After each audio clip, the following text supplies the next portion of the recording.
Right, guys, we've gone live on YouTube, and welcome to everybody that are waiting. It's nice to see the numbers creeping up there slowly but surely. Guys on Discord, please note you are live, so anything you say can and will be used against you from now on. Welcome to this training session. I hope you're all well. I had a last minute rush to complete a few things, and here we are. Here we are. So, how are you guys on Discord doing? Let's just start there. How are you guys doing? Are you okay? Well, I just came back from work 2 hours ago, and now everything is perfect. All right, great stuff. Great Everything stuff. is okay here. Good, Percent. good, All okay from Belfast. fantastic. So we've got the UK, we've got Turkey, we've got South Africa, and I suppose a whole bunch of other places are here. Good day, Aura. Welcome, Germany. welcome. Germany, awesome, welcome. All right, guys, just before we start, there were a lot of guys who joined Discord that I do not see here right now. If you are late, no worries, fall in when you are ready. Paul and Tony, not sure why you are not in the room with us, but you're welcome to join us. And then anybody on stream who actually want to talk instead of type, you are welcome to join us in Discord. The link is in the description below the video. I just want to quickly see.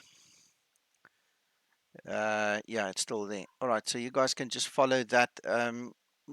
Drop me a note when you get stuck. There is a procedure to come through once you get into the first phase. You need to type question mark agree, one word to get through. Then I need to assign you rights, things like that. It is there to keep the bots out. It's there to keep the spammers out, and obviously all the other unwanted people. So there is a process to go through, but you guys are welcome to join me if you want to ask a question in voice instead of in text. I have requested a few special guests to join us. I'm not sure if they are going to, so I won't mention names. So there's no, um, sadness if they don't show up because it is in different time zones for some of them.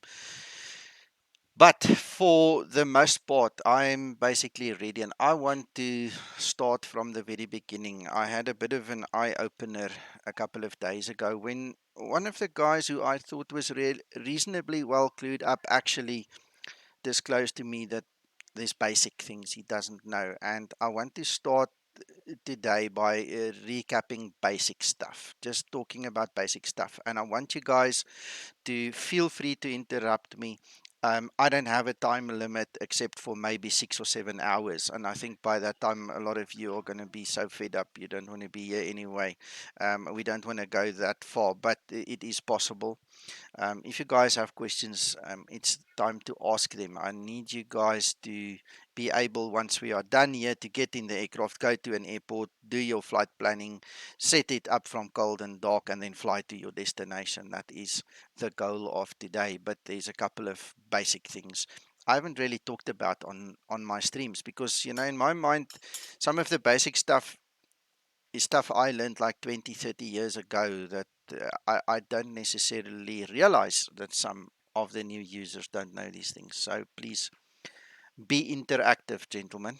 And if there are ladies, you do.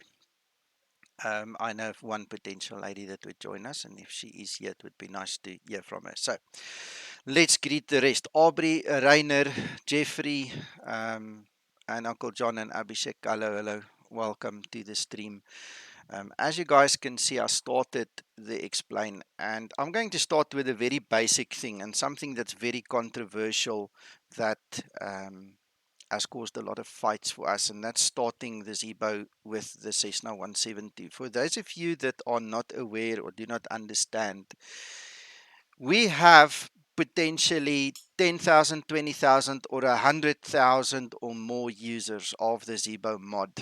Not everybody can afford a state of the art machine that costs three, four, five, $6,000. Okay, nobody, or let me put it, not everybody can afford that. So what happens, and this started happening in Explain 11.26, people got so used to the explain being on their machines, and they just started adding a whole bunch of sceneries, a whole bunch of aircraft, a whole bunch of scripts, all kinds of add-ons, weird things, all right, and not necessarily weird in a bad way, but it's stuff that some guys don't even use every day, but it's there, it's taking up space. So what happens is, or what started to happen is, the Lua scripts that is used to create the Zebo started to drown out during the flight loading process. And one of the easiest way of arresting that situation and preventing it from killing the Zebo inadvertently is to load one of the default aircraft. Now, I started because I was advised by Jorge, who was the 737 real world pilot and advisor to the team at that point in time. You guys also know that, or should know, and if you don't, I'm going to tell you, he made the de-icing trucks for us, and he also made the air starter unit, and a whole bunch of other stuff. I mean, if you go to option number 1 in the PA that I use, that's the voice you hear, that's the man, that's who I'm talking about. He said to me, Nico, there's only one way to arrest this. You have to let explain load completely. All the scripts, the weather, the scenery, everything needs to be loaded. Once your hard drive stops running, you load the Zebo. That way you can ensure that no script falls on the wayside. Now, here's the story, here's the kicker. If you have a potato PC, you have to do this. There's no ifs, ands, or buts. Don't even argue with me. That is the way it works. If you have a mid-range PC like me, you're going to have certain situations where you can get away with not doing it because the system is supposed to be strong enough to simply jump in the Zebo and run. Okay. If you have a limited amount of scenery and add-ons, the chances of the script failing is less, so you have a more likelihood of getting a properly loaded Zebo. So there's no point in arguing around the fact. Some are lucky, some are not lucky.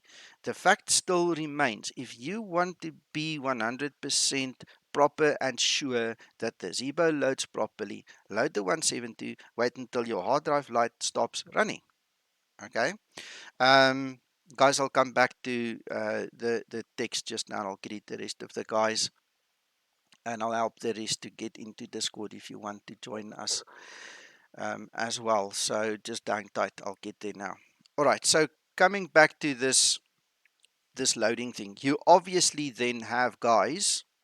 I'm not going to name them, but um, they are in the team, the Zebo team. Yes, so they are very well known. They do not fly anything else except the Zebo. There is no third-party stuff, or not a lot of third-party stuff. I'm not aware of their PC specs. They told me, listen, we don't do it, but we see what you mean. We're okay, you know. So you get that kind of person as well. It happens in the team, it happens to the users on the outside, etc. Okay, and then you obviously have a situation where, even if it's a potato PC, if you don't have a lot of stuff that is loading, the Zebo will still load correctly. And then if you have a $6,000 machine, by all means, it's supposed to load properly. So there's no point in arguing it. If you need it, use it. If you don't need it, don't worry about it. I think that's the bare basic breakdown of where we are at with this procedure. Because I do demonstrations, and because I hate in the middle of a stream to reload explain because the Zebo bombed out, because something is not working, because a script didn't load, I err on the side of caution. I load the Cessna 170 and then we take it from there. So guys, please don't argue about it. If you need it, you need it. If you don't need it, you don't need it. Don't tell anybody it's a rubbish story, because it's not. There's merit in it. It is the truth. For some people, it is a necessity, and for other people, it's not. It all depends on the amount of money and add-ons you've thrown at the system. All right. Okay. So that's enough of the moaning.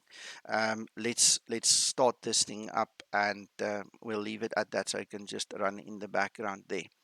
Yorkie, welcome. Richard, hello. Ora, let me have a look, see if I can find you. Hello, Jan. Welcome. Awesome to have you on board. I'm going to introduce you just now, sir. Give me 1 second. Just want to get Aura in here. And then I want to make a bit of a fuss of Jan here. Guys, as a matter of interest, Jan that has just joined us, he is a real world 737 pilot and he is one of the advisors to Zebo. He is responsible for a lot of the flight things that you see. So he is one of the team members, and this is Mr. Jan Nubiola that has just joined us. So please take note of that. Hello, Mohammed. Welcome. Greetings. Jan, at any point in time, if I talk rubbish, please stop me. I humbly bow to your superiority. If you want to add something, please also feel free to add something. I am aware of your home circumstances, and I really greatly appreciate that you join us today. Please also feel free to leave when you have to, so there's no expectation from my side. You are most welcome, and I am absolutely thrilled to have you here. Right, Aura, I've given you your rights, so you should be able to maneuver wherever. If you come into the group flight room where we are sitting, the only requirement is push to talk. I don't want to hear a coughing and sneezing and a whole bunch of noise and things, so that's why we sit in this room, so that we can semi-concentrate. Right. Um, Right, so my hard drive has stopped spinning, so I am going to switch over to the Zebo.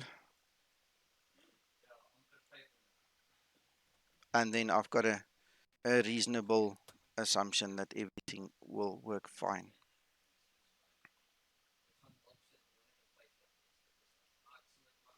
Guys, just as a matter of interest, I don't have a script for today. I know what I want to achieve and I know how to get there. But it is really, this is for you. This stream is for you. We're in a predicament where a lot of us are clustered in our houses. We are locked down. We can't go anywhere. And I just thought it would be nice to have a bit of a talk together, you know. So don't see this as a classroom as such, even though it is somewhat. This is us being a family, just talking together. Please keep that in mind, eh?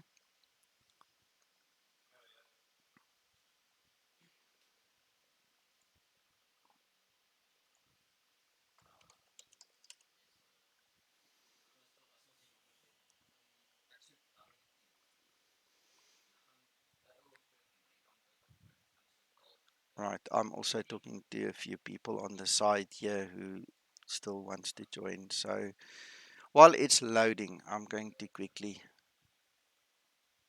start talking to you guys about, believe it or not, the weather.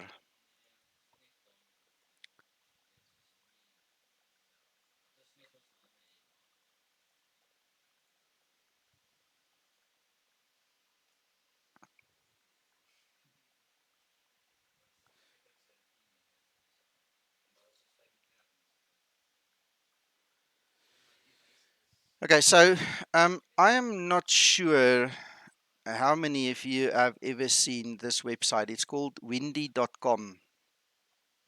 And the reason I'm showing you this website is I want to start from the beginning, just basics, guys. And if I get very basic, please understand there are guys who've never seen this. There are guys who've really um, never understood what it is about. And the funny thing is, like I said earlier, I don't know this until somebody tells me. And in the past couple of days, I've been astounded what the guys told me. So on windy.com, this is a real world resource. So it's not necessarily the same weather that you're going to have in your X-plane, but it's a good starting point. And it's also a good tool to learn how to read the METARs and how to decode the METARs. All right.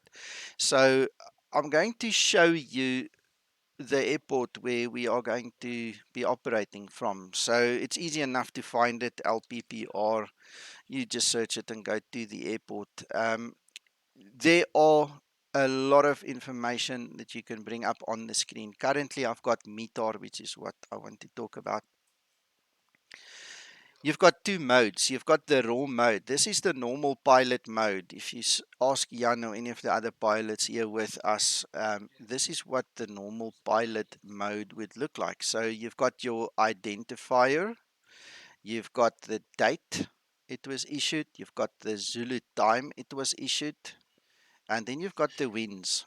Right, so we see it's 040 at 10 knots, which means the runway 35 is going to be active for us. We've got the visibility, which means that's VFR, we can fly there. It's 9,999 meters visibility. Then we've got a few clouds at 4,500 feet, and we've got 14 degrees Celsius as the temperature. Your dew point is 03, and the QNH, that's what you set your altimeter to, is 1010. All right, so I know I go a bit fast over this, but if you click on the raw and you change it into something more readable, it actually tells you, it basically decodes it for you. So this is a handy resource to have at your disposal. And the reason we start here is an aircraft takes off and land into the wind. That's the basic, very, very most basic principle of flying. You have to take off and land into the wind. There are certain airports in the world that have got standard operating procedures that will change that. It will physically, um, at a certain time of the day, or at a certain speed, or at a certain direction of the wind, it will change the airport runway usage. And that's not necessarily tied to the wind, but it could be noise abatement procedures, it could be a whole bunch of things. So in essence, we always start with what's the wind doing, and then we go and check what is the SOP doing. Now, we had an instance about less than a week ago. We did a flight on VATSIM where everybody actually followed the wind, but nobody cared for the SOP. If you fly online, yes, it's going to happen. You're going to find situations like that.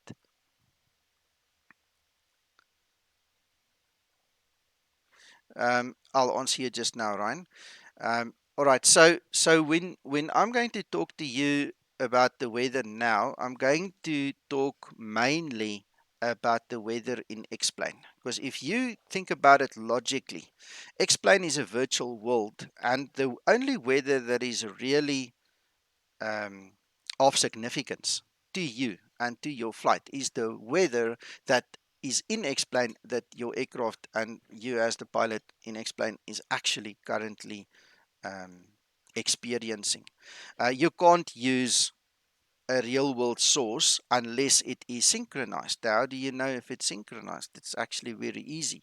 If you go to Active Sky, for instance, I'm going to put up a different way of catching this.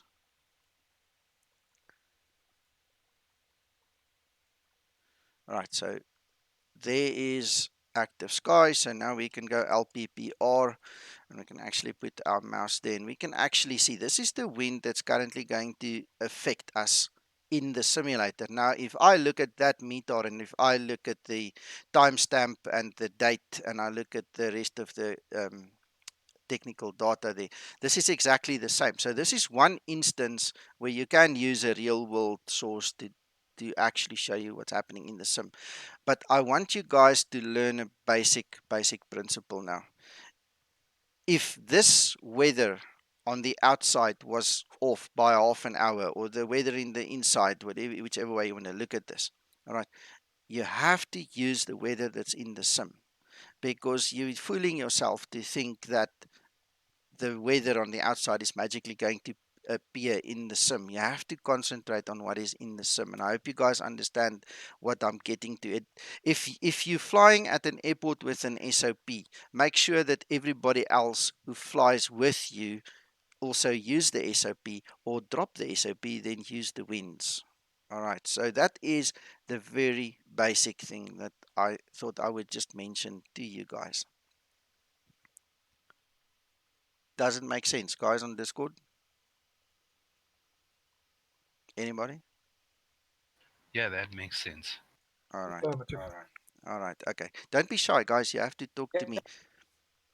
All right. Let's see. Ryan, how do I get weather thing to get that weather, but near but freeware? Okay. There are a couple of tools, Ryan, that you can employ. In Explain, you've got the real world weather that's built in. Now, that's not very reliable. I've seen it fail many times, and I've been way out, way out. You can also get the NOAA plugin, NOAA weather plugin, or you can get a Sim Toolkit Pro, which I'm going to show you a bit later on as well. And that's got a built-in weather engine. I'm pretty sure if you just Google free weather engine for Explain, you'll find some other tool somewhere that will also give it to you. For our purposes, I've basically standardized on Active Sky, which I bought.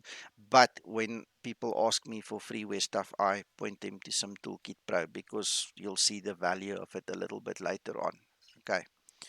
Um, Guys, then, if we talk about weather, I want to also show you this site over here. Let me actually just copy this link for you. Come on. I'm going to put this into the chat for you so you have Windy, and then I'm going to copy this one for you.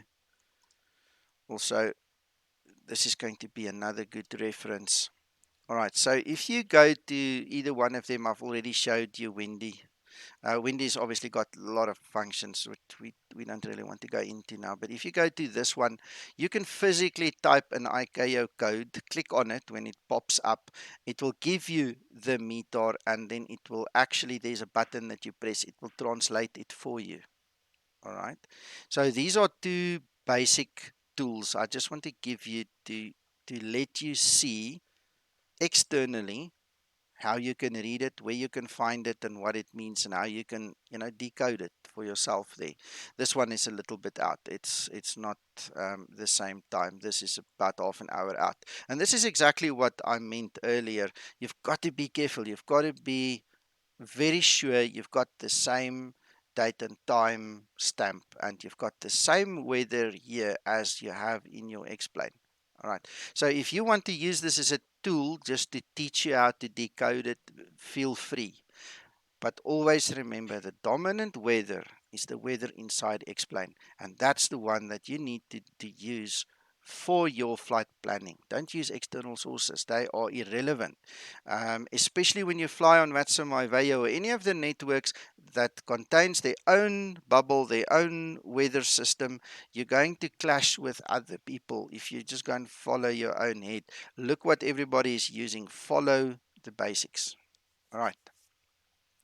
So I thought you guys might like, a little reader like this. So there's one that I think is really good. I mean, it really tells you everything that you need to know. Hello, Joshua. All good, all good. Thank you for joining.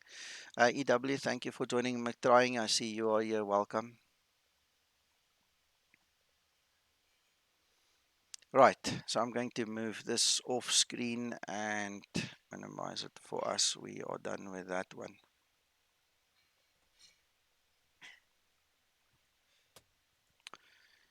All right. Nico, so how would you go about getting the weather in Explain? All right. You know, I mean, There are a couple of ways to do that.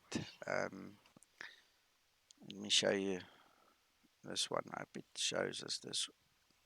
I've just added another METAR one, which I like how it presents it in Schematics chat for you, Nico. All right, let me have a look. Sorry, Zebo is also looking for me. Just give me a second.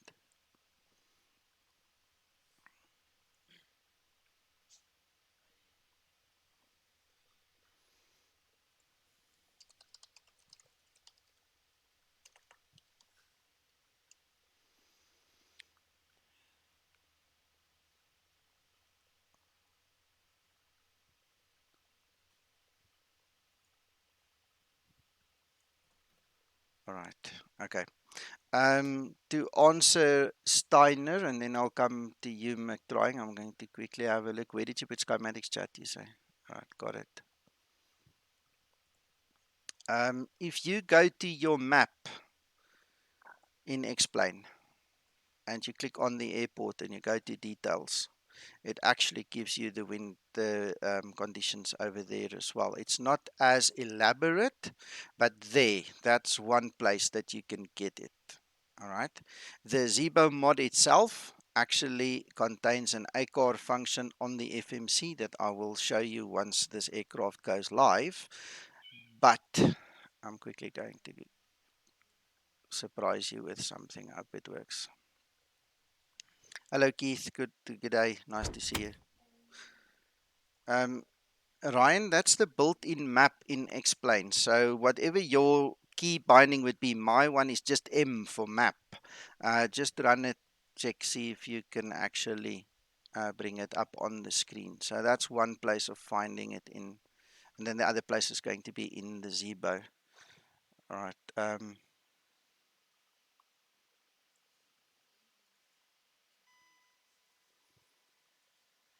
All right, you found it. Cool.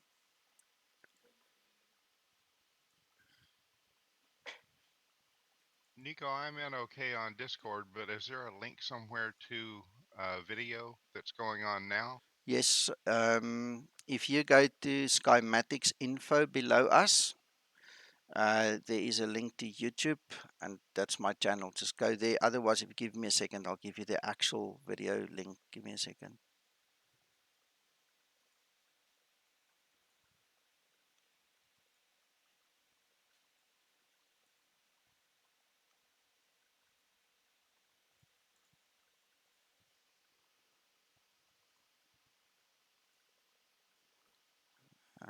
I'm going to put it into Skymatics chat for you quickly. In actual fact, now I'm going to put it, click the wrong button. I'm going to put it here for you in the stream announcements. Just below us in Skymatics, there's a stream announcement that talks about the basic training one. Just follow that one.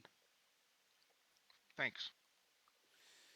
I was using 3.4.50. I'm about to install the latest one. Give me a second. Zebo has just given me 3.4.6C. So he said I'm allowed to show you what it looks like. So I'm going to just pop it in here quickly. All right, while I'm doing this, I want to also quickly mention something, as I was the one who introduced you to it on behalf of the team. There was an issue with version 3.40.2 that crept in, where we asked you to delete the plugins folder before you install the next update. Zebo has told me it is now resolved, so you don't have to delete the plugin folder anymore. I will update my install guide and remove that provision. So if you are on 3.40.5, you can simply, as I did it here on screen, I just drag and install, extract the new version on top. So this is now going to be 3.4.6, and the designator at the back is Charlie. All right, so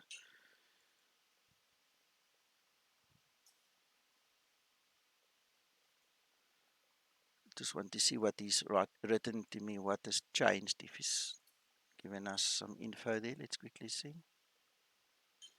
All right, okay. Thank you, sir. Thank you, Zebo. All right. He says this is a work in progress. He's got a new autopilot and flight director independent of Explain that he's implemented. All right. Some stuff has not been completed yet, so some stuff is done, some stuff is not. It's not relevant what it is. It's only for Windows at this point in time, and that is why you guys are waiting for your updates. If I may be so bold to say that. So he is busy with that. We're going to try this today then for the first time.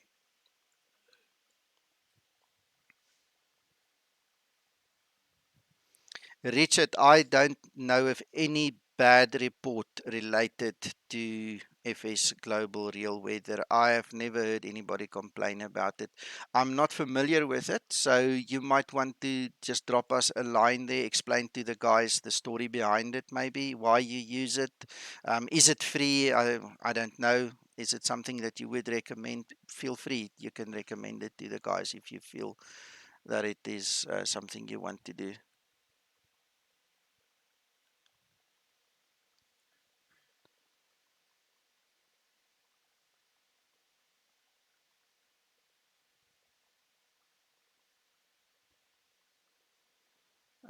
Ryan, we can look at that just now. Let me restart explain here quickly.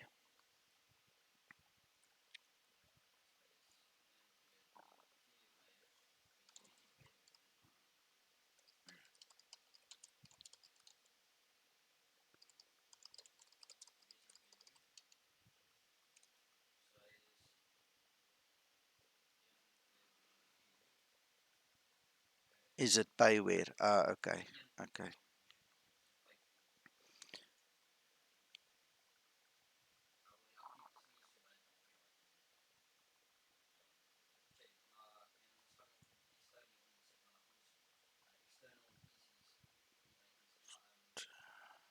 Okay.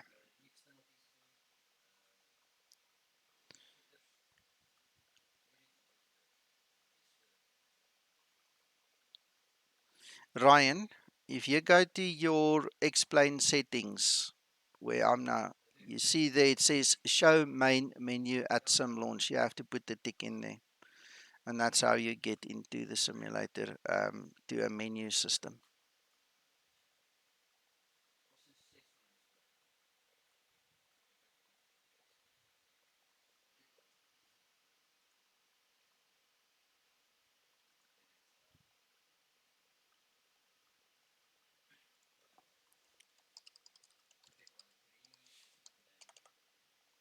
Steiner, Yes. okay, I've just typed here there. Please continue, guys. The this is not a stiff upper lip supposed to be classroom effect. I'm not that bad teacher. I want us to be interactive, so please continue with what you said there. If you guys spot something that I've missed or you want clarity, jump in, tell me, Yeah, because I I don't think of can't. everything. Yeah, I'm sorry. No, Yeah. I was just somehow under the impression because you were saying, yeah, okay, so get the weather and explain, and Mm, I mm. thought, okay, well, that's probably the end of the story now, Oh, yeah, and yeah, yeah, so yeah. I might have been wrong there, but I Negative, thought it. negative. There's no right or wrong here. This is us all working together to a common goal. Everybody needs to learn something. And you know what? Let me give you a simple example. What happened yesterday? I explained to somebody on Zebo's Discord that he needs to delete the plugin folder. Obviously, assuming that the guy's going to now install the plugin or the new fix on top of the old folder that's got the missing plugin because it replaces it. There is a plugin folder that's going to be introduced with the new fix, and he didn't understand it, and somebody had to come and rescue me there as well. It just shows you, I mean, something I take for granted isn't what somebody else takes for granted. So I thank you for that. Just continue. We'll work something out so everybody understands, and this is why we need to ask questions and talk about this.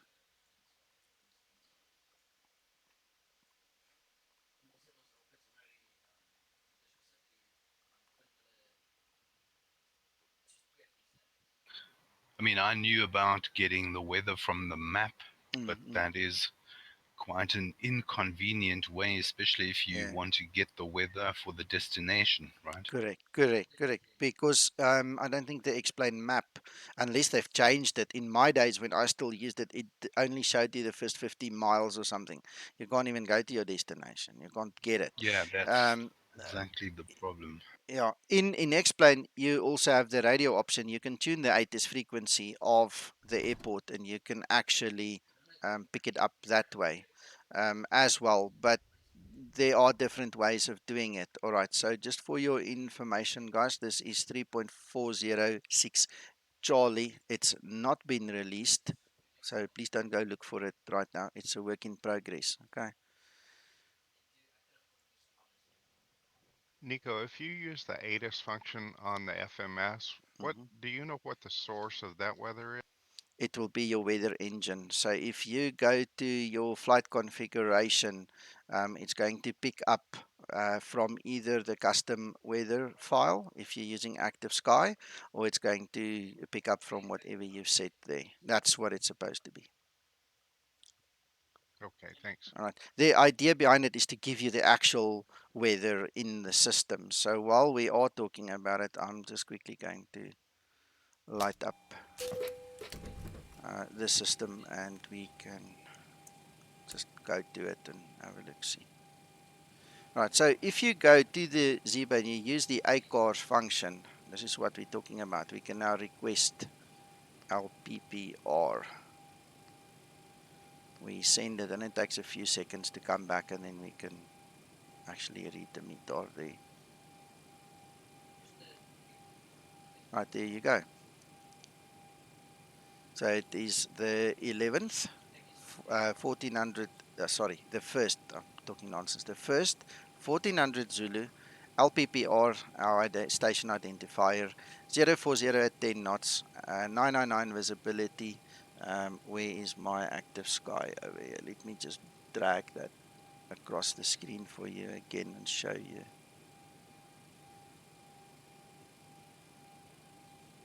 There. So you can see it's exactly the same, internal and external now. I hope that helps you guys. Yes, thanks.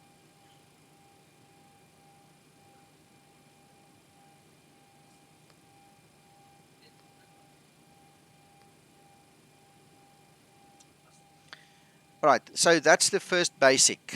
One of the next steps, obviously, now is we're going to talk about flight planning. You obviously have a plan in mind, or your virtual airline is giving you a plan. They're telling you this is your departure, this is your arrival. So we briefly talked about the weather that's going to influence the use of the runway. I mentioned the SOP could have an influence on the runway, but it's not really that big a deal as long as you conform with the rest of the network if you fly online. If you're flying offline, it's totally irrelevant. You can then go to SimBrief or PFPX or whatever tool you have, and you can start your planning. For our purposes here today, I'm going to use some Toolkit Pro. It's free. I'll give you the link for those of you that have not seen it or would like to get hold of it. It is called simtoolkitpro.co.uk. All right. And I hope that I can introduce it to you and show you the value of it, because it integrates SimBrief, it integrates PFPX, it integrates Navigraph, WebFMC, Active Sky. It's a like Uncle John always says, a Swiss Army knife for us. All right, and because it's a free product, I would highly recommend you at least give it a shot. Give it a try. There's going to be a bit of reading, and there is a Discord server. The developer is a guy called Dan, and you go speak to Dan. He will help you with the technical stuff. There are a lot of guys who do technical support on his Discord. So, Ryan, go to that website, download the EXE, run the EXE like any other program. Once it starts up, it's going to look like this. This is some Toolkit Pro. All right. On the top, you can either connect to X-Plane or you can connect to P3D. We're going to connect to X-Plane. All right. The blue little aircraft that you see over there, that is all the aircraft currently connected via SimToolkit Pro. Those are the SimToolkit Pro users currently flying.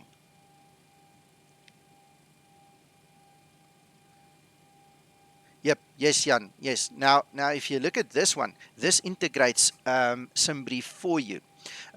So we all started with SimBrief. I had PFPX. I enjoyed it very much. But if you look at what this thing now gives you, it takes it kind of to the next level. You're going to get exactly the same OFP that you want. You're going to get the same one in SimToolkit Pro, dependent on your settings you have in SimBrief.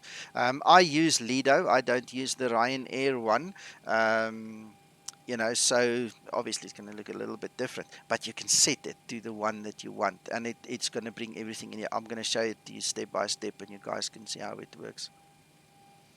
George, I've just given the link. It's called simtoolkitpro.co.uk. You go download it there, install it, follow the notes. Oh, and over here, if you guys see, there's a tutorial. You can follow a tutorial from there on. There's the Discord server. You can actually link up with those guys. They are brilliant, excellent people. They live, eat, drink, sleep SimToolkit Pro, so you will never be alone. You don't have to ask me how to do it or anything. It's their baby. They need to sort it out. I don't get paid. This isn't free, advertising I'm giving them. There's no money involved. Yeah, this is just me sharing a good tip with you. Okay. Um, So anyway, here we go. Now, to go to Discord, speak to them. You can donate if you want, and then there's also the patch notes if you ever want to go back and just see what's been updated. This thing is constantly being updated. Apart from the Zibo mod, I think this is probably the most updated mod in the whole Explain world. All right, and so if you've gone through the whole setup process, I mean, it's got its own nifty little tools in various different ways. There we have the weather. We talked about the weather, and while we're still on the weather subject, it's got its own built-in weather. It's got its own spoken ATIS system. All right. Um, Ryan, no, Explain must be closed. You cannot install anything that wants to write to Explain while Explain is running. So you need to have Explain closed. All right. As you can see, it also integrates with VATSIM, so you can have that on. All right. You can set your update intervals. You can stop the updates on your approach. It's very cool.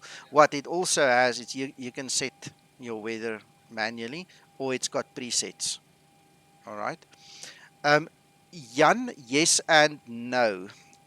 It obviously writes to the very same file that Active Sky writes to, and in general one never operates to weather engines concurrently, because the one's going to write the file and the other one's going to see, oh, it's out of date, it's going to put its thing, and then the two weather engines are going to clash against each other. So typically I keep this off while I'm using Active Sky, and I switch it on when I'm in a hurry and I don't want to start up my Active Sky.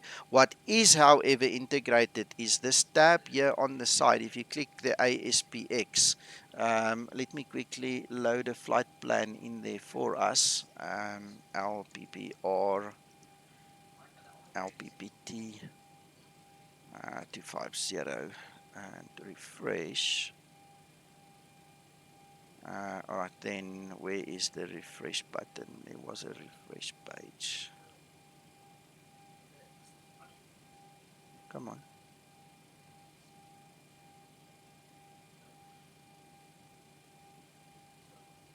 Okay, I don't know why it's not giving us the actual picture, but there you can actually see. It integrates with the web companion that you get with Active Sky, so you can see your average winds, temperatures. It also will tell you if there is a more favorable wind. You see there, I filed 250 in Active Sky, and it tells me, no, hang on, 290 has got more favorable winds. So it's up to me as the pilot to decide, do I want to climb higher or not. And then, I mean, you can read through this. It's got everything. There's your winds aloft, all the detail that you need. For instance, if you want to use your page 2 on your descent forecast, on descent forecast, you can grab the details from here.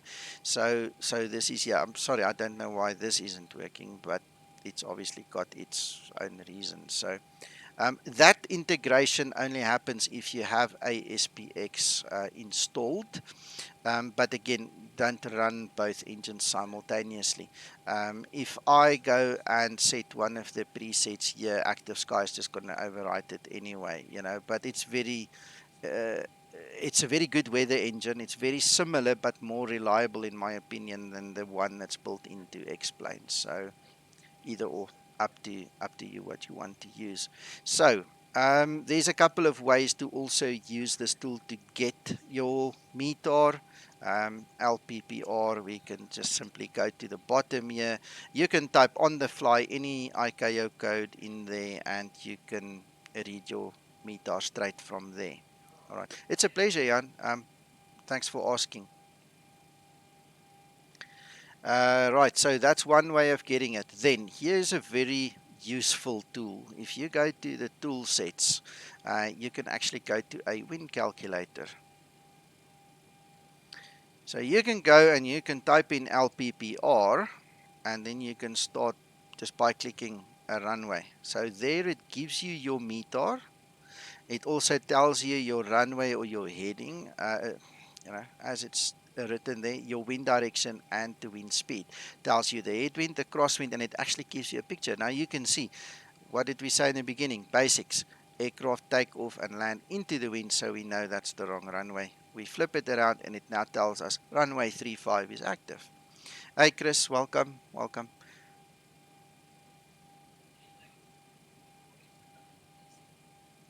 I see we've got some new visitors on Discord. I'm just quickly giving the guys some access rights. Guys, please, if you get stuck on Discord, you have to type $agree to pass the first hurdle. Once you get three, there are two guys stuck there, Dyson and Peter. Please just type in $agree as the instruction says there. It'll bring you through to the next hurdle where I then apply your access rights, and then you guys are welcome to join us here in the room. All right, so coming back, I think this is a very nifty tool. I mean, you can type in any ICAO. We obviously want to fly to Porto now, so we're going to have a similar situation. And we can now use this tool to determine which one of the runways is going to be active. Now, here's a simple trick that we talked about briefly earlier. Uh, Lisbon has a standard operating procedure, and it says that runway 03 and 21 are the two main runways. All right, so even though SimBrief or any other tool could suggest a 17, which would be more favorable, all right, and again in the simulator, this is your problem, your baby. You can fly 17, nobody's going to stop you. But in real world, 1735 is closed. So the SOP tells us we can't use it unless we have permission. At this point in time, it's going to mean that a whole bunch of tugs are going to have to go out and pull the aircraft that is stored on that runway to remove it so we can land there. If you do not want to simulate to that deep level, then forget about it. Use runway 17. There it's absolutely perfect. If you want to simulate to the next level, you're obviously going to use either runway 3, and in this instance, I wouldn't recommend it. I would then go for runway 21 because the wind is ever so slightly still coming from the front. It is a heavy crosswind, but still in favor of runway 21. So again, nifty little tool. You know, if you are new, if you are unfamiliar with how it works, always just remember aircraft takeoff and land into the wind. All right, and then you can use the visual detail to create it. Any questions, guys? Yeah, me. Now, of course, that is absolutely correct to at first assume that you're going to be landing and taking off into the wind. At first, yes. But yes, generally that is the way things work. But as you already said, there are some airports that have a bit strange regulations about the runway in use, right? Correct. Correct. So again, this is where you have to make a what's the correct English word now? Sorry, now it's left me. You have to decide to what level you want to simulate. Do you really want to incorporate the SOP? Yes or no? If you want to incorporate the SOP, you're going to have to go find it, right? So you're going to have to go create your flight in Navigraph, LPPR, LPPT. All right, so we're just going to create it, and then we're going to have to go to the chart list, and then we're going to have to go and find that briefing. I'm just going to open it up a little bit, right? So we're going to have to find where it's actually written. You see, and a lot of Nick, sim pilots, sorry, I'm trying to be with you just now. A lot of sim pilots don't necessarily come and read through all of this. You know, it's just a slip. It's just something extra to do. There's the preferential runway system. Okay, McTrying, before I go on, you have your say? because you're on about this business about uh, the real world as per X-Plane. Mm. Do you want me to discuss the downwind ILSs now or later regards the map setting and XP? Uh, Let me finish my sentence and answer Jan, and then I'll give you the floor. Then you can explain that, okay? Because I think that's very relevant for us as well. Okay.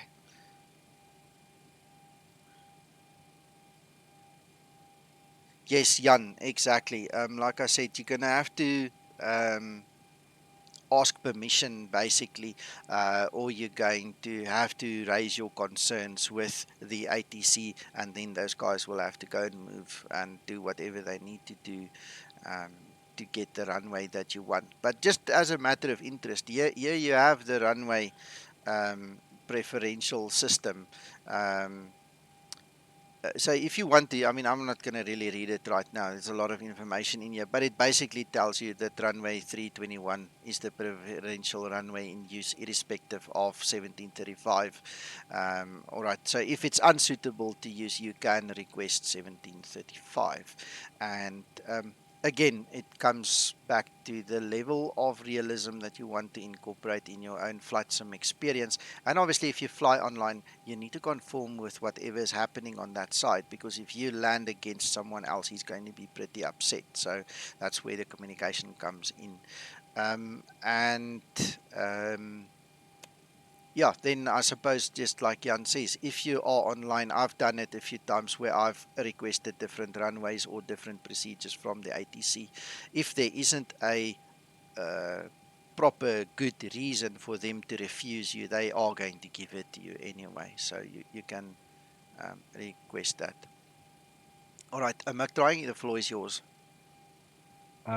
Just to highlight, if you're going to use this realistic operating procedures, if you want to keep all ILSs active in X-Plane, because X-Plane on the map view, if you look on the right-hand side, some people fly with the disabled downwind ILSs ticked. Well, if you do that, X-Plane will always only give you the ILS approach into a headwind. Hmm. But so you need to make certain that box is unticked if you're going to fly to the realism that Yes. Nico is explaining here. Thank you, McDrying. And that is actually in my Zebo install guide. If you read through that, you'll see. Twixter actually explained it to me quite some time ago, and I included it in there, that there are like red and yellow lines on the one picture, and the one is a must and the one is an option, and it's in there as well.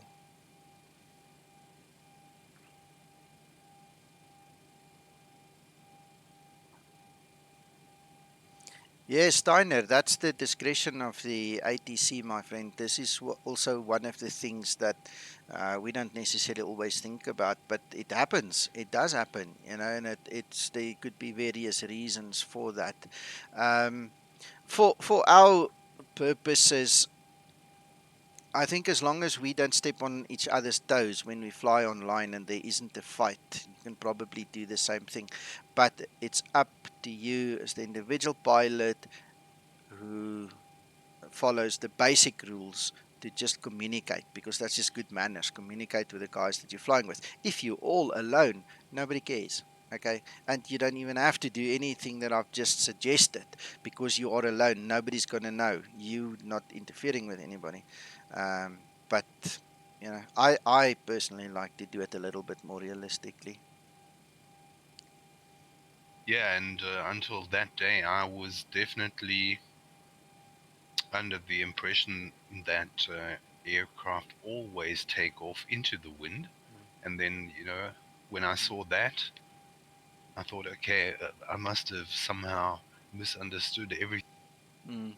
No, no, no. I think that was. I don't think it's standard to happen, because that is not the rule. But if ATC needs you to do it, who are you to argue with him? I mean, I've been in the cockpit and I've seen 12 knot tailwind during landing in that cockpit while I'm sitting there, and that guy is shaking and going and landing in 12 knot tailwind as well. I've been there. I've seen it in real world. Jan has answered you there as well. Just have a read there. Yeah, I saw that. Thanks. Yeah. All right. So for our purposes for today's flight, I'm just going to grab a pen and paper and I'm going to make a note here that we're going to take runway 35 on the one side and 21 on the other side. So, because that's what we determined. So 5 to 21. All right. As a matter of interest, I want to show you guys this.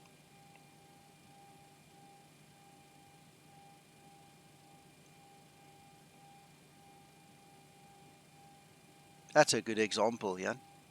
Very good example.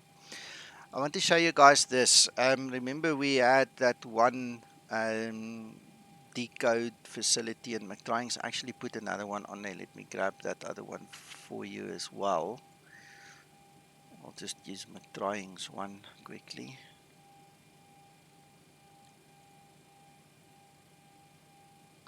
So what I'm doing is I'm copying that METAR quickly.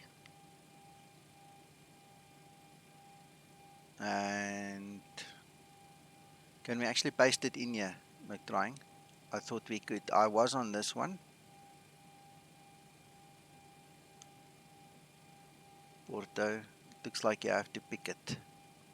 Yeah, that site I've been using a lot before I got Yeah. sent to Kit Pro. All right. Okay, then I'm going to skip that because I'm going to confuse you. There's a different way of doing it anyway. Let me show you when we get there. All right.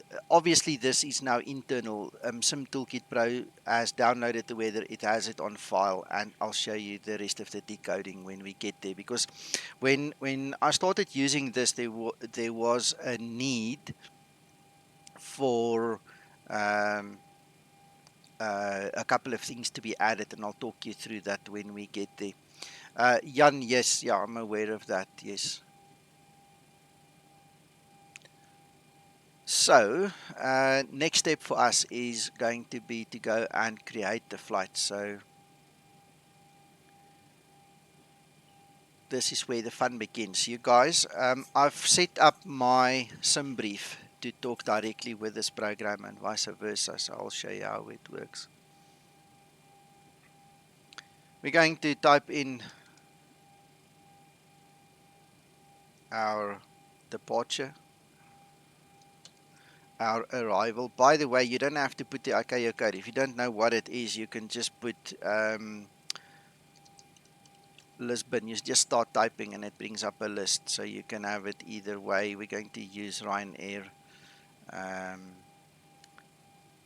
That's just my fictitious numbers I'm using. So don't worry about that. That's just me. That's my birth date.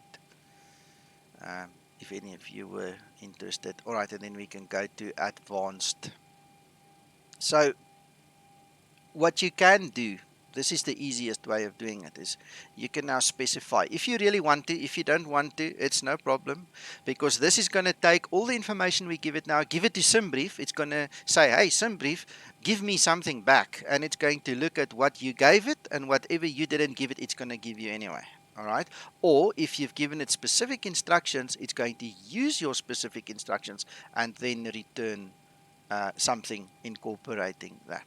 Okay, so what we're going to do is we're going to specify a runway 35. In this exercise, I'm not going to specify a destination runway. We're going to see what SimBrief tells us, just for the heck of it. We'll come back and we'll do it again, and we're going to then force it onto the runway that we want.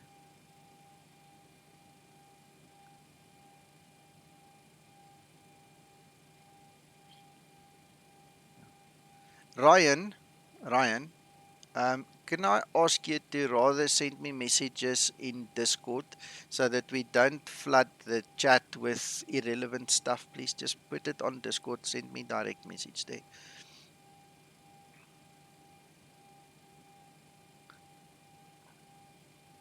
All right.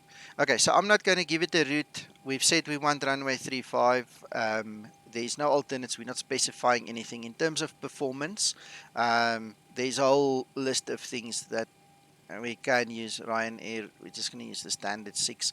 Cruise altitude, we're going to leave at the discretion of SimBrief as well. We can force it to use something. Fuel, we're going to leave at the discretion of SimBrief. Weights, we can leave it, or we can tell it we want 160 passengers cargo. We can see if it gives us something or not. And under the options over here, we can specify the actual OFP. So just for Jan, for your sake, let's run Ryanair's OFP, and then we say generate the plan. So what then happens is there it goes and talks to SimBrief. It uses the information we give it, does its calculations, and then it's going to come back with something for us. All right, so there's half of the route already. All right, so it's determined that, well, we told it runway 35, right? We can then go and scan through section by section. When I'm done, I usually just close it. Zamox, all right, then look at how nifty this is. This is so cool.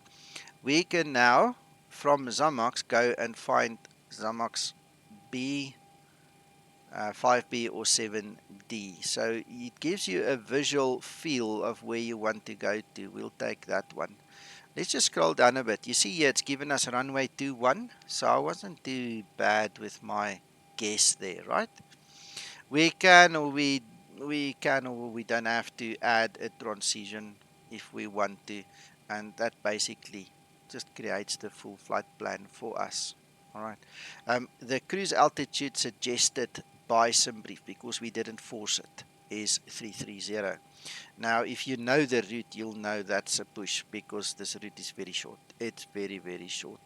All right. We can then also specify over here if we're going to fly online or not. We're just going to keep it offline. That is our aircraft that we selected. Now, this system, this Sim Toolkit Pro, has got a whole database that you have to set up with all your aircraft. We have also put, well, I have put my Zebo details in here, and that is then synchronized with the Zebo details in my custom profile on SimBrief, so we get the correct performance in the Zebo. All right, then the next step is we're going to click on Fly Now and have a look. There is your OFB. Jan, have a quick look. I'll stop scrolling. Have a quick look. Does that look familiar?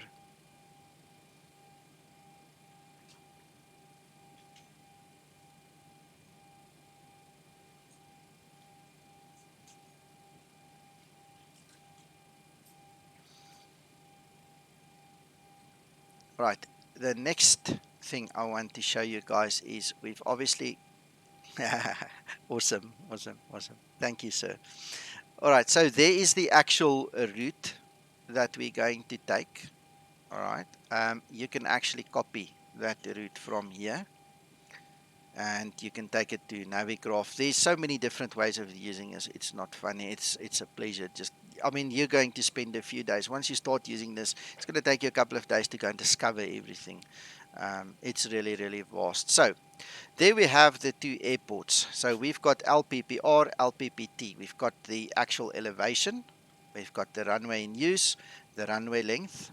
It's got the density altitude. Now, when you fly in high altitude areas or very hot areas, density altitude in the Zebo counts, guys. Trust me, I've shown it many times. It's real. It will bite you in the bum if you don't use it correctly. So that's why I asked Dan to please put that in there so that you can keep an eye on that density altitude. Under 10,000, not so much of a problem. Above, when nothing goes above 10,000, you've got to start knowing what you're doing. All right, it also tells us our transition altitude at this airport at LPPR. It also gives us the true as well as the magnetic headings. It gives us the runway slope as well as the ISA deviation for the airport, and it does the same on the other side. All right. Here's a quick list of all the frequencies. This reads from Navigraph data, by the way, guys. All the navigational stuff that's in this program comes from Navigraph data. All right. Then we have the actual METAR. Richard, you can, yes.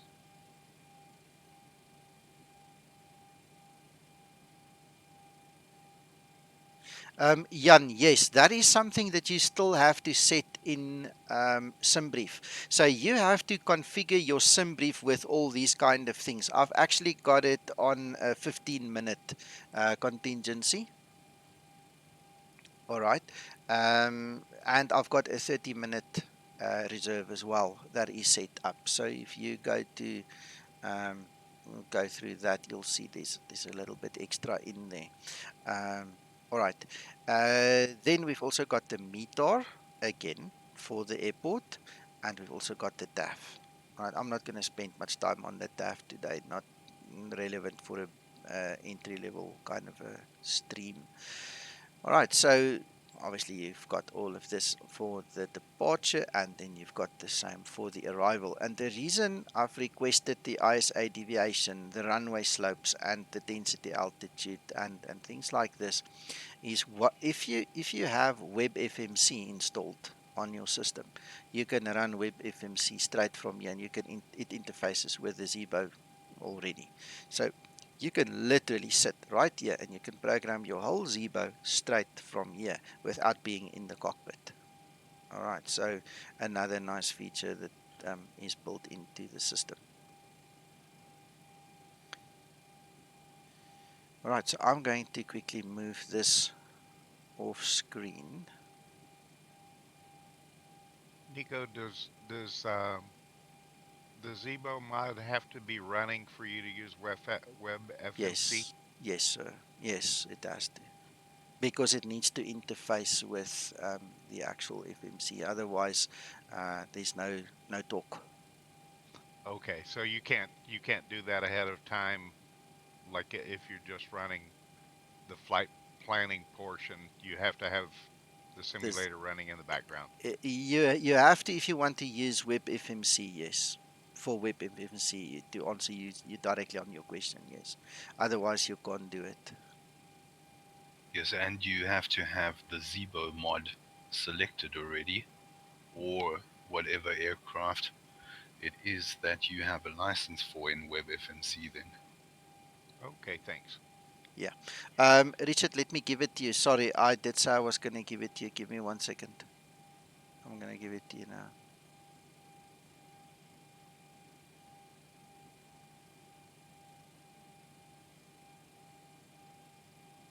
Copy. All right, Richard. Sorry you had to ask twice. I just got a bit busy there. All right, so this is the link to the Zebo forum and my thread on the forum related to my install guide. All right, I will quickly open it for you this side as well, just to show you what I'm on about.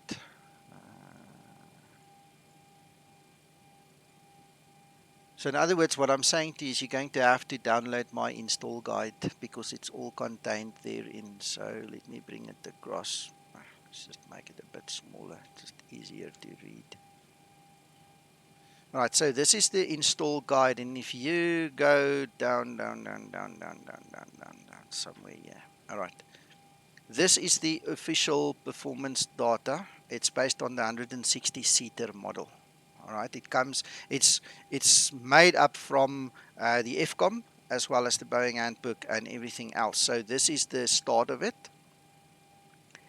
I've got it in kilograms and pounds, by the way, and then that's the PFPX one, PFPX and TopCat, and this is SimBrief. Wonder why it's not showing.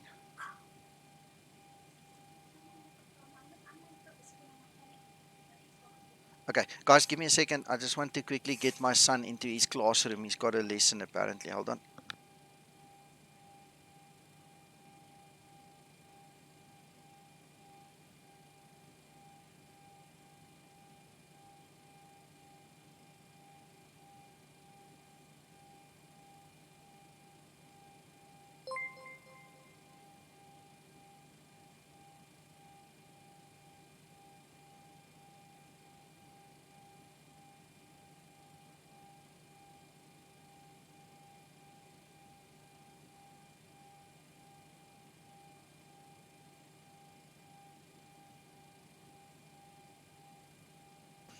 All right. I think I have discovered a problem with this install guide. I'm going to quickly have to rerun it for you guys because basically that is supposed to show you the actual sim brief setup. So let's quickly do that while we are busy.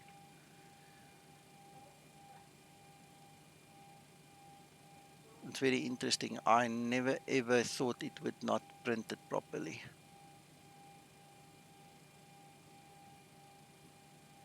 So just give me a second before following that link, guys. Don't download it immediately. Let's just get there. See if I can sort it for you.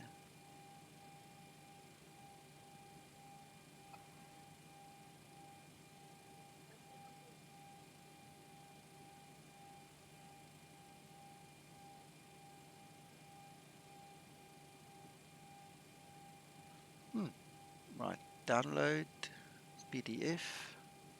And then I'll upload it immediately. So if you guys give me a minute, it will be available on the org on that link I just gave you. Let's just quickly download it.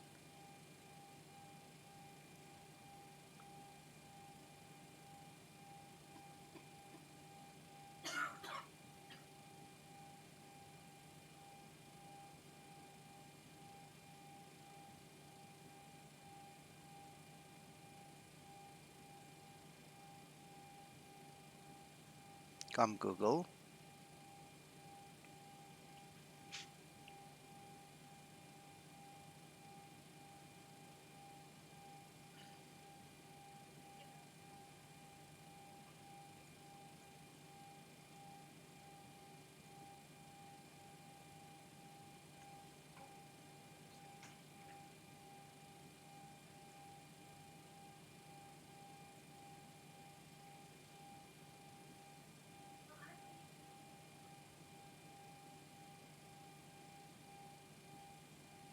There you go. All right, so there it is. Let me just see. Okay, the upload is successful. So if you guys download from that link from the forum, Richard, you're going to get it. And this appears to be page 30. So this contains my layout and the way I did it. So again, it's got it here for SimRef, PF, PX, and then that's the raw data. So just make sure you fill it in correctly. All right. And also just be aware this is for the 160 seater. There's one or two things that I'm not sure of on the other models yet because of something I discussed with Twixter, but this should be the gist of it. Ryan, give me a second. Obviously, having diverted a little bit, I need to catch up again.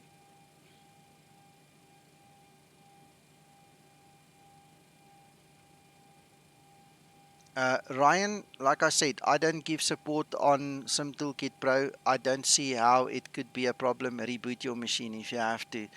It should work. It works for me and works for so many other people. I don't know. The link I'm giving you now is for my forum post that includes my install guide and all the details that you need to set up your Zibo mod. Okay.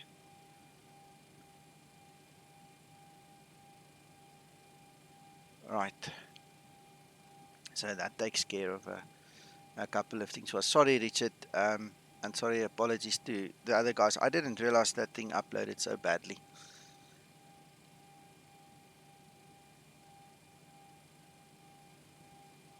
I actually have a question for Jan. Mm-hmm. So, a lot of us, or a lot of you people know probably that there is something like reserve fuel quantity, and I'd like to know what or who determines how much reserve fuel you take.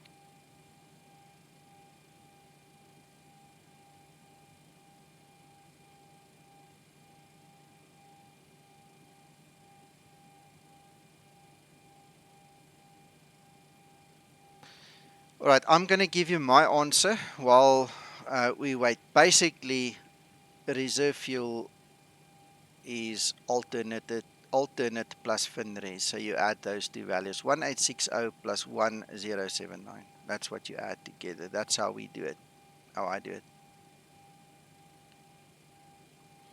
Yeah, okay, so that would be like a rule of thumb, so to say. No, not really, because those values come from what you set up in your SimBrief. And in SimBrief, you are going to either use an ICAO reserve rule or you're going to use an FAA reserve rule. And then, like Jan mentioned earlier, the contingency is 5% or 5 minutes. In my case, I use 15 minutes. You see there, I've specified 15 minutes. Okay, and then I allow the ICAO rule that says I need to have 30 minutes worth of fuel while flying at circuit altitude at my alternate, which is that line over there. So there is actual science behind it. It's not a rule of thumb, really. It is worked out. Yeah, you're talking about lines here, but nobody can see anything in the Oh, stream. oh, sorry. Thank you, thank you. Let's actually capture the display. Sorry about that. All right, Steiner, there you go. Those are the lines, and that's exactly what Jan also confirmed there.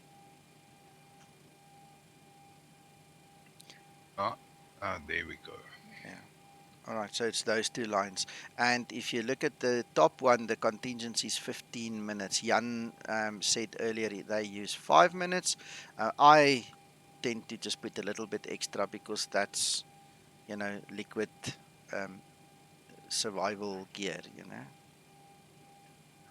Guys, my son is struggling to get into this classroom. Why don't we take a 5-minute coffee break? Let me sort him out if I can, and we'll come back just now. Sorry about that, but we have been going for quite some time already. So let's quickly take a 5-minute break and then we continue.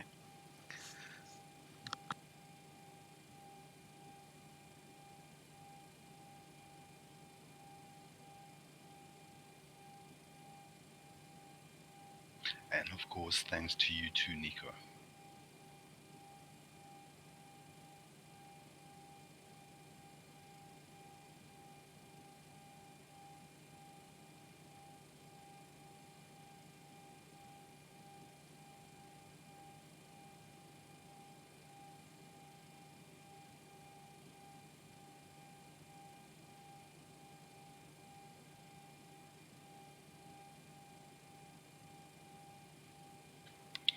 Ryan, Nico created this flight plan from right out of Sim Toolkit Pro. So he didn't go to SimBrief first to do anything specific.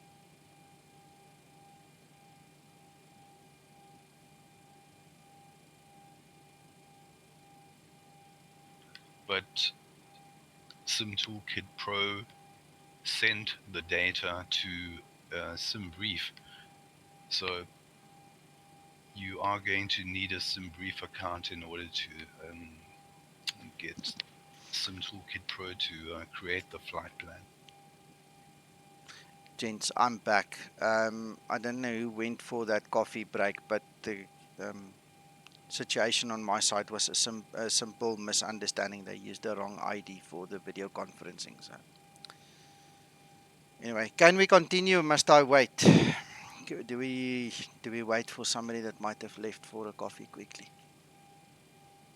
Yeah, I think maybe just wait like 2 Will do. 3 minutes.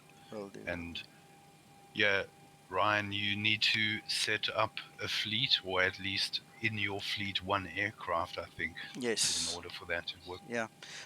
Ryan, we are not here to do some Toolkit Pro support. Please don't ask these questions online now. That's not why we are here. We can do that afterwards. And like I said, on the home screen, if you go to the home screen, there is a Discord that you can join over there. Please go ask those people for support. They created the product. We really don't want to do that online today, please. And Nick did ask you if you would put your questions direct to him in Discord. If you do that, we would appreciate it. Yes, please, because you're basically spamming irrelevant information onto the stream now. It's nice having you here, but just put it one side, please. And please don't ask me to support this product.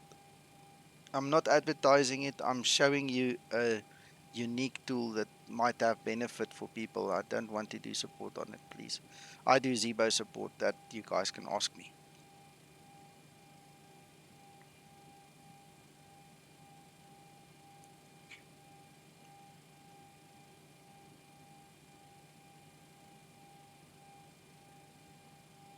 Hey, Nico. Yes, Cody, how are you? Good. Yourself, sir. Good, good, thank you. You mind if I ask where we're at? We in the flight planning phase now. We've created the OFP, and then my son had a problem with his classroom with his video conferencing meeting, so I had to quickly. Oh, okay. No, I was just curious. That's affirmative, John. Jan, let me help you. While we are waiting for the guys that went for the coffee break, what you need to do is you need to join, and then there is a question that you, well, a command you need to put in. It's a question mark agree. If you follow the link I gave you, you type in question mark agree. That will kick you to the next phase where I need to see you and give you your permissions. So, have you tried that?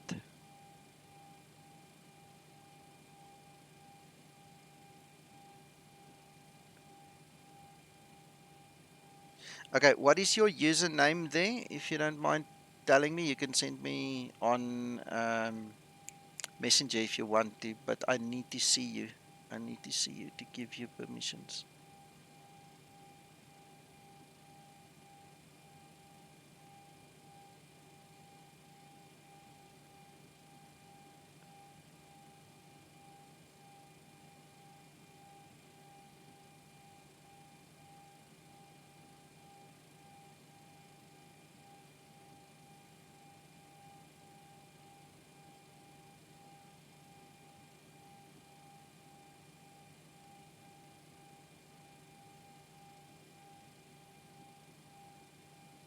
Okay, gotcha. Gotcha. I'm giving you your permissions now. All right, all you need to do is then come to the group flight room and have push to talk enabled. That's all. And if that push to talk doesn't work, we'll have to go to the FBO room to accommodate you, unfortunately, guys. Yeah. So on your screen, you should have a little microphone that you press when you want to talk.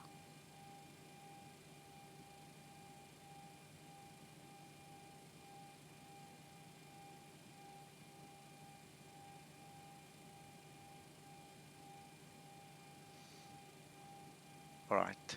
You should be able to talk now.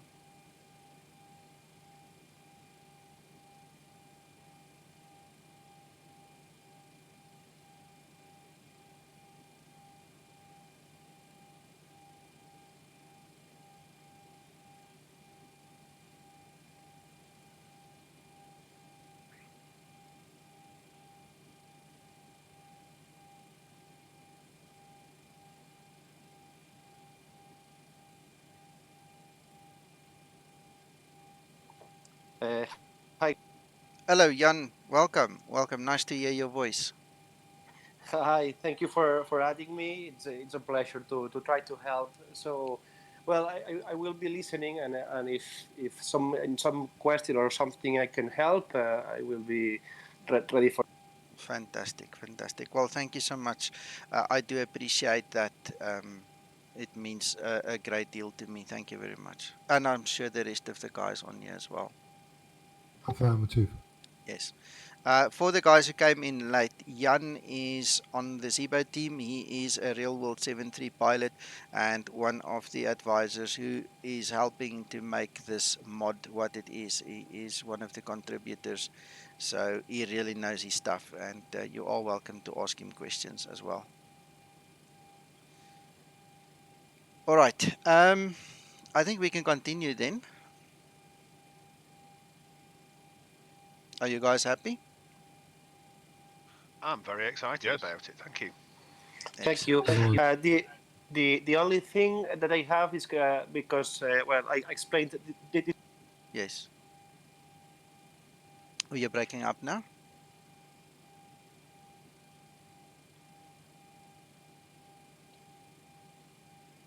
Jan is on an iPad, guys, and I think he might have gone to the stream now, so that's why he's not able to talk. I think on the iPad you need to have your Discord active, Jan, otherwise you can't speak. exactly.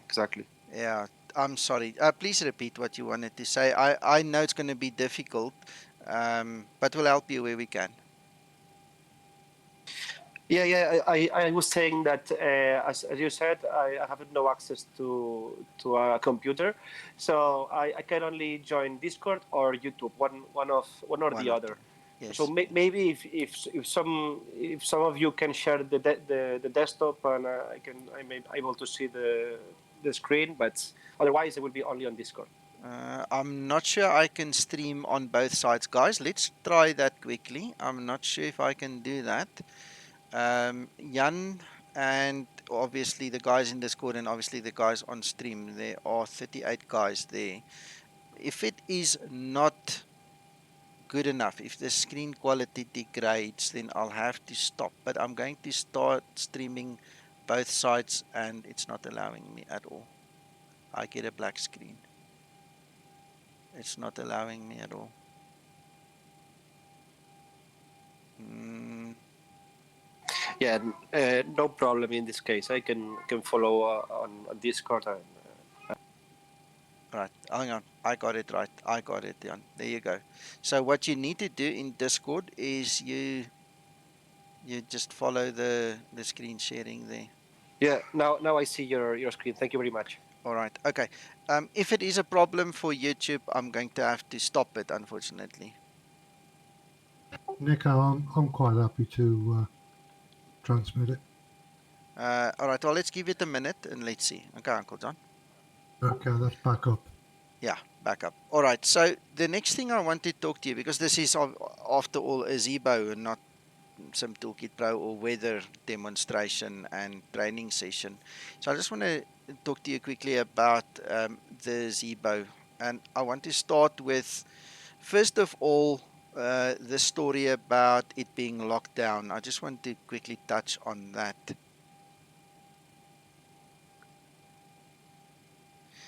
Captain Olaf, we use a push to talk button on Discord for now because of a training session being in session. We don't want dogs and all kinds of funny things happening in the background and noises and kids and wives and things. The only one that's not on push to talk is me. So when my dogs start to bark, I'm gonna have to apologize. But we want to try and um, just do it that way.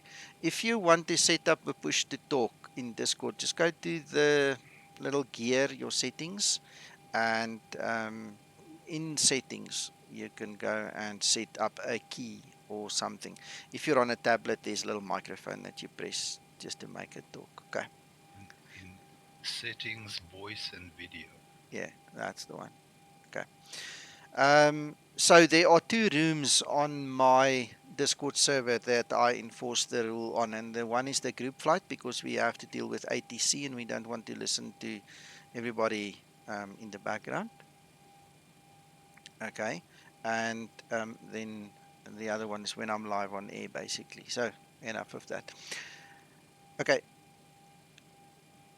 guys, any modifications that you see on my aircraft today, like this Zebo tablet, the coffee, or the displays is stuff that does not trip the Zebo copy protection. Please be careful when you mod this aircraft that you do not trip it. If you don't get a magenta line on the ND or you do not get your duct pressure on the overhead, then obviously you've tripped the copy protection and the Zebo won't work. If you install a livery that's got assets in it that it shouldn't have, you're going to have a problem. Okay, so that is just an introduction of, I just wanted to warn you that I did modify it. You can get it from the org, but it is all sanctioned stuff. It's not stuff that's going to break the mod. Okay. Right. My next stop, just to show you one or two or three little things that I use on settings side. If we go to our display variants, what I find very useful for myself, especially when I'm flying online and I get ATC instructions, I fly with heading up. All right. You don't have to change any of these settings, but I'm just giving you a little bit of a rundown of what I'm using. So I use heading up. All right. Um, the other thing that I do like to use is a non-aspirated pitot tube. All right. If you use an aspirated probe, what will happen is you get your outside air temperature filled in for you already on the FMC.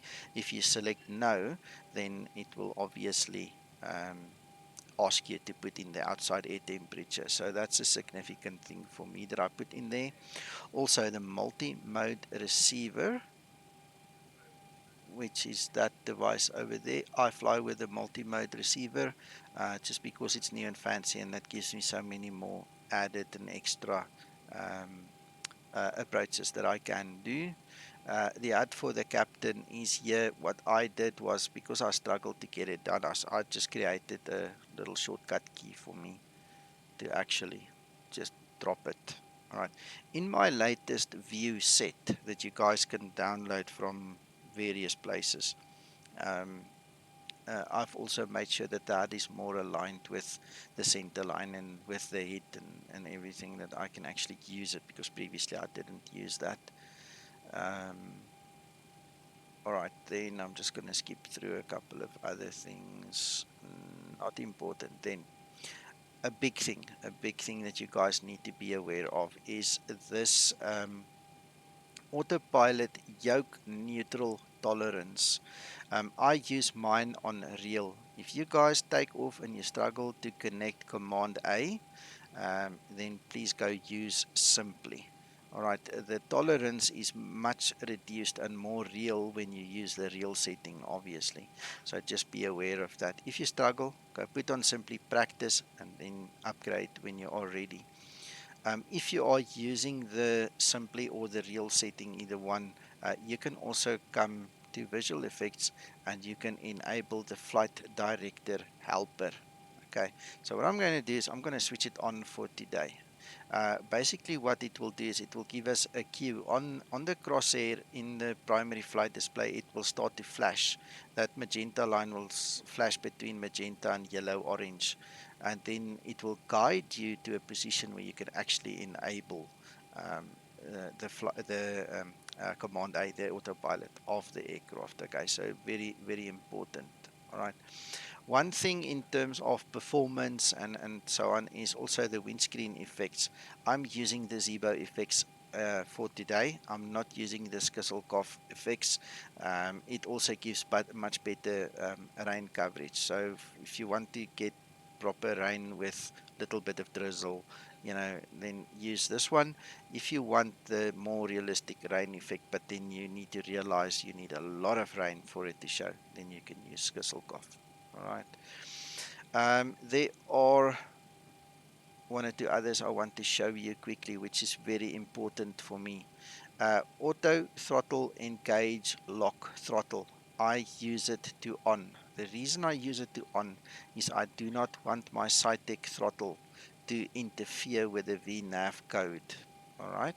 I also use the throttle noise lock. You see, I'm using it on 6 because I do have a bit of a jitter on my pods. They are used and worn. Believe me, I fly a lot. So you have to make sure your throttle noise lock is set up correctly. All of these things are in the Zebo install guide, guys, so you don't have to worry too much about it. Just go read up. It's all there. I've got pictures with it and everything. These are just my basics that I use.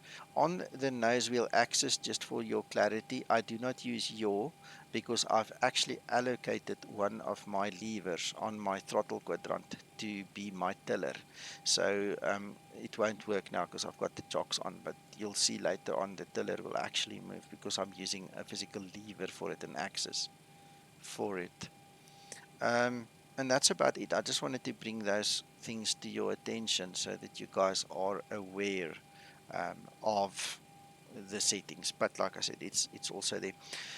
If you guys look below my video that you guys are watching now, in the description, there's a link to my private hangar. All my setups, everything that I'm willing to share with you guys is listed in there. You can go and download to your arts content. Everything is free. You can have it, you can share it.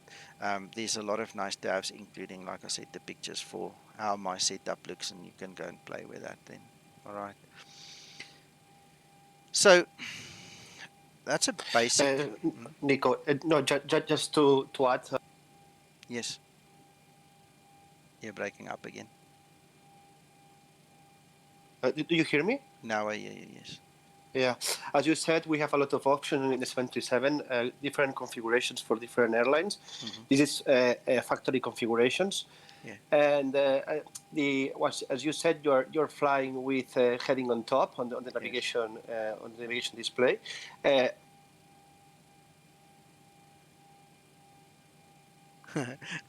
I think you go off your app there in the middle, Jan. this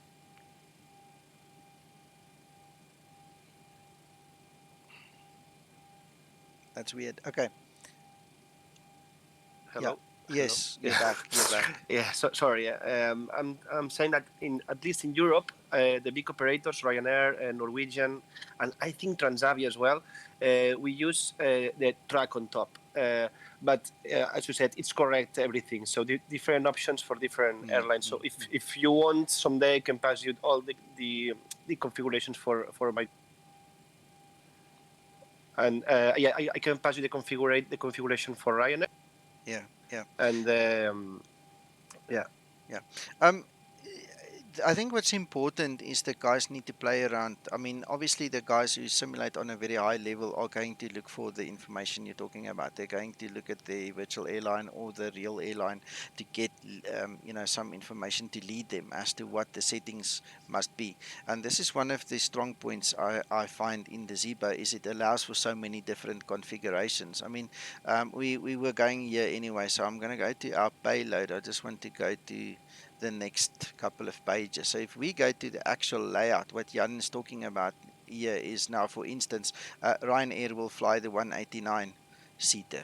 For instance, I'm fiddling around with the 160. Other operators have the 180 or the 187. So Zebo and the his whole programming situation here has allowed for a lot of customization. One of the things that I also did here is standardize the weights so that when I do my OFP, what we see here in Sim Toolkit Pro, when we look at this, it actually balances with the rest of the Zibo mod, because we had a couple of instances where the guys would say, oh, but this is out, it doesn't calculate correctly. So I just made sure that everything is balanced, and that's the detail that you'll get in the install guide as well, and the guidance I want to give you. Because when I look at my FMC later on, I want to see the same values that I have in my OFP. Otherwise, it's kind of mute. Why do you want an OFP then if it doesn't balance?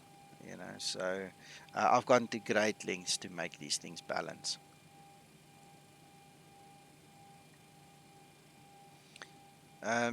If you guys are not familiar with it, we also can open the doors. I've got some keyboard shortcuts that I've created for myself. I use Control 1, 2, 3, 4, 5, and 6 to open the first 6 doors. In case you didn't know that, we can also change the lighting. So depending on night flying and stuff like that, you can actually change the lighting in the cabin, which I find is very, very nice to have. Our GPU is currently connected, so you'll see it is right there. That's the one standing there. We also have an option to have an air starter unit, which is over there. Right, so you can use that to start instead of your APU as well. It's a very nice thing to have. I've played around with it quite a bit. And then we've also got the de-icing trucks. I don't want to click them, but those of you that have the Zibo already, you can just go and click on the de-icing trucks. It will run for, I think, 60 seconds or 3 minutes. I'm not even sure now. It's in my checklist. You guys can see what it's about, and it will de-ice for you. As far as I know, it will give you 45 minutes hot until takeoff. Once you get into the air, it will rapidly diminish, like in real world. You have to then start using um, proper procedures for that. We've had great fun watching guys fall out of the sky because they think it's just a gimmick, but trust me, it really works. It's designed to really work. For our purposes here, we can also get the air stair out, so there is an air stair included. I personally also use ground handling deluxe from jar design, so I can pick and choose what I actually want to have drive up to the aircraft. So we'll use the air stairs and we'll use all of this.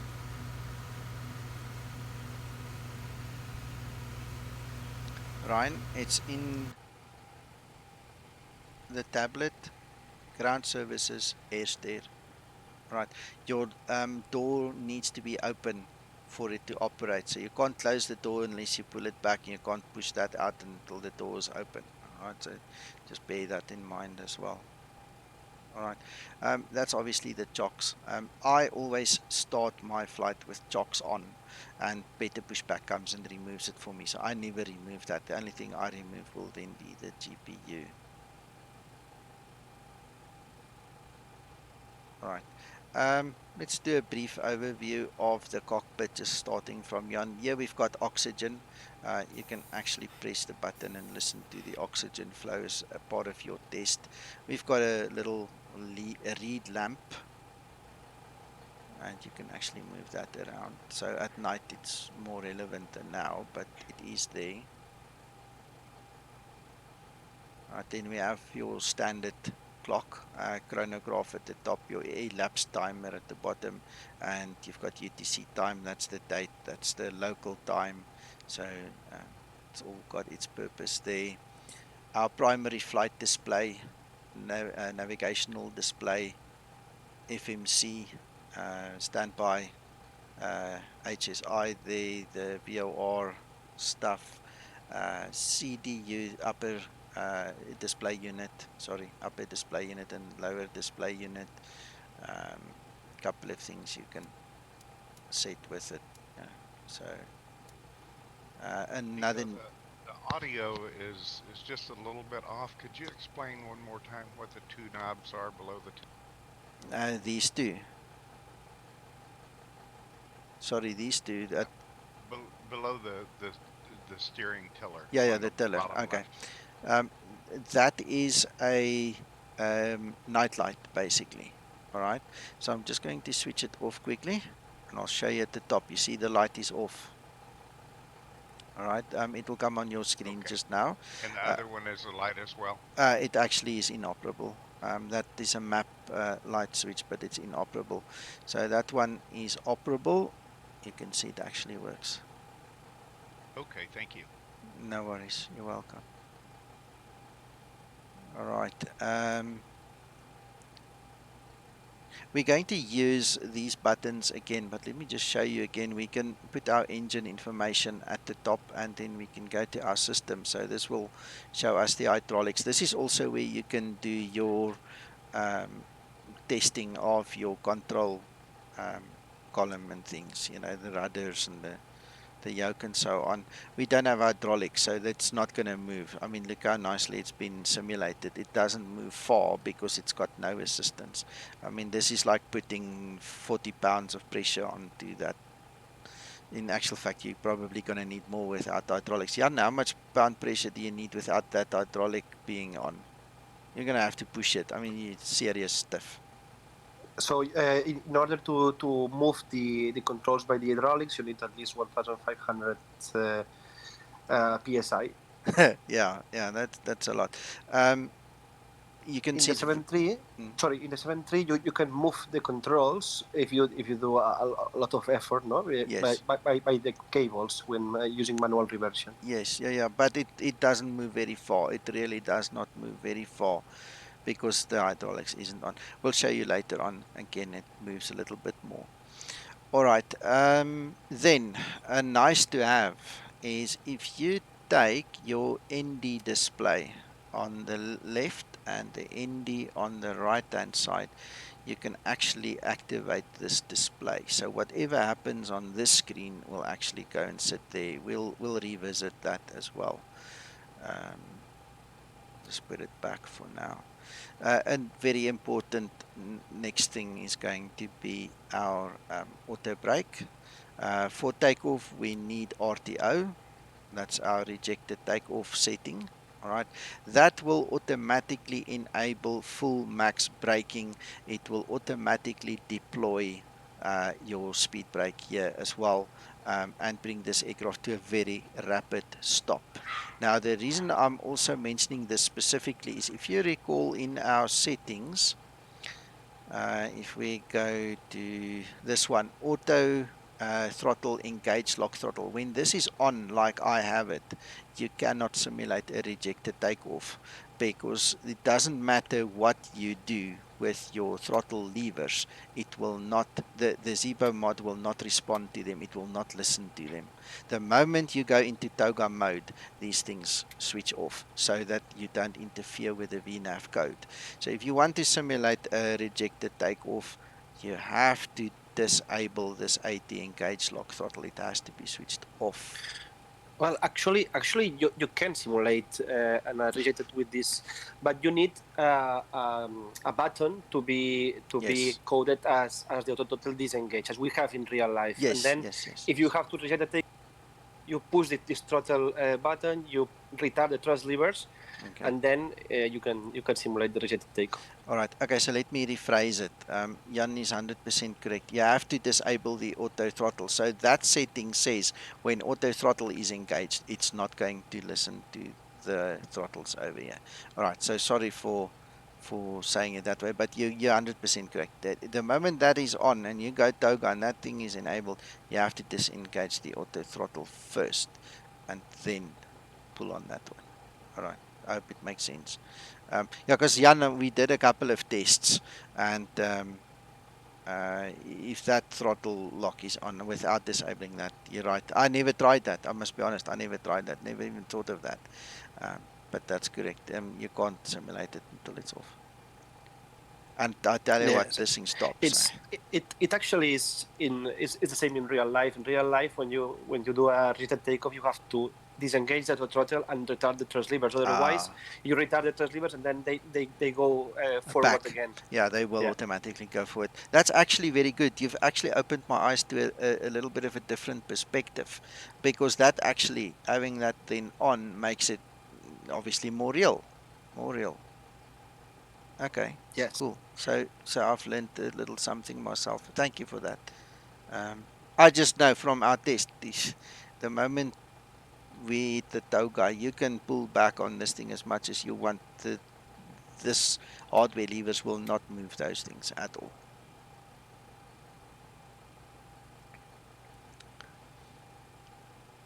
Okay, next. This is obviously our flap deployment indicator. So that will tell you where your flaps are situated.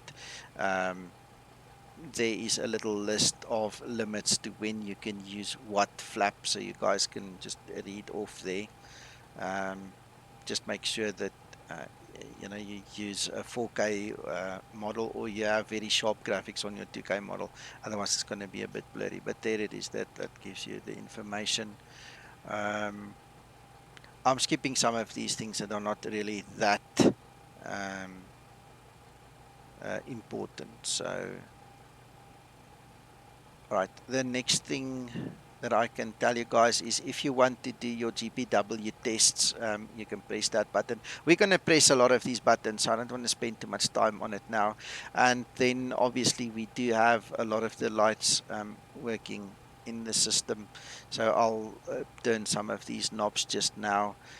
Coming back to this side, we've got the EFIS. All right, so you have various different modes that you can select here. I'm going to talk a little bit about that when it's time for them.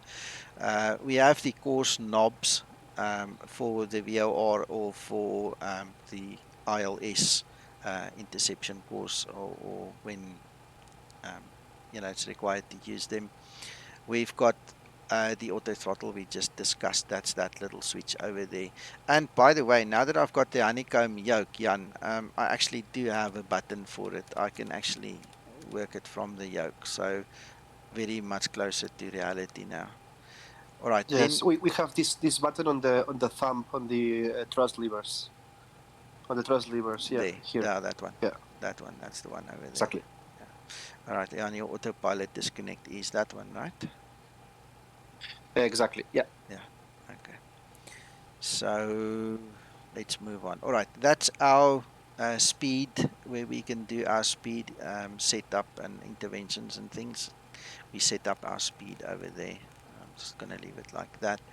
Um, we'll worry about the rest of the buttons later because you need to really understand what it's about. No use just talking about them. Heading select, that's where we set the heading we want the aircraft to fly into. And then we've got the bank limiter on the back side. One very important thing is this bank limiter, that switch only works in heading select mode. If you are in LNAV mode, the aircraft will handle the bank limiting and stuff for itself. Hey, Jan, that's correct?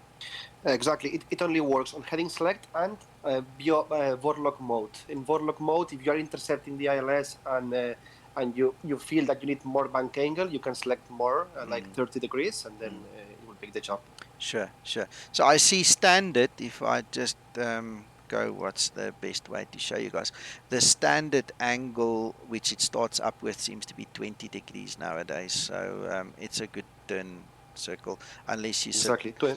25 from departure to 30,000 feet.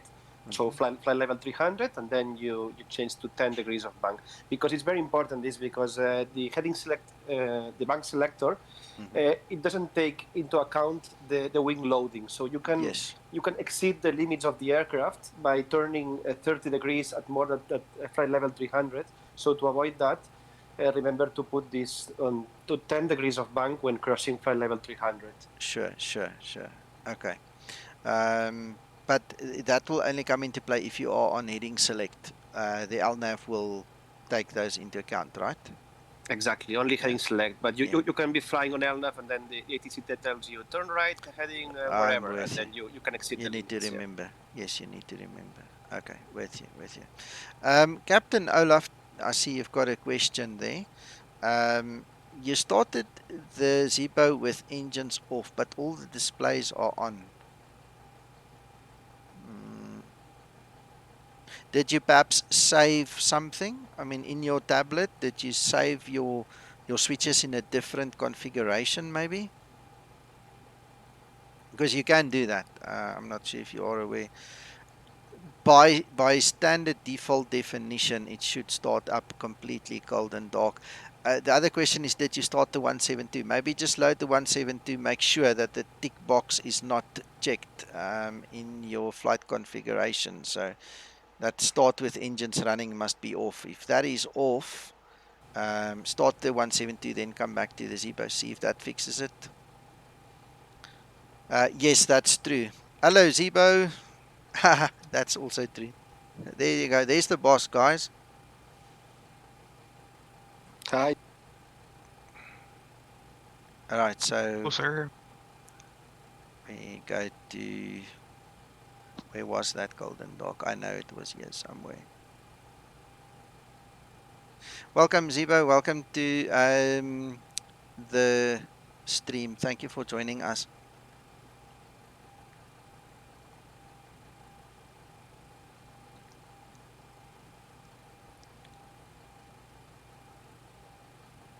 I'm gonna find it somewhere. I know it somewhere. You just Hello, had it there, Krista. Nico. Did I? Did I go over it?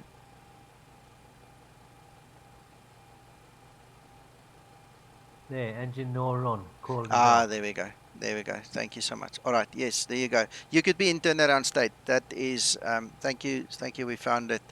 Um, so if you put it in turnaround state, obviously it won't be in cold and dark. I've purposely got it in cold and dark. That is true.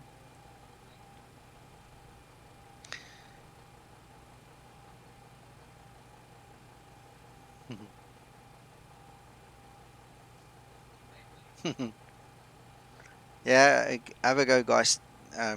You can share your appreciation with him. Thank you so much. All right, where were we at? All right, let's go back to that view.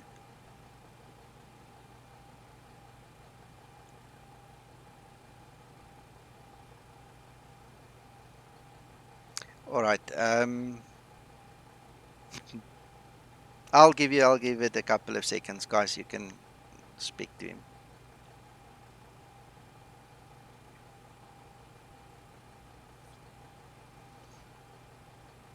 No, every time I speak to Zebo, um, I learn something new.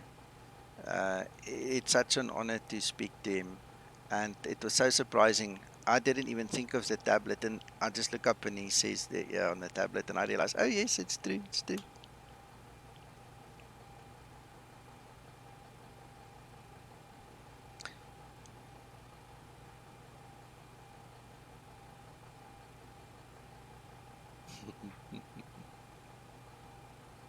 I think we can honestly say if Zebo's here, there is actually somebody in the room who knows more than Nico. Or Jan. Well, he is here. You can see him. He's talking on text, so you can chat Yeah, back. I know. Yeah. I appreciate that. Uh, And thank you for all your efforts, Zebo. It's one of the most enjoyable planes to fly in the sim world. absolutely. Absolutely. Yeah, we thoroughly enjoy this aircraft. Um, I'm amazed as to what I have learned as well. It's absolutely amazing.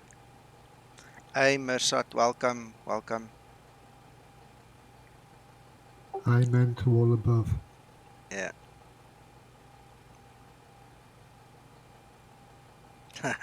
Yes.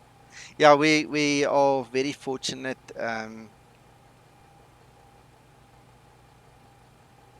This question for you, Jan.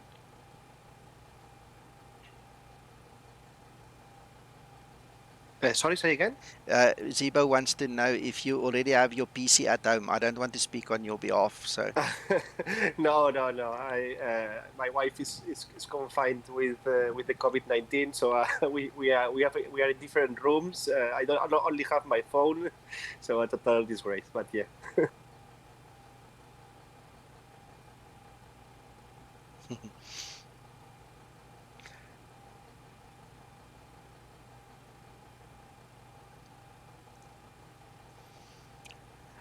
Right, guys, let's continue. So we briefly spoke about the setting selector. The next important one is obviously the altitude select knob. Yes, Mirsad, it's going to stay, and you will notice a couple of things are specifically for you. So no, you don't have to take notes. You can come and view it as many times as you want, unless YouTube takes it off for a reason beyond me. They shouldn't, but I'm not going to take it off. This is one key per book, one for the books, to keep. Posterity, the way it's going. Yeah. Hello, Gwilym. I'm glad you showed up. Thanks for joining us. All right. Anyway, so the altitude knob is very important because at some point in time, your OFP or your ATC or your common sense is going to tell you to go to a certain altitude. So whether it's going up or down, that's irrelevant. You have to set the altitude, and this is what the aircraft will then comply with. I think it's very important to note also the aircraft can't go where you don't tell it to go. And you need to be able to understand that. You need to be able to harness that. And you need to obviously then learn how to set it up correctly and to um, make it listen to you. So that's the altitude knob, and like I said earlier, that's just the course knob again. And this is now our command buttons, command A and B. Command A for normal operation for me, and I think most of the simmers out there. If you want to, you can use the command B. There are reasons for it. Jan, you might want to just tell us a little bit more about command A, B, and the CWS. I'd like to just hear a more technically sound way of doing it. Yes, command A and B basically is the full autopilot. So what we do is when the captain is flying, he uses command A. If the first officer is flying, I use command B. Is basically this, and the control wheel steering, the CWS, is a mode that basically what it does, it is like to be more simple, it's like flying an Airbus. Is the aircraft keeps the attitude. So if you move the control column and you put, for instance, 10 degrees nose up and 20 degrees to the left, and then you release the control column, the aircraft will keep this attitude. It's like a semi-autopilot. Mm, mm, mm. And they tell me that you can use that when you have a lot of turbulence and things like that, right? Or Exactly. wrong? Operationally, we use this when you encounter moderate or severe turbulence. Then it's impossible to keep the altitude. Then you use control wheel steering in order to keep the attitude, and you will lose some feet. But it's better this than chasing the altitude, because then you can encounter a stall or an upset situation. All right. I think that's a very I important point. Yes, EW? Yes, I have a question, and if you want to address this later on in the flight, that's fine, or if you Mm-hmm. want to do it now, either way. But can you or Jan explain when you would use altitude intervention and when you would use level change to change the altitude? Okay, I can do it. Jan, you want to do it, but I don't mind. Up to you. Up to you. If you want, you can start and Okay, some. let me tell you what my impression is, and Jan can fill in something else afterwards or change my mind. So, level change is related to a fixed speed. So, your aircraft will try and keep an attitude to try and hold the speed that you've actually set over there. All right, so it's not like it's managed at all. Altitude intervention uses VNAV, so it's a managed climb or descent that you will enter into. And one of the things altitude intervention will do is it will cancel your altitude restrictions in its way to actually follow the VNAV path. And that's in a nutshell. If there's more to it, Jan, you're going to have to just add a little bit. Exactly. When you're climbing, you have only one VNAV mode, which is VNAV speed. So in this case, if you are climbing with VNAV speed and you select a higher altitude and you press altitude intervene while you're climbing, this will cancel the next restriction. You will continue climbing. You can select a different speed, which means that the aircraft will aim, the pitch will aim for this speed, but always it will keep N1 for climbing, so maximum climb thrust. Okay, level change, it doesn't take into account any restriction. So if you are climbing with enough speed and you reach a restriction, the aircraft will level off. But however, if you are flying with with level change during climb and you have a restriction, if your MCP altitude, your altitude selector is higher, you will continue climb to this altitude, disregarding all the restrictions. And same happens with while descending. If you are descending with level change, you will descend to the next altitude with the idle thrust. But if you have any altitude restriction on your FMC, the aircraft will disregard these altitude restrictions. While as with speed intervene or altitude intervene, the VNAV is engaged, so it will keep the restrictions. Okay, thanks. That makes sense. So if you're following ATC instructions, you would most likely use level change? Exactly. That Sorry, we missed you there again, Jan. sorry, if you're flying with following a route, so with LNAV engaged, I recommend to continue using VNAV speed or VNAV path, wherever you need. But if you are using radar vectors, if you are under radar vectors given by the ATC, then use level change or vertical speed. Okay, thank you. That makes sense. All right, Zebo's also weighed in there. He's given a small text um, description. So just to give you an example of what I would do if I do a step climb. All right, let's say I fly flight level 350 and 2 hours into the flight I want to climb to 370. I would dial in 370 on the MCP. I would then also dial the 370 in my pressurization system on the overhead, and then I press altitude intervention. It will then automatically change the cruise level in the FMC, and it will then start to climb. So to avoid problems with pressurization, because you can have a problem if you climb above your yes. maximum altitude. What we do is when we are cleared to the cruise level or we receive a new cruise level, we set, as Nico said, on the MCP like 370, we set the overhead panel 370, we place altitude intervene, and we call flight level 370 3 times set to be sure that all the things are done. Yeah, because if you get it wrong, you get hypoxia and you die, So we don't Exactly. want that kind of thing. Can I just interject with a question? Yeah, Given what Zebo's just said about out intervention during cruise before top of descent, it activates descent now. Is that the standard 1,000 feet per minute descent until it reaches the VNAV path? Exactly. If you have a lower altitude on the MCP, that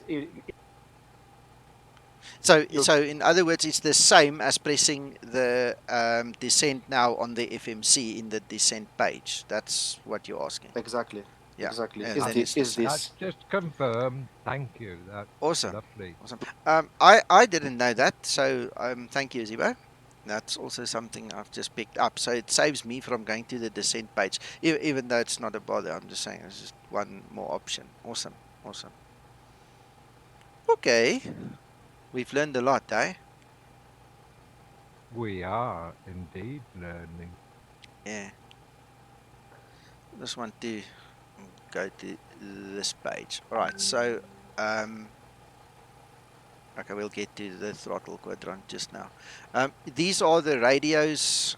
Just briefly, we've got COM1 radio. That's our standby. That's the active frequency. This is our MMR. It's got 3 modes. So you've got the VOR, ILS, or the GLS. The GLS will also fly the ECTOS, the WAS, as well as the GLS. And I think there's now 1 or 2 new formats in there. So if you look at your charts. This is obviously new generation technology. If you look at the charts, you'll get an EGNOS or a WAS code or some code that you can then enter into your MMR, and it will then do the approach for you relative to that. If you go to the EFB and you set this back to normal nav radio, you're really stuck. You can't do all these fancy approaches. So that's why I fly with this. yes. In Europe, as far as I know, we only have Malaga and Frankfurt equipped with GLS now. Correct, but the rest has got EGNOS. So what you can do is you can actually enter the EGNOS code in here. It will accept it. In the Zibo mod, you can use EGNOS, WAS, and whatever the other 2 or 3 is called as well. You can actually use it. I do have on my channel the tutorials for using them as well, where we've actually used it. As a matter of interest, the airport where we are now, LPPR, actually has an EGNOS approach on runway 35, full LPV.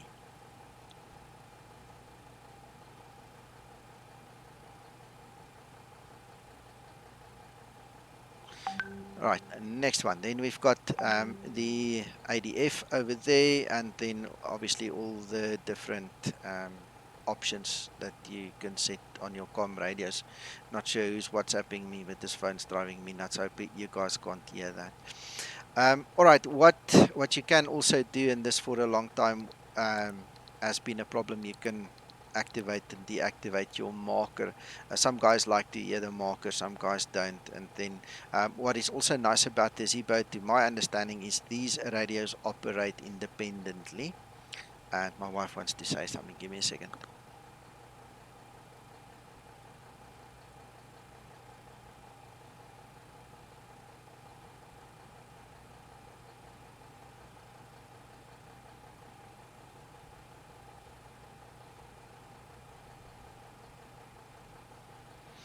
All right, so I was saying these radios work independently. There was an issue with Xpilot and the virtual um, flying thing online. I'm not sure if it was only Xpilot, and then changes had to be made as far as I can recall.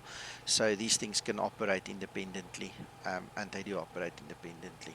Also, I think this was a first for the simulator world Zibo, I think, changing all of this around, making it work like this.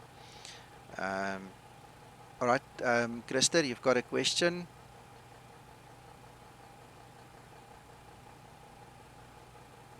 That's above my pay grade, Jan. Do you know? I don't know that there is a correlation to that. Which question? This one with the ADF? Yes. I actually I don't understand the question. So you're using the ADF to calculate the glide slope. Well, you can do a non-precision approach with the ADF using the database of the FMC, but obviously you don't have a glide slope. It's managed by VNAV or vertical speed, but Yeah. it's not an external glide slope like an ILS or an GLS. Okay. Yeah. Zibo also said no. All right. So that's not included then in this model. All right. In the middle, we obviously have the weather radar thing. These are non-operable. We're going to not talk about that right now. Then we have what we have over here is our transponder, where you can set your actual squawk code. If you guys ever heard the squawk code from ATC or heard people talk about it, this is where you set it up. This is how you identify yourself through the code to the ATC. There's also an inscription in the FMC that you have to fill in to tie everything together, and we'll show you how to test it and make it work shortly. Virtual Sky Check. Can you talk about this post stream, perhaps in Discord, please? I'll give you some more info. Okay, Mac, you must just speak up a little bit. You're a bit soft. I said Virtual Sky Check. Can you talk about this after the stream? I can perhaps put a couple of bits more info your way. Okay, cool. All right. Not printing. Okay. Guys, this is interesting. My wife wants to print and it doesn't want to print. Let me just get this printer going. 10 seconds.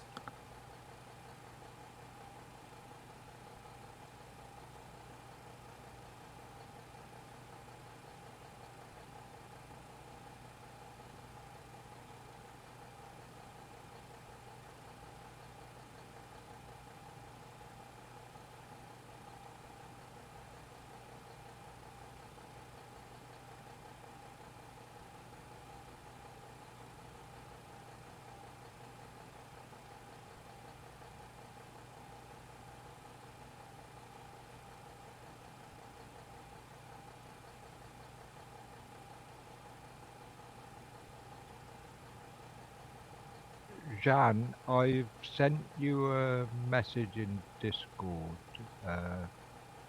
It's not particularly relevant to Nico's stream, so can I chat post the stream, please? Okay. I will check now. I'm a bit limited because I'm with the phone, but yes, after the stream, I can check all the questions or all the concerns or everything I can help, and we can talk. Thank you. No problem.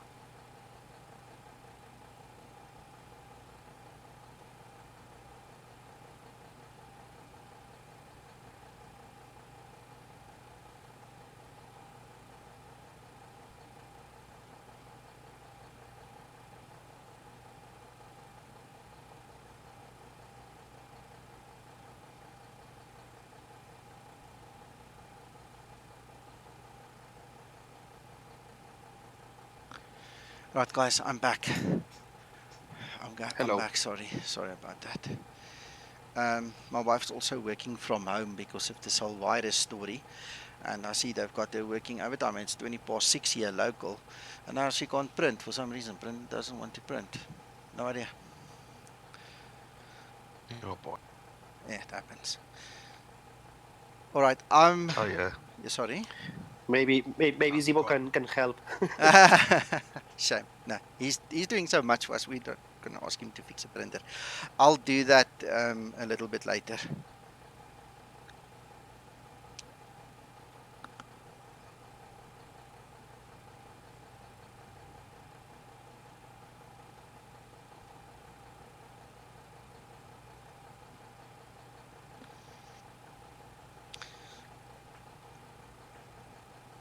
Alright, so my wife is now very disappointed because that thing just doesn't want to print. I've switched it off, switched it back on, whatever. Not important right now. Alright, I'm just putting the lights on because it is getting a bit darker, and as you guys can see, most of the lights here work, so we'll run through them. I'm not too worried about the other stuff. I'm just giving you the highlights. If we look at the actual um, throttles and the trims and everything there, everything obviously works. Everything is modeled. I've got, well, I used to have levers. I've got it now on my yoke, so I can actually, um, just press buttons and get things to move. You know, flaps, everything. I just control from my wrong button. Control from my yoke. So that's all there. In terms of the bells and whistles we said earlier, if you want to do the checks, we'll run through that. We'll just get the IRS aligned quickly.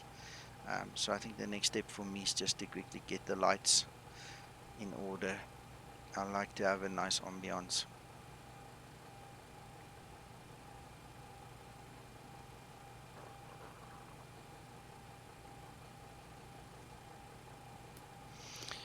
All right, and just briefly, I just want to quickly talk about this IRS. I'm going to turn these knobs. All you guys need to do is just turn it twice to nav. All right. At the very top, what I also do is I just set my button to HTG STS. It tells you how many minutes is remaining for the alignment, and then I move it to the wind when I'm ready. So these are the two settings that I use over there. And I just wanted to quickly align for us. I purposefully set it at 1 minute because I've never been in an aircraft where a captain actually comes and does this. I've seen the ground crew do it and the first officer do it, but by the time the captain gets there, like I said, I've never seen it. Maybe they do it when I don't look, but um, Jan, Wendy, who's responsible for that IRS really in the real world to do the alignment? Is the pilot flying regardless of captain or first Is officer? it? The pilot flying this sector, the first sector of the day, obviously, Okay. it Okay. does the alignment. All right, so then I didn't see the captain. Oh, it was the first officer. Yeah, but anyway, so it gets done. What we need to do now, and this is very important, guys, very, very, very important. Please do not use any coordinate other than on page 2, GPSL, or at worst GPSR. They are both the same. But GPSL is the primary GPS, and we go put it in there. All right, so that takes care of the very basic. I know there are models out there in the flight sim world where you can literally put in almost anything and it will take it. It's just not right. It just doesn't work that way. So just be careful. Now, for the purposes of today, I really want to use my checklist. My checklist is not the same as what you will find over here. I don't know if you guys know about it. If you click at the top there is this checklist. This is basically for guys who've been around a bit, who've got some experience. This is a quick checklist. It tells you what to remember and and what to just check to make sure everything is there. For our purposes today, we're going to use my checklist just to help the new guys get into the swing of things, because it's a little bit more step by step, step 1, step 2, step 3, and it doesn't rely on external knowledge or extra knowledge. I wanted to say that, Zebo, but I thought, then that's going to be maybe over the top of the guys, but that is very valid, It cannot be more than 3 miles, because that will cause a whole bunch of things. IRS drift is real and things like that. So aerial is just a setting. Let's see if I can find it quickly now. Engine, no run, cold and dark, or turnaround. You just click on the turnaround state over there. And guys, another big thing. When you have actually changed anything in your configuration, make sure to save it. Otherwise, next time you start the Zibo, it's going to forget that you did it, and then you're going to get frustrated because you didn't save it. So please remember that. I should have mentioned that earlier.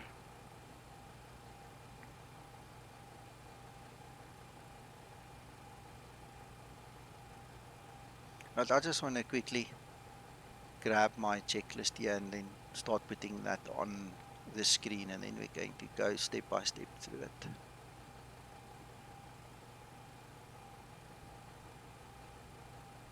Again, guys, my checklist is for training purposes. It's very elaborate. It's pages upon pages. I don't want to give you the wrong value, but I think it's something like 30 or 35 pages. Specifically designed to help the guys from scratch, that don't necessarily have a lot of background information. Right. If you want a copy of this checklist, then you guys are welcome to download it. It's there's a link below the video in the description. You'll see my private hangar. It's my OneDrive. You guys can go and download it there. It's in Explain 11 Zibo checklists, and this is what it looks like.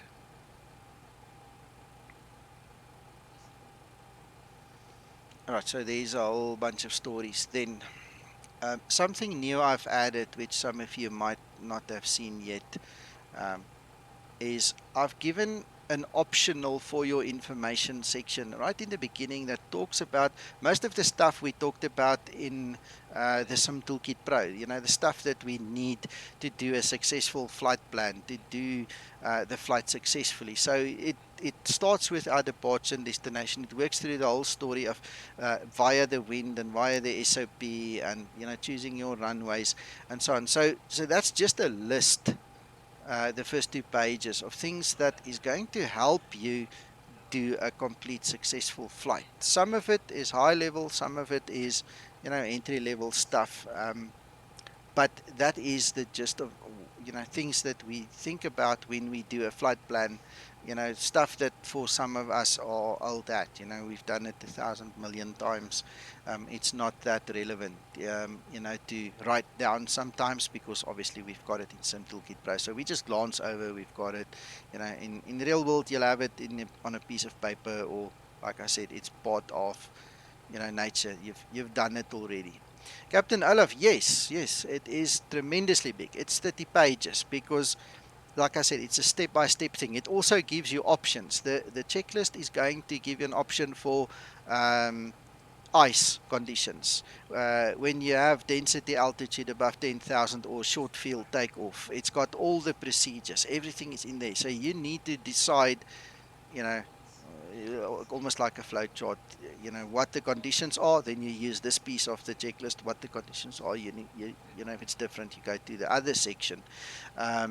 So we're going to skip a couple of things. Then I'm going to start here. The doors are open. The stairs, that's done. We're not going to start the service crew because that's just going to create a mess on the audio. Chocks are set. Ground, click the wrong button. Check, make sure ground power should be on. GPU is on. All right, we can pre-plan our pushback. I want to show you something else quickly while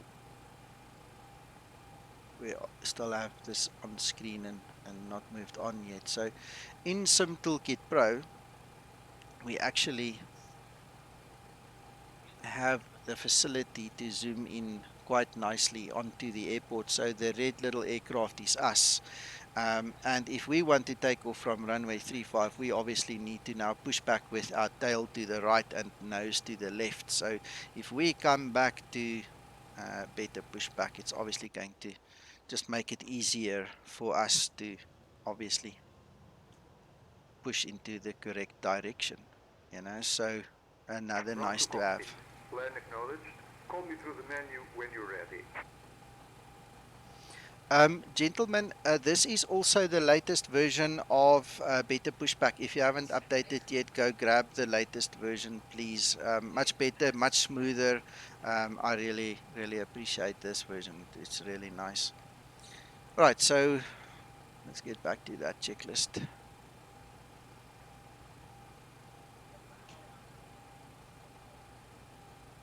Are you serious?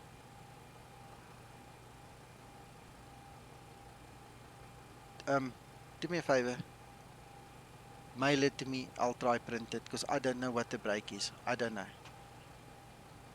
That's the wife. She still wants her printout. Still not working. Anyway, I'll print it for her later.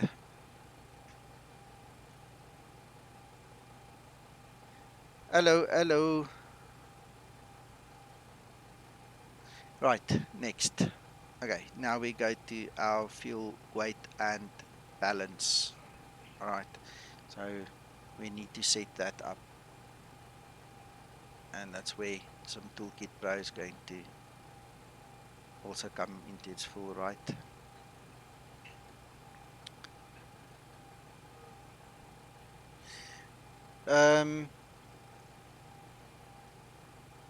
I'm going to change this. I'm going to cancel this flight.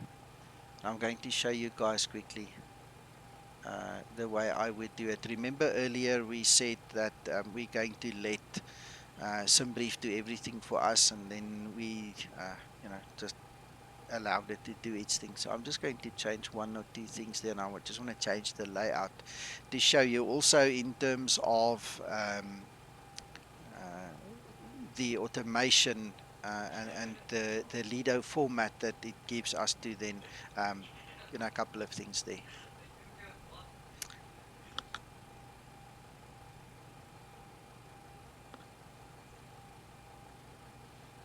All right, so we're gonna start again. LPPR, LPPT, Ryanair 810.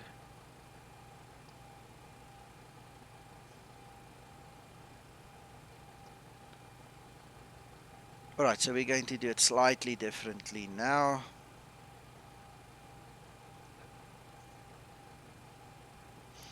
Fly with Ricky, no. That's a mod I got from the org. Same as the coffee there. I wanted a little bit of, spice in the coffee. So those are just mods. If you go in and download the Zibo install guide that I wrote, the mods are listed there at the very end. You can go and have a look there. Right, so this time we're going to actually specify the runways. We're going to leave the route a little bit alternate. I don't know, we can just leave that as well in terms of performance. Let's go to CI6 again. All right, this time I'm actually going to block it at 290. Don't want to go to 330. It's just too close for comfort. Weights, it's go to 160 cargo, I don't know, 1.5, something like that. Right, then under options, I'm going to go for leader. I'm going to explain why. When the leader comes up, Jan, you obviously in the real world use your RYR format, but for training purposes, I want to show the guys the leader. So let's generate that quickly.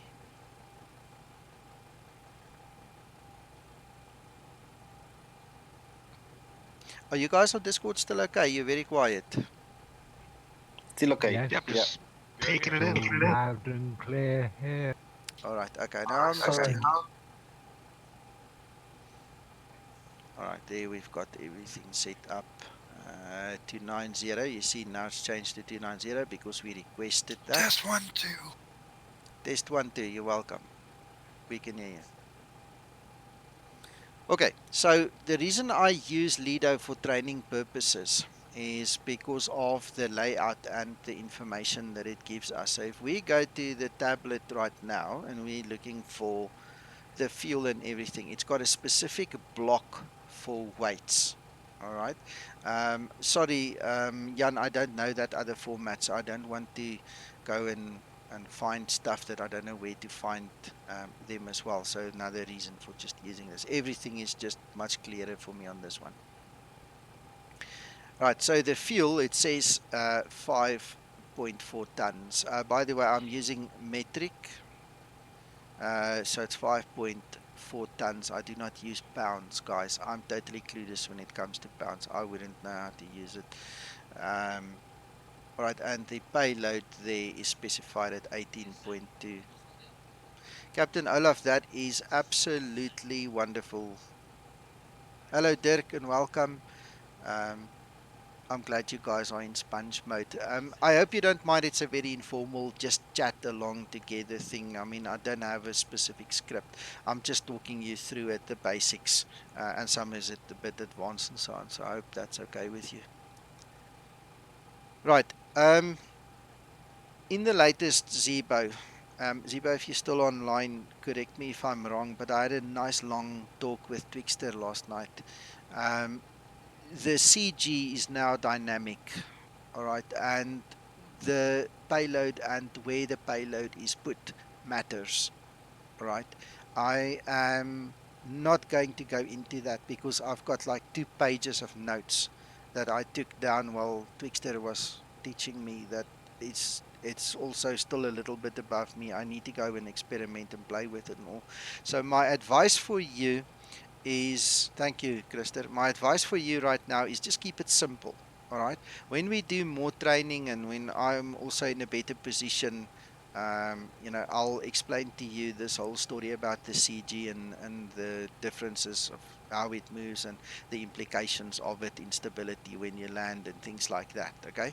So for our purposes, all we're going to do is we're going to take 18.2. Because that's what it's specified. All right, so it tells us we've got 160 passengers. SimBrief behind the scenes uses 104 kilograms per passenger. That includes 79 kilograms for the actual person and 25 kilograms for the baggage. So that's taken into account, and then the cargo, that is additional. The sum total of all of that gives us 18.2. And thank you so much, EW. Much appreciated. That really means a lot to me. Thank you.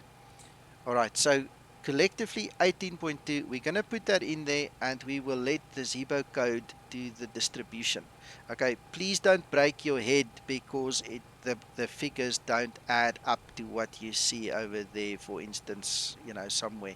The cargo and things like that, it's irrelevant for a beginner. It's irrelevant for people who just want to fly. When we get to the next level stuff that I just spoke about, we're going to worry about where the cargo goes and what shifts you get in your CG and things like that. Okay, so if that is all in place, the next step is we're going to have to call the fuel truck. Yes, sir. And just to add that in real life it happens as well, because when we get the Lido, the sim brief, or well the equivalent in real life, it says zero fuel weight, which it's different in real life because there are a lot of passengers that don't show up, or there are always differences. So it's normal that the numbers that doesn't match. Yeah. What I've done, Jan, is I've taken great care between me and my install guide and the information that I managed to get from everybody concerned. Uh, I've made it to match now. So if you will go to that page again, I'll just recap with you. I've made sure that the Zebo values, the SimBrief values, the PFPX values, the Sim Toolkit Pro values, everything correspond. So I'll show you when I do my loading. If it's out, it's with 100 kilograms or less that it's out. You see, so I took great care, and I'm very proud of the fact that when I show it to you now, it's probably going to balance properly. You understand? So I know in the real world, like you said, things happen, but in my virtual world, I stand there with um, a purpose to get everybody on board that I want to be on board, kind of a thing. So I'll show you guys just now. The reason I went outside is just to show you the fuel truck. It's done, so it obviously went away. So the loading there is then done. You see, it's all in place. All right. Um, I want to go to that page over there just to recap what we just said. So if SimBrief says we've got 79 per passenger, 79 kilograms per passenger, I made it match, right? Um, the rest of the values, the forward and aft and galleys and all these other things that would include the pot and the pan and the water and the milk and the whatever else that goes into this aircraft. I've used standard values to keep in the same spirit, because what then happens is when I go to the FMC, and we go to this page over there, and we go back to some Toolkit Pro. Right, and we look at that format, that Lido format thing that we received from SimBrief. If we look zero fuel weight, see it matches. So it matches there. All right. Our takeoff weight is 666, and there it's 667, because in the aircraft currently there's 100 kilograms extra that is the provision made for the taxi fuel. You understand? So I really went out of my way to make sure that everything, if you follow my guide, is in place, that it will match. Because I tell you what, I don't know how much you've dealt with the end users, Jan, but there are some guys who will cry because of that 100 kilogram that's out there. And it's a typical flight simmer thing. The guys cry and they say, "But you did it wrong. It's not right. Zebo says it's that. You go talk to Zebo. You fix it." You know. And this is a flight simmer thing. They do it. So I really took great care that it will actually match. Yeah, in real life, it's always different. The zero fuel weight plant and the actual zero fuel weight, it's always different. The average is 600, 700 kilos of difference. But for instance, the last month with the coronavirus and everything, almost 20, 30 passengers didn't show up in Wow. every flight. So it was like 1 or 2 tons or even 10 tons. Wow. Wow. Yeah, so you guys have to think on your feet there, eh, and compensate when you need to.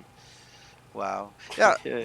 Yeah, EW, you're right. We're a bunch of us flight simmers. I mean, a lot of the real world pilot friends I have, they laugh at us when we really go down to the numbers. They say, but it doesn't work that way in real life. Anyway, little bit of information there just to tell Yeah, you. the important thing is that the actual zero fuel weight that you have on board, it has to be on the FMC. In the Zebo, it's not really a problem because it's automatically calculated when you press the CDU key, no? But in real life, it's important to have real figures. The rest is, if it's correct in the FMC, then it's Gonna work. Yeah.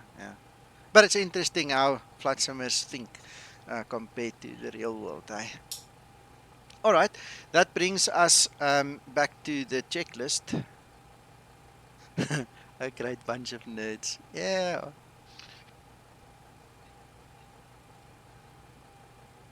Yeah, Ora, we're going to teach you just now. And the guys on Discord will help me out, I'm sure. So I'm going to go back to Adobe. I'm going to get that checklist up and just show you some basics, a little bit more basics. All right, one of the things we obviously need to check is we need to check that our parking brake is set. The fuel cut-off levers need to be cut off. Reverse thrusters need to be stowed. You don't want a nasty surprise, eh? I mean, if you move this thing, that reverses shouldn't come up. Speed brake is down, very definitely. Just pressing the button, making sure. Right, our thrust levers is in idle, the flaps are up, and the landing gear is down over there. Right. We've already done the battery. We've already done the standby power. That's guys. it's already there. The reason I have it in is because on the tablet you can actually go and manage your state presets and things. You can actually change the state of your switches and save it and recall it later. So for training purposes, this is a magic tool. I tell you, this is an awesome tool. You can literally go and flick any switch you want, set it in a position, save it, and come back to that state later. So it's important to note whether you know in what state it is or not. You have to check it. So standby power is guarded. We know that's the way it should be. The disconnect switches, the drive disconnect ones, or generator drive disconnect ones, they are guarded. Bus transfer is down, and then the ground power switch is very definitely on. Emergency light switch, legally you're not allowed to load anybody into this aircraft if that thing is not armed, I was told.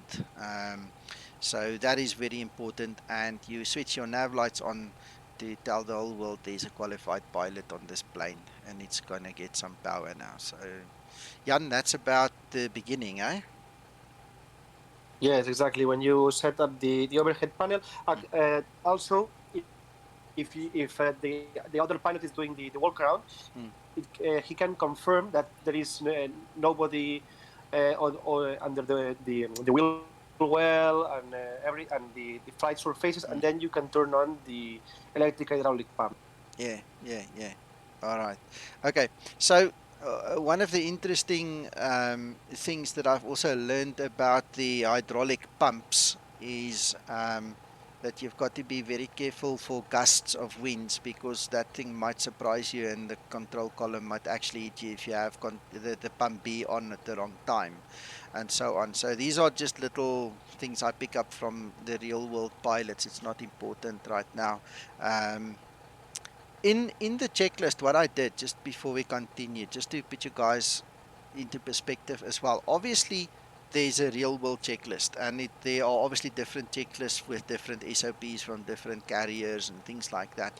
I've had a few unfortunate altercations with pilots because of this checklist.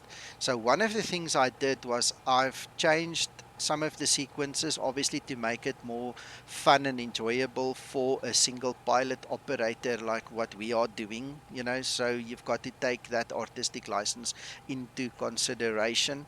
And what I also did was to prevent too many fights is I've referred to the FCOM many times. Okay, so there are ways that flight simmers do it and there are ways the real guys do it, and then there's like the intermediate. This is the intermediate. This is a bit of a flight sim thing, bit of a real world thing. I don't want to take away people's enjoyment by, overcrowding their minds with too many technical things. But there's enough in here to make it real, and there's enough in here to make it enjoyable. So just see it in that light, guys. So if you read the real FCOM and it says press switch one now, and I have it in a different place, please don't go and take medicine for it. It's not necessary. Your OCD should be able to handle that. That's just the way it is because we're in a game now, a flight simulator thing that we're trying to just accomplish. I hope that makes sense to you. I just wanted to put that out while we in the beginning phases. Right, what's next? Okay, we did the IRS alignment already. If you go to your overhead now, you'll see it's done. And what I then do is, oh, sorry, let me just move my screen so you guys can see. I simply move that to the wind.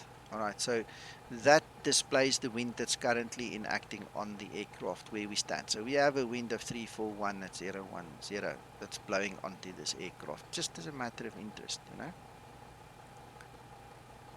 Yeah, just it's a curiosity, but if you select heading or the wind here, it can be in real life. I don't know if the Zibo Model X this, but in real life can be slight differences because this is Yes, true. It's true yes, heading and true wind, and in the yes. navigation display you will see the magnetic. Magnetic, yes, that is true. I'm not sure if the Zebo does it now that you mention it. I don't know. We'll find out soon enough. But anyway, that's just me fiddling around. I just thought I'd show you that kind of thing as well. All right. I'm going to skip that loading thing, otherwise it's going to play in our heads the whole time, in our ears. Then what you will see on the checklist, I've got, this is, you see there's dark black, normal black, and then you've got the grayish color. This is the optional stuff. You know, if you really want to go, I've already done the clock thing, I don't want to run through that again. You can go and press all the buttons, they actually work. Then if you go to the overhead,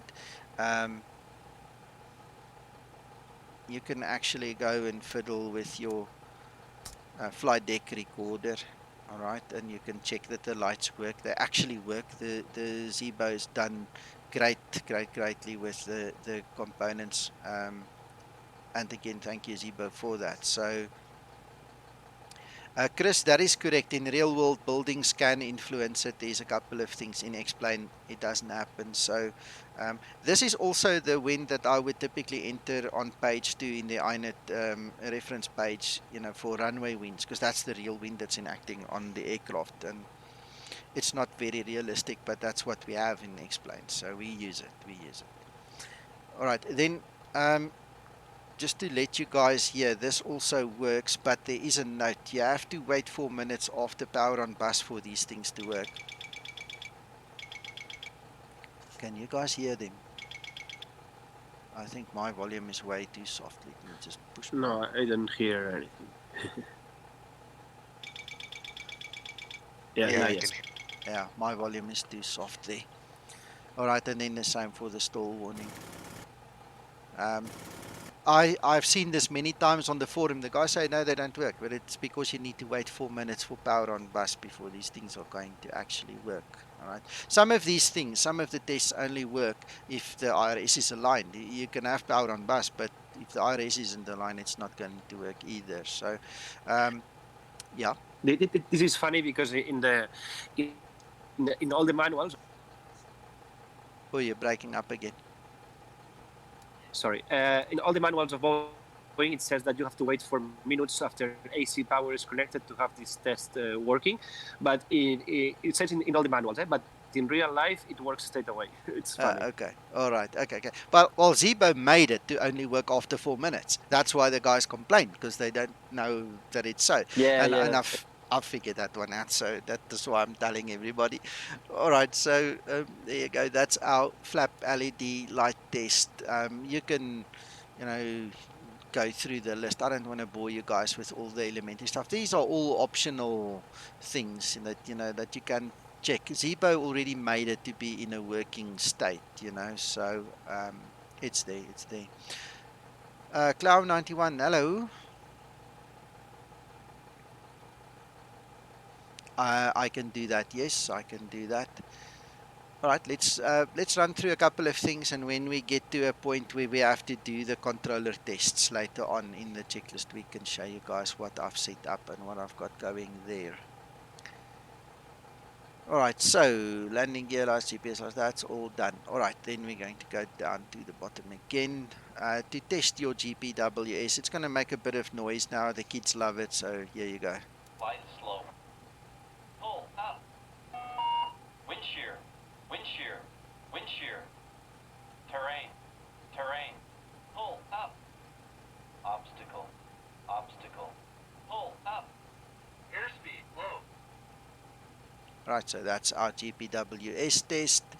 Then we've got the fire tests. Let me actually go to this view. All right, so that's the APU, an APU fault thing. Then we've got the bells. Oh, sorry, you guys can't see it. Hold on. My bad, sorry, guys. So it's that button, and then we've got the bells. And then we've got the fire extinguishing bottles, just test them. And then we've got the cargo fire. And then we've got the degas test. That's going to take a while to run, so bear with me. Adjust vertical speed. Adjust. Climb, climb now. Climb, climb now. Climb, crossing, climb. Climb, crossing, climb. Climb, climb.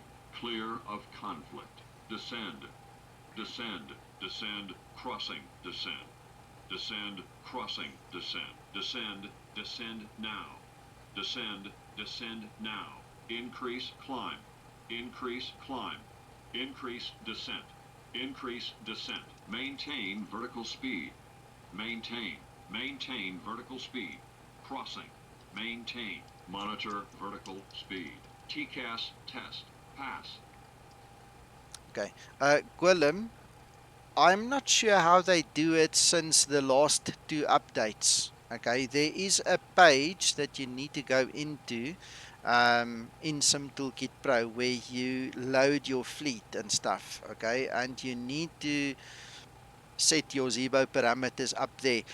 But I read in the change log that there was a change brought to it. What I can suggest is go to your homepage in some Toolkit Pro. I'll just bring it up on screen again quickly for you. You need to go and ask them on their Discord. That's the best place to get support. Okay. Um,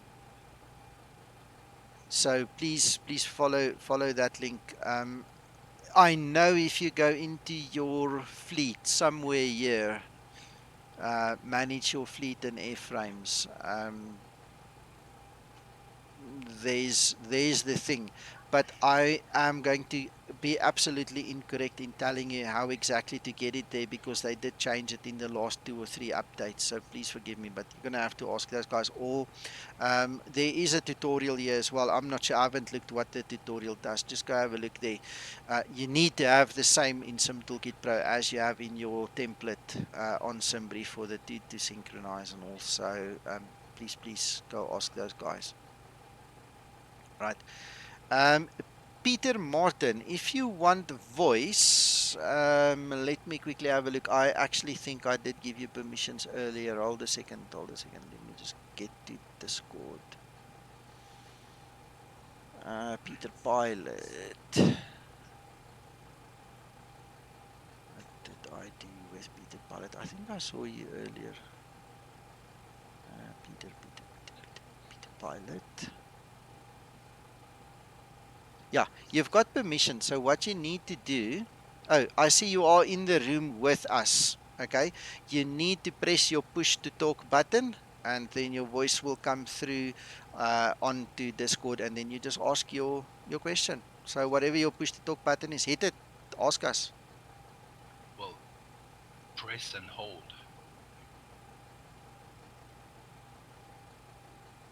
Yeah, press and hold the push to talk while you're talking. Will do.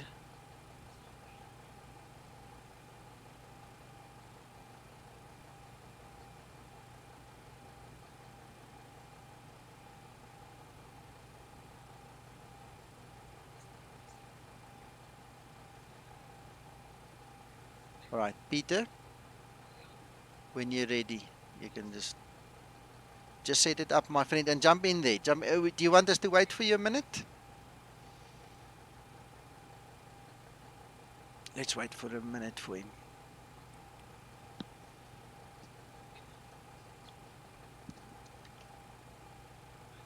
All right. Okay. The moment you're ready, please feel free to jump in. Just call my name, and I'll heed to you so you can ask your question. All right. Where's that checklist? Right, so next thing that I've got in the checklist is obviously the radio. Setting up our radios is very important. I'm not going to worry about the nav radios right now. There's a time and place for everything. We're going to get to that in a short while. When I fly on, offline or online doesn't really matter, but when I usually fly and I'm alone here, and it's a short little distance like what we're going to fly today, I literally set up my nav radios already. I'll change it in flight when I have to, but we can do that a little bit later to just speed things along a little bit. What I will do is just set up my ILS capability already to receive the code when we get there. All right. Just for interest sake, I did include a little story there for online pilots. You can actually read through that then. All right. Then the next big thing, especially for the new guys, is how to set up the FMC properly. All right. The very first principle that you need to learn when it comes to a Boeing is everywhere you see a square like you have over there, everywhere, that's mandatory. You have to put it in. Everywhere you see a dotted line, that is optional. All right. It's a principle with exceptions. I will tell you the exceptions as we go through, but you can write this down on the tables of your heart. When you see a block, you have to fill it in. So what we can do in this instance, I'm going to do it the long way around, and then I'll give you the shortcut. So we're going to say LPPR, and we're going to fly LPPT. All right. Then I want to show you a little bit of a different way of doing it. You can obviously now go and fill in the rest, and you can go and do everything manually. But I like to go to Sim Toolkit Pro then. I'll show you how I use my Navigraph to get that. Hello, Dimitri. So I'm going to activate my Sim Toolkit Pro. I'm going to go back to my summary, and I'm going to copy that line, and I'm going to go to my Navigraph. Now I'm going to paste that in there. Whatever you're doing is not on screen. It's there. Check again. It's probably just a bit slow. Well, it's because, well, if you're on Discord, if you're sharing your screen, we can only see the Yes. aircraft, Zibo. Yeah. Don't look at the Discord shared stream. That's just for Jan. Sorry about that. You have to look on YouTube. All right. So let me recap for you. What I did was I picked up that line, I copied it into memory. I went to Navigraph, went to type route, and I physically pasted this line into there, clicked on save, and it's gone and it's put the route in as we had it in ordinary Sim Toolkit Pro. So we are now synchronizing SimBrief on this side and Sim Toolkit Pro with Navigraph. All right. What we can then do is just run through everything, make sure that it is in place. And typically what I do is I open my chart list, I go find my airport, and I actually pin it at the bottom. You see there, I pin it at the bottom. So for quick reference, I can just click at the bottom. All right. You can link up to your aircraft if you want to see where you are at. All right. The next thing that we're going to do is we're going to make sure runway 35 is selected. That's correct. This is our SID, and I pin the same down at the bottom. So this SID tells us a couple of stories. It tells us that we're going to take off in a northwesterly direction, probably. Then we're going to turn right because this is the eastern track. It tells us there we need to be at a certain altitude, all right, 4,000 feet there. And it tells us we need to be at 7,000 feet over there. And at that one, we need to be at 10,000 or above. All right, so it's 10,000 and above, 7,000 and above, 4,000 and above. And that obviously is going to be in the Zebo FMC as well. All right. What is very important, guys, to note is if you have an altitude restriction, okay, the highest altitude restriction needs to be lower than your flight level. If your flight level is lower than your highest altitude restriction, so for instance, let's say we fly flight level 090, but we need to honor a restriction at 100, you won't get your top of descent. The Zebo will not calculate the top of descent for you because you didn't comply with the rules. All right, so be careful with things like that, and it's going to be very clear when we go over to this chart, which is now the standard terminal arrival. We need to be 25,000 or below there. All right. So if we select flight level 290, we're okay because the Zebo will bring us down and we will go down to meet the actual restriction. All right. But you cannot go and file flight level 230 because that's just not right. It's not going to accept it. You need to be above it for our purposes. Um, it was interesting the first time it happened, yeah, because you can take any other flight model or even an older Zebo before the rules were implemented. It didn't care. But since that was fixed, so to speak, and it actually complies with the rules now, you've got to be very certain that you fly above your highest restriction. Right, so we can close that one. We have runway 21 and we can select our approaches by clicking on the little I. It gives us RNAV, ILS or a localizer approach. We're just going to take the ILS, why not? ILS for 21. Right, so there's a little bit of an overlapping happening there. We'll address that in the FMC when we get there. Now, a big bonus, I just want to quickly pin these charts as well now. A big bonus of exporting a route from Navigraph is it will include your SID and your star for you already.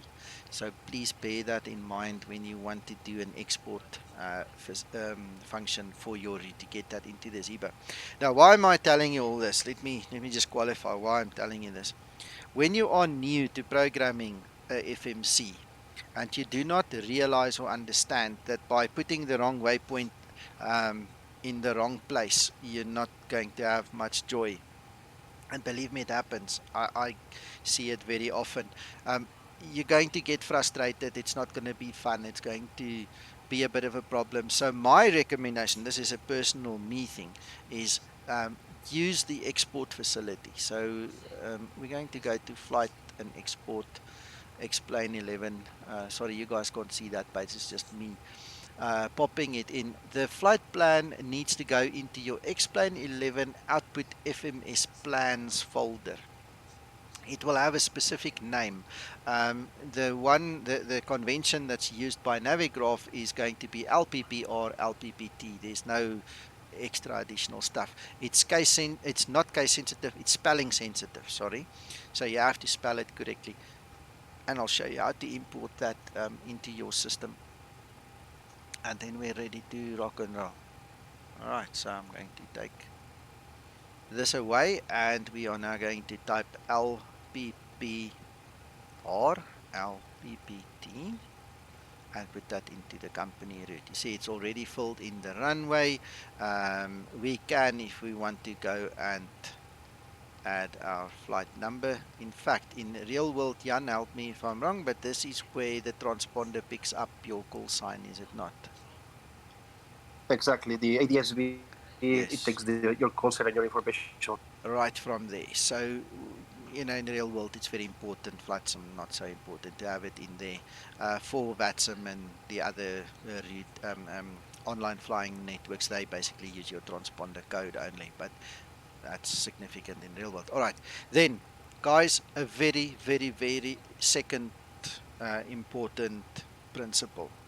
Do not move off any page that shows the word activate or have the execute light lit. Okay. There is a situation with the Zebo Jan. I'm not sure if this works the same way in the real world or this is just Zebo's way of forcing people to do things properly. If you don't activate this route and you go to the legs page and you click on a certain line select key, it actually changes the wrong line. It's completely out of alignment. We've seen it a couple of times. Guys, I'm not going to do it now because this is a non-released beta version, okay? But I've seen that you can go to the forum. There's a lot of guys complaining about it, and the simple thing is, it's. I need to go back to With no legs page, no route page. I was at the route page. Okay. You have to activate and execute. Do not move off a page when either one or both of those things are illuminated. Very, very important, because now you can go and you can click on a certain line. Everything will be aligned. Everything will operate as it should. Okay, so just take it from me. Don't do that. Okay. Jan, No, comments? in real life it doesn't happen like this, but yes, in Zibo it happens. So it's better to activate and execute. In real life, we activate the flight plan, but we don't execute until we do the briefing with the other pilot. So we fill everything without executing, and then we do the briefing. But in the Okay. Zibo, it's better doing like this. Okay. Zebo's actually just answered. Thank you, Zebo. He says he'll fix it for us. All right, so that's awesome. Thank you. But that is something I've had to answer a few times in the forum already. So okay, now I know as well. Good. It's nice having him here, hey guys. It's nice having Zebo here and Jan. It's fabulous. Oh, lovely, lovely. All right. Okay. So my next step is I go to the departure and arrive page. I check that the certain star is in place. I've picked it up a couple of times, Zebo, especially in the UK. The import doesn't work very well, and we have to basically click on it and reselect it. Then the Zebo fixes it. So I think there's a discrepancy between what Navigraph exports and what we import. It's easy enough. The Zebo fixes it just by toggling it. We click it, reselect it, kind of a thing. So if it happens now, you'll see it live, but you can see on some of my other videos and streams that we've done, especially in the UK, for some reason, it doesn't like importing. There are a couple of instances, not many, very few, but I've seen it happen. So it's weird, but yeah, it happens. All right, so I've checked my departure, I've checked my arrival, everything seems to be okay. Then please, guys, don't play around with this button. Do not go and change the glide slope or the glide path. Zebo made this code intelligent enough to know when that should be on or off. Don't touch it. Don't touch the glide slope, please, guys. Um, the rest is self-explanatory. We can then go to the next page.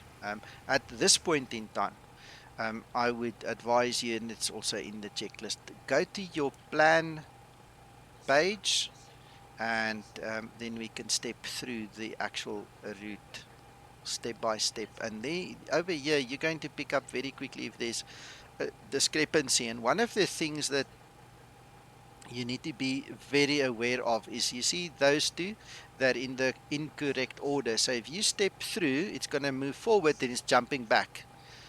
Look very carefully. I'm going to step through again. You guys must really, really be careful. I've seen so many guys on the forum complain, and they say, I was on final approach and the Zebo turned 180 degrees around. Yeah, well, if you don't check your steps and you have a situation like that, the Zebo is going to fly to there, it's going to turn around to there and then try and turn around again, because that's what you told it to do. It's not a Zebo code error, it's not a Zebo aircraft error, it's pilot error because you didn't fix it. So you need to be very sure that when you go through your legs page, who's who and where it all fits into. So I'm just going to try and zoom in a little bit to get clarity. So we have CI21 in the wrong position. So if we go upcat, and then we have the CI21, you see, then we have upcat again. So what I'm going to do is I'm simply going to select upcat from there.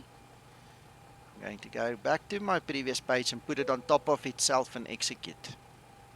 So what's going to happen now is, if you step through, see that little error is out of the way.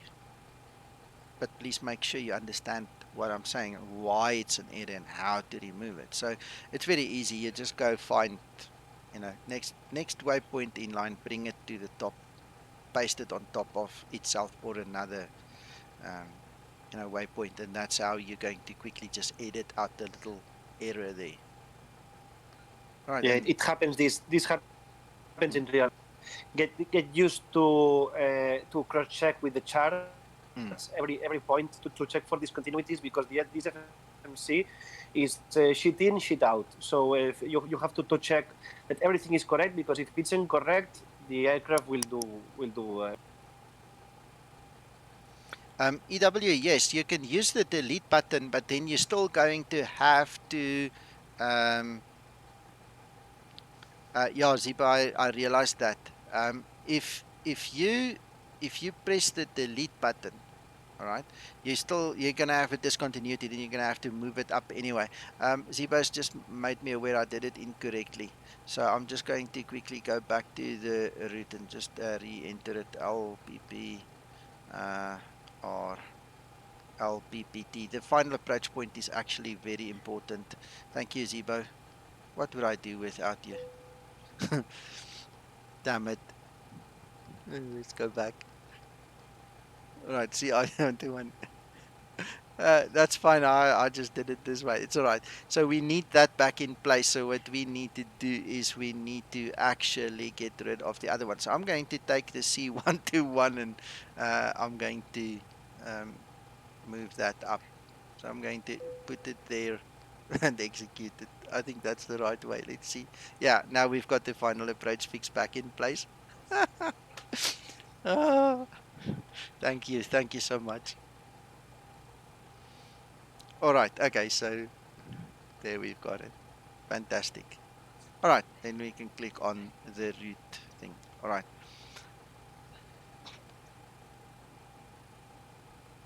All right. I need to catch my breath. That's funny. I'm sitting here giggling. All right. Next step. Where's that checklist again? Oh, we don't actually need that. I know what to do. It's all in the checklist.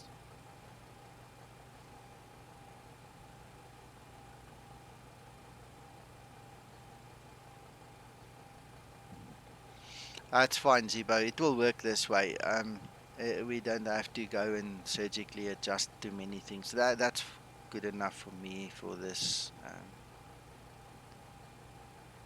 Yeah, this is critical when it's So, an airnav approach. sorry, you're breaking up badly. Sorry, this is the iPhone. This is critical in an airnav approach, but in this case, as it is an ILS approach, at this time you will be with the localizer and the Yes. glider, so it's not. We'll take it. Yeah, we'll take it. It just shows you how many variations there are and things you need to be cognizant of. I don't want to confuse everybody too much. This is supposed to be an introduction slash beginner tutorial, so I hope you forgive me for just keeping it kind of easy, you know. All right, okay, so let's go back to that FMC. Then very next logical thing is now the perf init page. All right, earlier I did click on the zero fuel weight. Where's some toolkit pro quickly. Let me just make that smaller so you can follow that. All right, so just to scroll down a bit, we know the fuel needs to be 5.4, so we can visually check that. We have checked the takeoff weight. I have explained to you that this value at this position includes taxi fuel, and then the rest is self-explanatory for that. In terms of the reserves, we did talk about that, so I'm not going to use a calculator right now. I'm just going to wing it, so I'm going to make it 2.8. All right, so that's a guesstimate. You guys can take a calculator if you are really that OCD and you want the correct value, but that's close enough. My cost index is going to be 6. And then we have flight level 230 as optimal, but we fell to 90. So sorry, a question for Zebo. This CG at 8.0 is it new? Because now it's realistic. It says 5 or 8.0, because it was not like this in the. It's a question for him. Yeah. You broke up a bit, so the question, Zibo, if you didn't hear, is the CG of 8.0, is this new? Because it wasn't that way before. That is Jan asking. Yeah, and this is more realistic. It's because it's more Yes. conservative to consider a Yes. forward CG. Yeah, Yes. it's a Yes. I think this would be part of the latest updates with the new CG they changed like 2 versions ago. It's very recent, Jan. That's Very recent. Very that new. sounds very much as if what you were talking to Tim about is Yes. involved here. Yeah. Yeah. This is the new way of doing things. nice, Yes. nice because I like it. Yes. I know. All right. Okay. So then if we look at the paperwork, we already can see there 097. Again, guys, you don't have to fill this in, right, Jan? But I like to do it. It's my OCD. I want to put everything in here. Ziba, I'm not sure if this actually is calculated or taken into consideration, but I like to put the stuff in here. I like completeness. I don't like Yes, things hanging. we use it. We use it all the time. The cruise wind and Okay. All right, cool. And our average ISA, that will be -3. Right. Can I ask Jan while he's here? Mm-hmm. Do they use the cruise wind or top of climb in their setting for cruise wind? it's a very good question. We use top of climb wind here. Mm-hmm. Okay, we don't have top of climb wind in Lido. That's the closest we have. So that's why I just use that one. Is that a problem? Well, isn't it in the lower I can go down and in your find it at the bottom. OFB Yeah, against? I can go and find it here. Top of climb Exactly. You can find the there. waypoint and the wind at this waypoint. It will be the top of climb wind. It's in real life. It's important because the climb performance is calculated from this wind. So the climb speed is Okay. calculated from this wind. Okay, so your recommendation today is to rather get top of climb wind instead of the average wind that they gave us there at the top. Exactly. The top of climb wind is what we put here, and the average wind we put this on the legs page. Okay. If you can, well after this end, if you Okay. can put the legs page Okay. and All right. So we've got 0, 7 to a 22 then, according to what I see on the screen over here. So, Thank you, Jan. You've just clarified something I've always done myself, but I've never contradicted because I couldn't be certain. Thank no problem.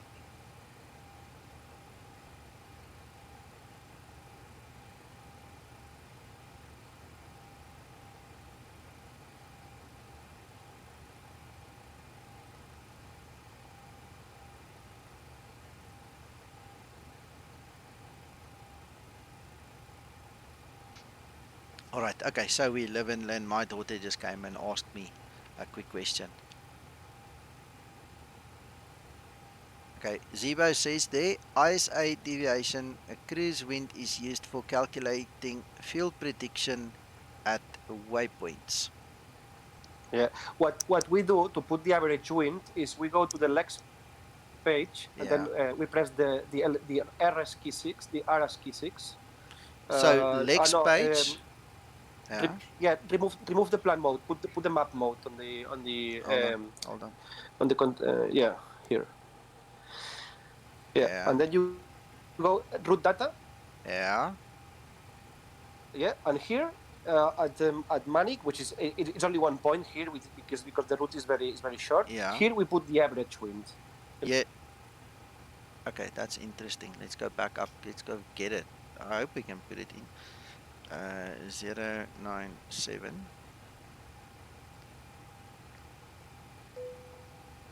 Like that. Yeah, exactly, and execute. And execute. Woo! We're learning a lot of new things.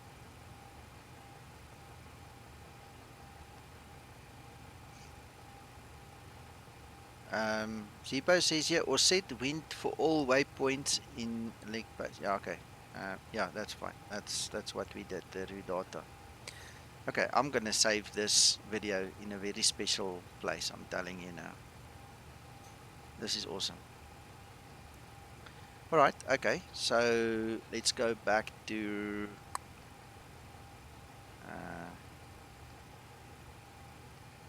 where do we want to be? Over there. All right. Okay. So we've got that is clarified. That's top of climb wind. We've done the other one. All right. All right. All right. All right. So we have executed. Did we? I can't remember pressing the execute button. Did it ask for execute button? Sorry, guys. I'm asking you. Or It just shows press as it active, Nico. anyway. Yeah, Yeah. you press the execute build button Okay. I before, yeah. probably did then. Yeah, yeah. Because I think it would have still had the light on if I didn't. I'm just checking. Just checking. Only human. All right. So this brings us to the outside temperature thing that I told you about. Zebo one day helped me with this, and I'm still thankful for that. This value depends on your setting in the tablet. So if you go to the setting, I think it's general config. I need to just find it again. Display variants, aspirated TAT tube.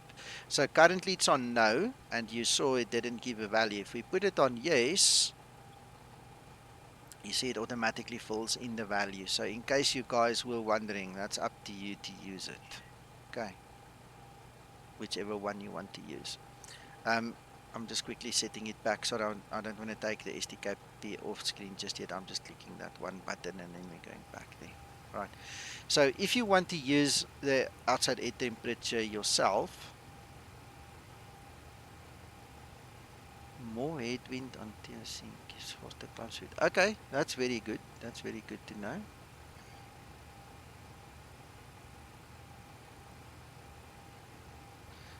Okay, by the way, that's magic button.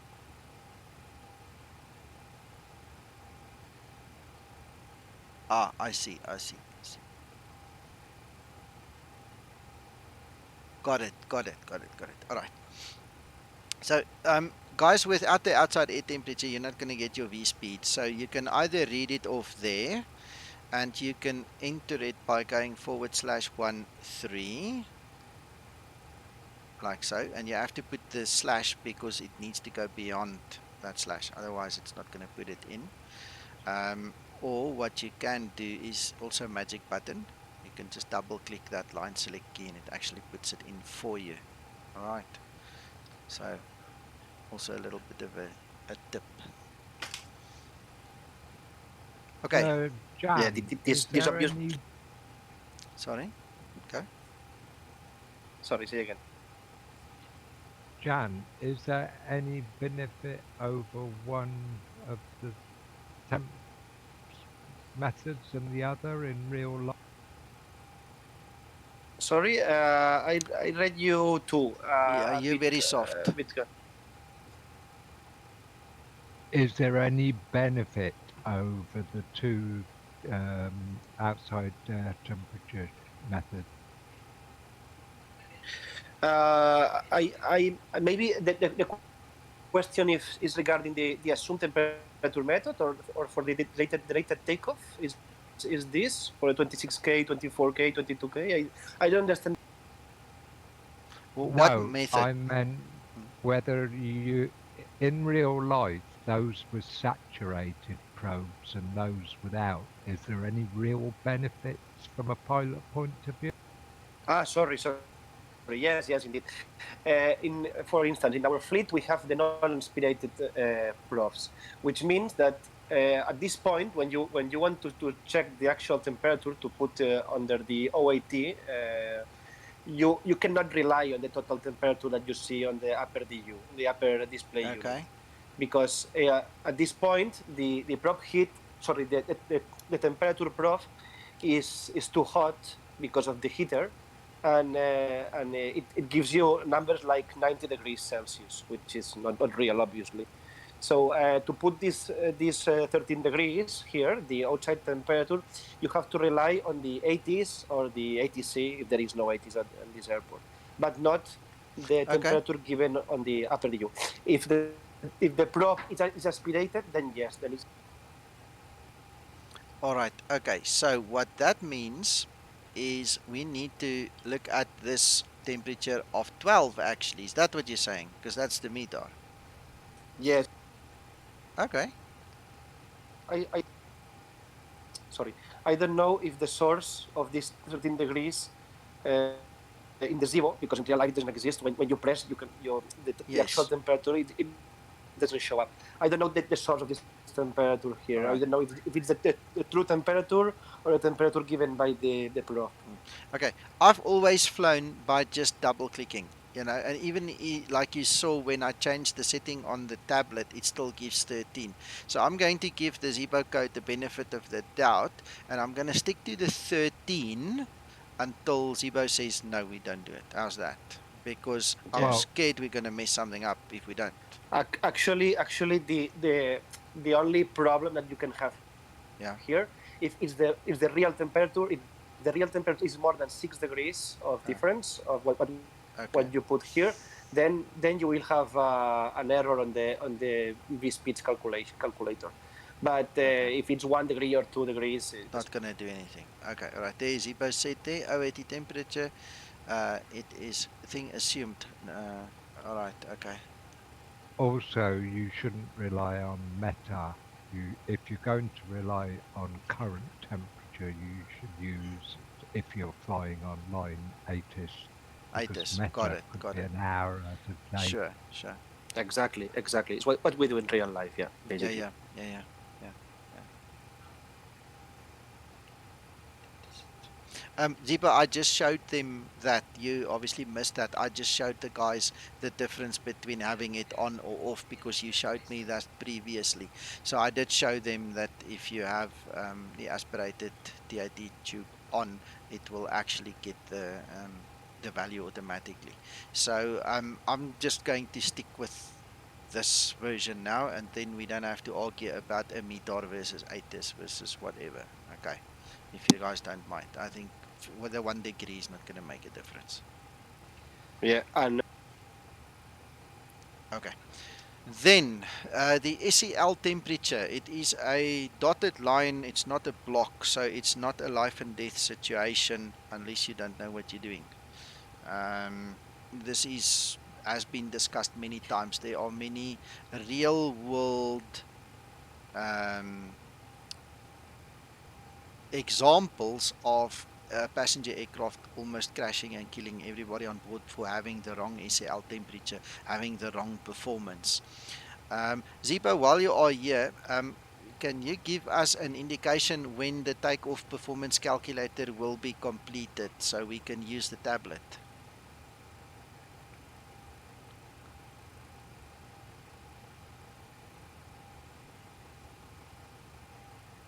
Zibo says we can use that the 80 temperature, Jan. So I'm just going to use that one, that upper um, display for now, just for the Zibo sake. You understand? yeah. Sorry. Now you can use it because the prop hit is enough Okay. position, so you are not hitting the prop now. Okay. All right. All right. I know this is why I'm asking, do you have a timeline for us when you think it will be finished? Because I hate to say, guys, go and buy Top Cat, even if it's just $10 or $20, and then next week you finish the calculator, and then everybody says, Nico said we must go spend $20. That's all I'm asking. If you have a time frame for us, if you don't, you don't. But if you have, it will be nice to know. Because effectively, what I'm talking about, gentlemen, and if there are any ladies, let me just show you. This is what we are talking about. The performance calculation. If we go in here and we start filling in the blanks, effectively it should give us an SEL temperature over here. This is what Zibo still needs to finish. Like he says, it's not finished yet. So once you have the SEL temperature, all right. Thank you, Zibo. That's good enough. That's good enough. Thank you very much. Um, Zebo, I'm prepared to wait, and when it's done, it's done. Yeah, well, no, we all prepared to wait. It's not a rush. I just thought while I have you here and everybody's watching, I might just ask you. So anyway, Yeah, I and I have to say that Zibo doing this, the the OPT. It's making an almost perfect copy of a software that costs a lot of thousands of Yes, dollars. So yes. Yeah, it's yeah. Yeah, yeah. I know, Jan. But for the flight simming purposes, we do have TopCat. Okay. Then we also have rules of thumb. You know, I mean, I've flown this aircraft for many years, and there's lots of ways of working it. You know, to get some or other realistic kind of an ECL temperature. I don't want to go and start the TopCat story now and show everybody how that works and keep that in this video. So we'll leave it the Zibo only video. But one of the tricks that I use is I obviously know that there's a limit. You can have from 30 degrees to 60 degrees, and that's going to be related to your outside air temperature. There's a couple of factors we need to take into consideration. So I also don't want to spread the rule of thumb right now because it's just a rule of thumb. I am therefore simply going to use the template, and I'm going to select the derated -2 takeoff, and I'll give you guys a quick explanation. What's going to happen is you can see the N1 is reduced. All right, the higher you go, the more thrust you will have, and the faster you're going to accelerate and get into there, the more power you're going to have to climb over obstacles. Okay, this is a very well-known airport to me. I know we can do a derated takeoff too with ease. It's not a problem, and that's what that side is about. Once the Zibo calculator is done, we can revisit the SEL and we'll go into more depth. I don't want to confuse anybody, not in a beginner slash introduction kind of a video. It's not Right, necessary. just to bring in here so that people that may want to get more knowledge, Nico, can I suggest you mention the FCOM link in Zebo downloads? Okay, Because there are tables in there if people want to grow to greater okay. depths of knowledge. Yeah, thank you. As McTrying was saying, please go to the Zebo Google Drive. There is an FCOM in there with tables that you can use to get to the SEL temperature. I just don't want to confuse the subject on the stream right now. So that takes care of the left-hand side. So the right-hand side, this is going to influence the rate of climb. All right, so if you're going to fly for 5 hours, you don't have to climb very fast, or if the ATC says, it's okay, it's a lazy flight, you can use climb 2. The higher you go, the faster you're going to climb to your top of climb. All right, and being a very short flight, I'm going to use climb, and I'm going to make sure that I get there as soon as possible, because you'll see once we are in the air, the time between top of climb and descent is like 5 minutes or 10 minutes, depending on the direction we fly in and things like that. So it's Can very. I Mm, can I just butt in? I think we've got a yes. happy camper wanting to join Discord. Oh, okay, okay, okay. All right, hold on a second. sorry, Nico. Yes. Taking advantage that we have Zebo here, I would like to point out that at least in our FFC, when we put 22K the rate or 24K, so one of those is automatically selected climb 1, and when we in Are you breaking up? sorry, this is this is a so again in real life when we enter 22K or 24K the rate, the selected climb is automatically climb 1, and when we put a selected temperature, then it's climb 2 automatically. It's just for Thibaut to know, maybe in further. Okay. All right. Jan, you did break up a little bit there at the end. I hope Zebo got the message. If you don't mind, just make a note so you can send him a message afterwards as well. Just in case he didn't hear you, the whole story that you were saying there. Yes, we'll do, because this Yeah, the phone is not going well. yeah, yeah.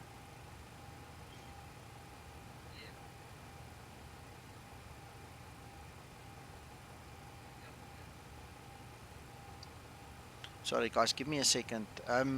Zibo, Jan, Jorge wants to join us, so I just want to get him into the room quickly. Where is he?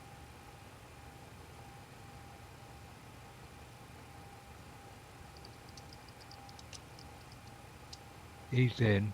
Is he in? Okay, there we go. Okay, Jorge, you just need to set up push to talk. Sorry, I know you hate it, but there you go.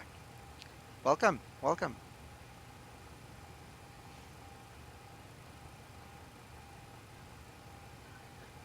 Right, then I'm going to move over to the next page, the takeoff page. All right. I think for most flight simmers, it starts and ends on this page. I don't think a lot of guys have ever bothered to go to this page. All right. I'm going to show you how page 2 works. All right. And the way I do it. And then, Jan, you just shout when you think it's wrong. And Zibo, you help me if you want it to be explained differently. But let me show you what I do. All right. So we're going to do a flaps 5 takeoff. We can click on the CG to get the CG and the trim, and there you can already see we've got the V speeds given to us. All right. I'm not going to click on the V speeds because we're going to go to the next page. All right. Now, again, this is artistic license that's used.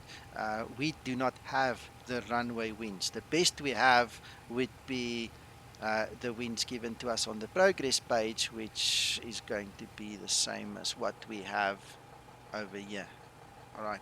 So for lack of having proper information, I actually use this. Right or wrong? Wrong button. Hey, good evening, guys. Good evening, Jorge. You hear me okay? We hear you perfectly. Welcome. Hi. Welcome, welcome. It's nice to hear your voice again. Thank you, Nico, and whoever's tuned in, thank you. Zebo, how you doing, brother? I haven't talked to you in a while, I know. I'm going to send a group chat in the Discord, and Jan, glad you're on board as well. Good to be here. I'm just listening. Awesome, awesome. All right. I'm going to get back to my Sim Toolkit Pro now. This is the stuff we talked about that was added for our benefit, you know, just to round off the experience a little bit. Where did it go now? Oh, there it is. Everything just disappeared off my screen. Sorry. Okay, so let's close that. Now, this is where this thing really makes me giggle with excitement, because now we've got some additional information. We have a runway slope. All right, a minus means it is downhill, 0.7 rounded, and then we add our 352 for the runway heading. All right, so this is something new that I have only started to do recently myself. I haven't really spent time on it until I think, I don't know, how long was it ago, a month, 2 months, that this really became a part of my life as well, that I started inputting all this. And Dan, who created Sim Toolkit Pro, was gracious enough to give us the information, you know, and with information we can use information. So if we had an SL temperature, you would have seen it. Now there is nothing. And we can then, obviously, depending on our departure and the noise abatement procedures and all these things change, you know, the acceleration heights and stuff, and we can actually use the cutback. I'll explain the cutback just now the way I understand it. And we can also set the runway condition for dry, wet, or snow, you know, so you have an anti-skid in effect in operation there. And just briefly, the difference between having the cutback on or off, again, just keeping it simple, is at 1,000 feet, the engines will cut back to an N1 of 82.4. So that, I always joke and I say it's for the old aunties with the curlers in there, you know, they want to sleep late, or we don't want to disturb them when we fly over the house. So the engine runs softer less thrust, less noise. It's going to climb steadily from 1,000 to 3,000, go back to the normal operation, and then get going. I'm not familiar with the real world operation more than that. Jan, you can fill us in a little bit on that. But I like doing this just for the kick of it, because you get that, and you go off the runway in toga, and the next moment, everything just slows down, and it's a nice cruise. Now, then you go again. So it's a nice effect, and it's beautifully modeled. Zibo, you really did a great job with that. Really good. Yeah, actually, we don't have this cutback function in real life Okay. in Ryanair, Okay. and we have the if you put cutback off, there is as well a This. climb reduction here. Yeah, I see. So I see. at 1,500 feet, the N1 will be set to the climb 1 or climb 2 if you put Sure. the right. Yeah. And you're breaking up. Sorry. No worries, no worries. Okay, well, this is stuff the guys can go and play with. I think for demonstration purposes, let's use cutback, all right, and let the guys just see what it does. Just demo. All right, and then we can go and add our V speeds, and we're one step closer to getting going. Now I need to get my checklist. Alright. Okay, so I've skipped a couple of pages. I obviously know them quite a bit. So next thing on the list we're going to do is yaw damper. Again, guys, please note this is enough realism to make it nice, but not enough realism to scare the simmers away. So just bear with me. With this is sufficient for what we need to do anyway. So cross feed selector, we've checked fuel pumps, they're all off. Our cabin utilities and the in-flight entertainment, they're both on. Equipment, cooling and supply, they are in the correct positions. Seatbelt signs, in actual fact, hold on, I haven't started my flight leg. Just want to start the flight leg quickly. Let's quickly just wait for that law enforcement officer to get on board. So while we're waiting, guys, are you okay still? Are everybody still happy? Yep, really enjoying it. Thank you very much to everybody. Good stuff. Top notch, Nico. Good stuff. Thank you. Yes, this is a very good review for me, thanks. Okay, cool. Yes, I don't think... you. Everything's clear. Sorry, you're very soft there, sorry.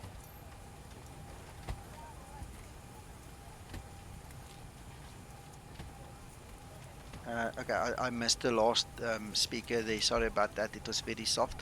I wanted to say, I don't think anybody's actually ever done something like what we're doing here. I think this is a world first. So we're just winging it, enjoying it, enjoying what we do together. I mean, what better way to do it in each other's company.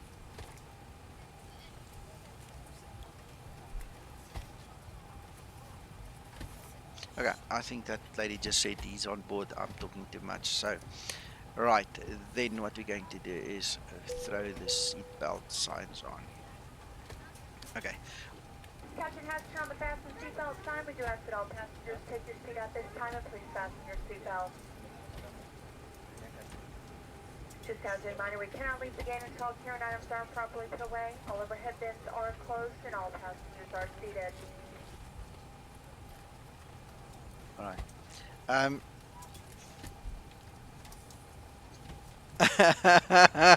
Yeah, no, I'm glad it turned out not to be a joke, Dimitri. Listen, what did I want to say? Oh, yes. Guys, as a matter of interest, the way Audio Bird and the gang here created this mod, there are certain triggers that needs to happen at certain times to allow the next phase or the next trigger to happen. So if you follow this checklist of mine, you will basically trip all the triggers as you go along. All right, so just bear that in mind to get the correct PA announcements in the right time, in the right order, and you'll see eventually now when the lady comes and closes the door. Yeah, I don't close the door; she does it for me. It's something that gets stripped. You know that there's a whole reason behind the flow of things. You know, just to give you that Yeah, and extra actually, immersion. if I might step in, Nico, real Yeah, quick, I'm yeah, I'm not going to say too much in this stream, but no, that was my sister there that you guys hear as the flight attendant going into okay. the cockpit. That was a recording from my sister. We need a recording of a female here, and she was the only woman around at the time, and I said, well, you make some recordings for us. She had a pretty decent voice, so I said, hey, mind recording some That's stuff? So I sent it over to Audie Burden, and she did great. I think. I hope you guys enjoy that. And those triggers as well, as Nico said, everything's built to be kind of procedural based. Where one of the triggers, I think, is the anti-collision light. So when I use it, that's going to begin the close-up process of closing the doors and getting everybody situated. But no, I'm seeing that you got a pretty awesome stream going on right now with people. This is kind of like, I don't know, with the gang here on board. And this is my first time back, guys. I've been out of the loop for a couple months, but I got to tell you, it's actually pretty cool to see this going on right now, because it's really cool to give you a little insight on the project, and for I sure. myself have to catch up on stuff. So it's a community effort here, and of course Amazing. Zebo has done. And jeez, man, that guy never ceases to amaze me. But it's an absolute community effort, and everybody has been able to chime in throughout the last, I don't know, year and a half, 2 years, who knows how long it's been now, but it's great. So I want to thank you guys too, honestly, because everybody has been such a vital part of this. So thank you guys. That's all I wanted to say. I'm gonna let you get back to it, Nico. Okay, I try to keep the giggle in to allow you to speak and all, but that's freaking amazing. I mean, that is really awesome, awesome to know it's your sister. I still have you on PA1 here, okay, guys. So if you go to PA1 and to the settings, option number 1, listen to this. You'll recognize the voice. Pressed the wrong button first. Ladies and gentlemen, from the flight deck, welcome aboard our flight today. We're wrapping up the final paperwork here to get you on your way momentarily. I want to thank you so much for your company and business. We invite you to sit back, relax, and enjoy the ride. Again, welcome aboard. And that's Jorge. So I've been flying around with you all the time, buddy. You just maybe didn't know it, but it's there. You're there. You're there. Cheers, brother. Thank you, brother. Anyway, so I hope this also gives a lot of guys insight into, stuff I do behind the scenes and away from the camera. But anyway, yeah, let's continue. So, right, we've got the seatbelt signs. Left and right wipers, they are parked. As you can see, a lot of these things are pre-configured, okay? But it's part of the immersion, just put your mouse on it, make sure, yes, it's done, and then we continue. All right, then we've got the window. You can actually do the tests in the windows, and then you can switch on your window heats. All right. There is a difference. I don't want to go too technical between the two different versions of the aspirated and non-aspirated pitot tubes. One of the reasons I don't use the aspirated one, and I actually also put that value in there that you saw earlier, is because the way the model is created, it includes the TAT test button.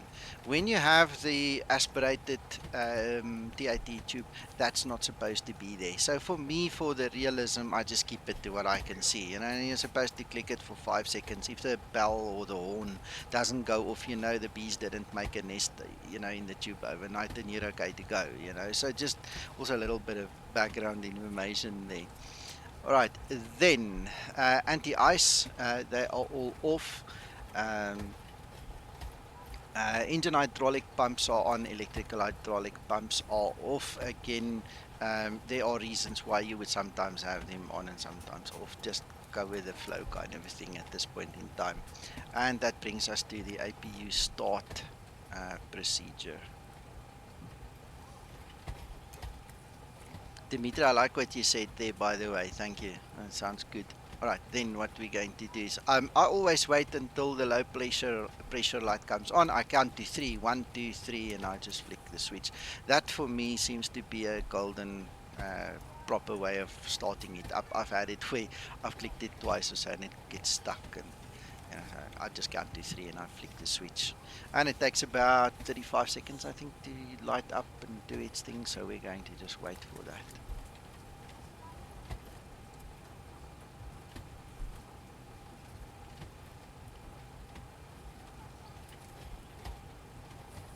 Can I just interject some humour? Yes. This start and setup, I think if real Ryanair pilot would probably have flown by 2 legs by now. Yeah, I'm sure.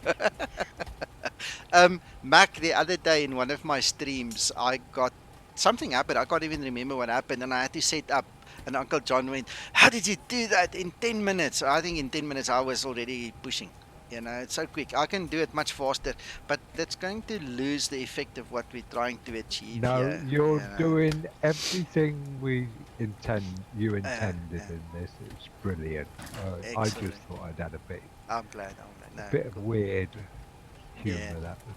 I appreciate it. Right. So the next step, obviously, once that little light illuminates, we're going to put the APU on the bus, and we are now in a position to go to the tablet, ground, and disconnect the GPU. We don't need that anymore because the aircraft's being powered by the APU. All right. One thing that I have learned is that the APU has got its own built-in fuel pump. It's not supposed to be used over an extended period of time, but you can see I did not use my fuel pumps. Okay, the FCOM also tells us if you have center fuel, and this is all in the checklist, guys. I'm not saying anything that you won't be able to find later. If you have center fuel, what the guys recommend is you use your left center pump then to prevent any instabilities. And Zebo, I actually tested this a while ago, and it seems you did model that. I was very impressed. It did not give me an imbalance because you'll see that it's going to use like 10 kilograms or so off. You know, the values in the left tank at this point in time because it's going to suck from the left. And if I may chime in real quick on this is really important too. I think there's also an AD, or known as airworthiness directive here in the U.S. for the center tank, where less than 5,000 pounds of fuel in the center tank, then you got to switch the pumps off, because there was an incident that occurred because when you're climbing out, then that all that fuel gets swooshed back and away from the pumps themselves. So if you're taking off with less than 5,000 pounds of fuel, go ahead and turn the center pumps off. That's also something important to mention. And Nico, you'll probably give me shit about this. Excuse my language. Crap about this later on. But I just want to chime in because these things are important for you guys to know. You know, if you're doing a medium long flight, it's important to know, because you might carry 4,000, 3,000 pounds in the center tank. So go ahead and switch the pumps off prior to takeoff. And then once you reach acceleration height altitude and you that nose comes down and you begin to accelerate, that fuel starts swooshing back towards the front, and the pumps are able to actually begin to consume it. So that's a little side note there. Jorge, I actually went to the FCOM and I actually put it in here. It's 1,100 pounds and slash 460 kilograms. All right. So I went to the 2008 FCOM. I went to the, I think, 94 FCOM, and then I found the 2014 FCOM. They all have different settings. And it comes in with the different models now, and how they've improved it and all. So absolutely, and that's the challenge of building this aircraft, I think, too, is that the 737 is a cult of personalities when it comes to an aircraft, because this aircraft has been since the 70s has been re-engineered 1,000 times, and not only that, but there's a million different variants out there. So what I'm telling you, that's why I was careful to say here in the US, that's what we use per the FAA. That's what they're sticking with. Yeah. But again, procedure-wise and flow-wise, there's not one way to skin the cat, Yeah. so to speak. Yeah. So, Many ways. many different ways, and I'm sure Jan and the rest of the experienced guys can chime in on Yeah. this, Yeah. because I'd be curious to know what they're doing. Yeah. Yeah. Overseas as well. Yeah. So Yeah. anyway, Exactly. like I said, I don't want to take too much time of your time. So No. carry on, brother. Cool. Sorry, I Cool. just want to chime in when I can because I think the guys appreciate this. A Yeah. little Yeah. bit of I, input I, from everybody. So we all do. Just to end this conversation with you, I did mention before, I've had a run-in with a couple of real-world pilots, and the way the guys do it in the US versus in the ICAO countries, in Europe, is sometimes vastly different, and that is why I took the 2014 FCOM and those values, because I don't want to get into a fight between north versus south or east versus west, and this is my SOP and that SOP. But if you watch on screen there, I did put what I have at my disposal, and in the disclaimer in the checklist, I did put in the front, if you have it differently, please stick to your SOP. This is not about right and wrong and splitting hairs or whatever. It's exactly, and it's that's very important to mention. yeah, That I'm not saying that yeah, Nico's wrong. What he's yeah, put together here is far vast better than anything I can put together.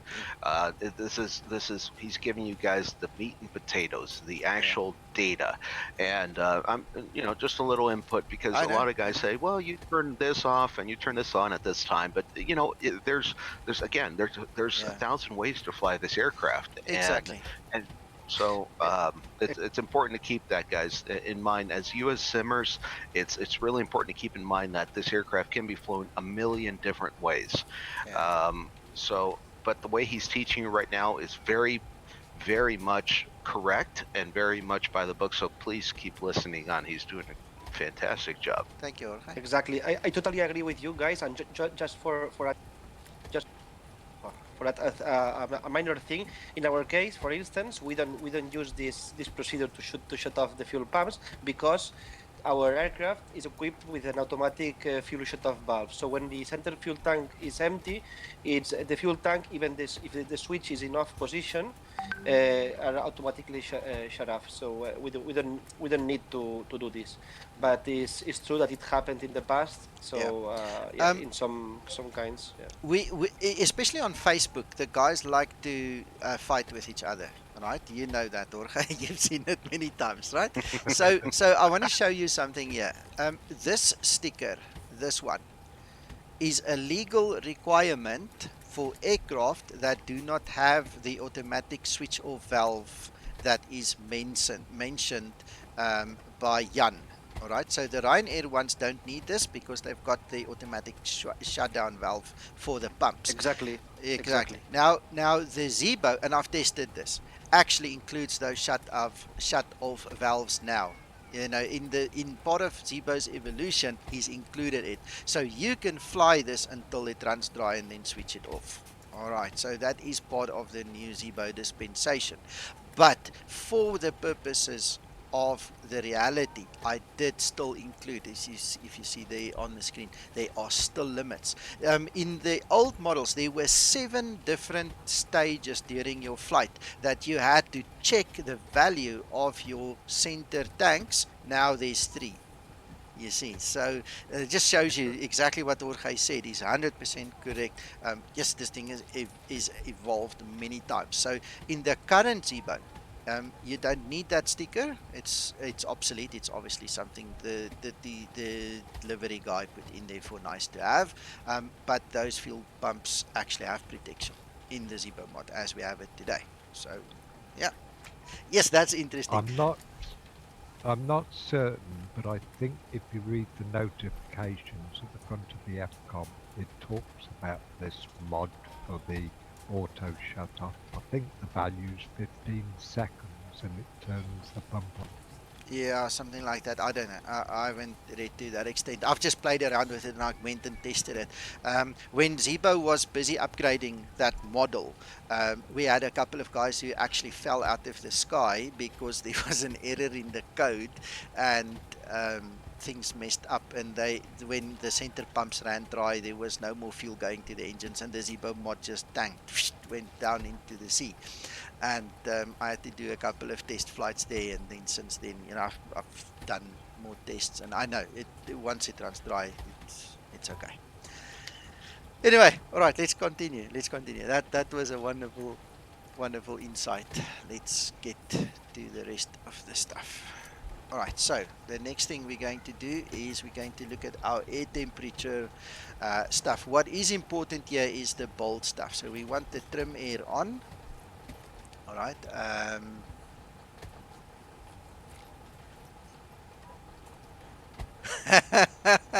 There's one guy. He had it. Oh, it's lovely. All right, the recirculation fans, they are automatically on auto, so they are not in bold. We can press our overhead test and just see that we get the light come on and let go. That's nice to have. Jorge, I actually saw you do that. That's where I picked up that we can actually press that button and do it. All right. Jan, can you tell us the trim air function? Because I can do it in 3 words, but it might be a little bit less than what it should be. Yeah, so the packs provide. Sorry, this button is killing me. The packs provide cold air to the cabin, so to have a proper temperature inside the cabin, and then with the trim air, what it does, it's adding hot air to be able to modulate the exact temperature that we want in the 3 sections of the cabin. So it makes sure that the front and the back have the same kind of air, not just hot air in one side and cold air in the other side. Yes, because from the packs, they can only deliver 18 degrees or air at 18 degrees. So then with the trim air, we can adjust the temperature to have a different temperature in the three areas in the Fantastic. Thank you so much. All right, okay, then the next one we're going to look at is the pack switches. If the APU is running, we can put them to auto. All right, the isolation valve is in auto, and the engine bleed switches are on. We are going to... Excellent, Zebo. Look what he says there. Excellent. Right, so we're going to verify the lights are extinguished. We don't have issues there, and then the APU bleed can come on, and we'll watch the duct pressure rise. And it needs to be 30 or more. And if I may chime in real quick again, Nico, about configuring this panel, we've talked about the C pattern and then the backward C pattern as well. And I think that's important to mention. When you're configuring the panel, it's in a C pattern, meaning you start with the right pack, then isolation valve, then left pack, and then all the bleeds at the bottom. And when you reconfigure as a backward C, so from the bleeds up into the packs. And that's very important, especially for a bleeds off takeoff or packs off takeoff. That pattern is still it's very important. I think even despite all the different configurations and models and revisions made into this plane, I think that's an important thing to chime in right now. Configure it and reconfigure it in the backward C pattern. Yes. Jorge, I want to show you something. I'm going to just jump ahead a little bit, guys, then I'll come back here because we are done with that panel. We'll do the next one just now. I want to show you something that I've included into this checklist. Okay, we did a lot. You were still with us when we did the high altitude takeoffs, remember, in Peru. So I've made mention about below 10,000 feet and above 10,000 feet, and I'm referring to the density altitude there. There are inscriptions for that, and then I also have that specific C pattern for the runways above the 10,000 feet. That actually tells you how to do the engine bleeds off takeoff, and I've also got it on the landing. For whatever it means, I got to say, you never cease to amaze me, Nico. This is absolutely incredible. I mean, you've covered all bases, man. I've tried. And guys, you're tuned into the right stream right now. This guy has done his homework left and right, and It's amazing. I learned from him. It's absolutely mesmerizing to see what this guy has come up with, and he's covered again all bases. So Thank you. fantastic, Nico. Hats off to you. Thank you. Thank you. Yeah. So guys, you can use this above 10,000 for your short field takeoffs as well. It's the same procedure. If you're flying out of KSNA in the US, for instance, short field, lots of weight that you have to get out of that very short runway. That's John Wayne, eh? KSNA. John Wayne Airport. That's the one. Yeah. So you use the And same procedure there. Mm-hmm. yeah, and the kicker is that they also accompany that with a noise of departure procedure 1 configuration. So they maintain their flaps until 3,000 feet until they hit the 3,000 mark, and then they start the Okay. and bug up for speed. Yeah. Well, you see, yeah, I've tried to cover it, and I just wanted to show you that it's all there. Incredible. Thank you, Jan. Thanks for that added note. All right, so then what we need to do is we need to set our flight altitude. We said we're going to fly at 290. And we are going to just quickly go back to STKP because we need the landing altitude. I just want to show you how diverse and you know what quality add-on it is, because there it gives you your elevation add-on. It's all in one place. It's just so easy to find it. So we're going to go 350.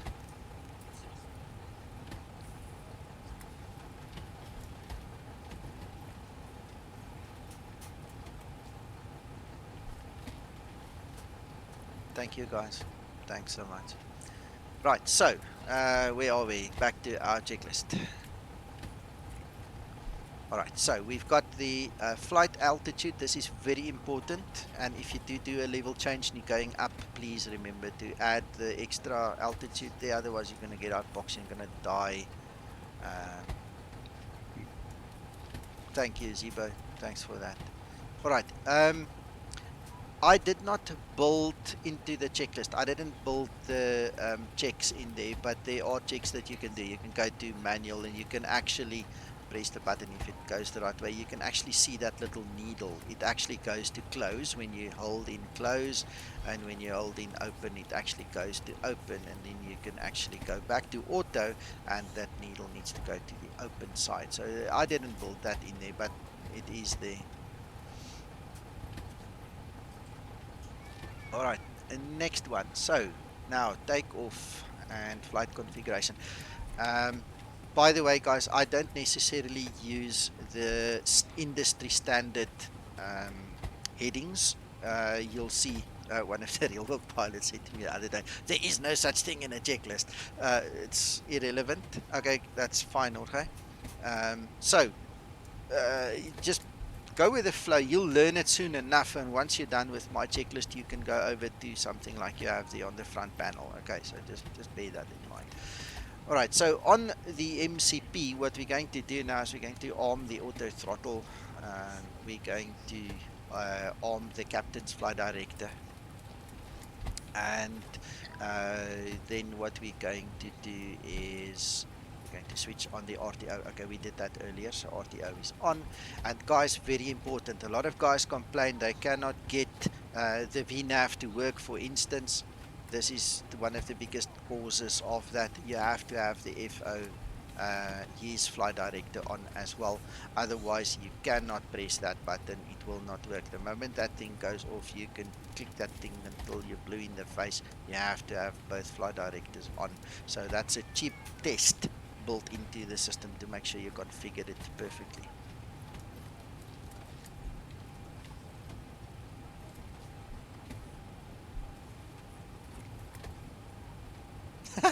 Zipo's a genius, Jan. You know that. He can make it work. This definitely this works better than in real life in Zibo. Awesome, awesome. Okay, good. So let's look at the next one. Our indicated speed. We need to set at. I'm going to do. Let me explain to you. There are various different ways of taking off, and I did cover that in the red patch that is on there. Okay, so let me talk you through that quickly. I'm going to do a LNAV VNAV takeoff. All right, so after 400 feet, I'm going to rely on LNAV and VNAV to take off. Ryanair, Jan, you guys do it slightly differently. You use level change, you fly it by hand to a certain point.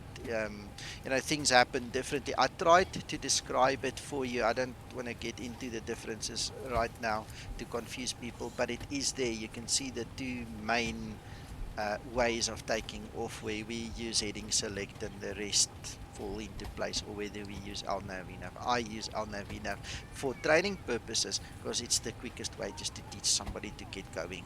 All right, I hope it makes sense. Yes, exactly. Yeah, it's easier to understand. Yeah. Then, guys, We and after sorry. flaps up no lights, then we engage VNAV. Yeah. Yeah, 100%.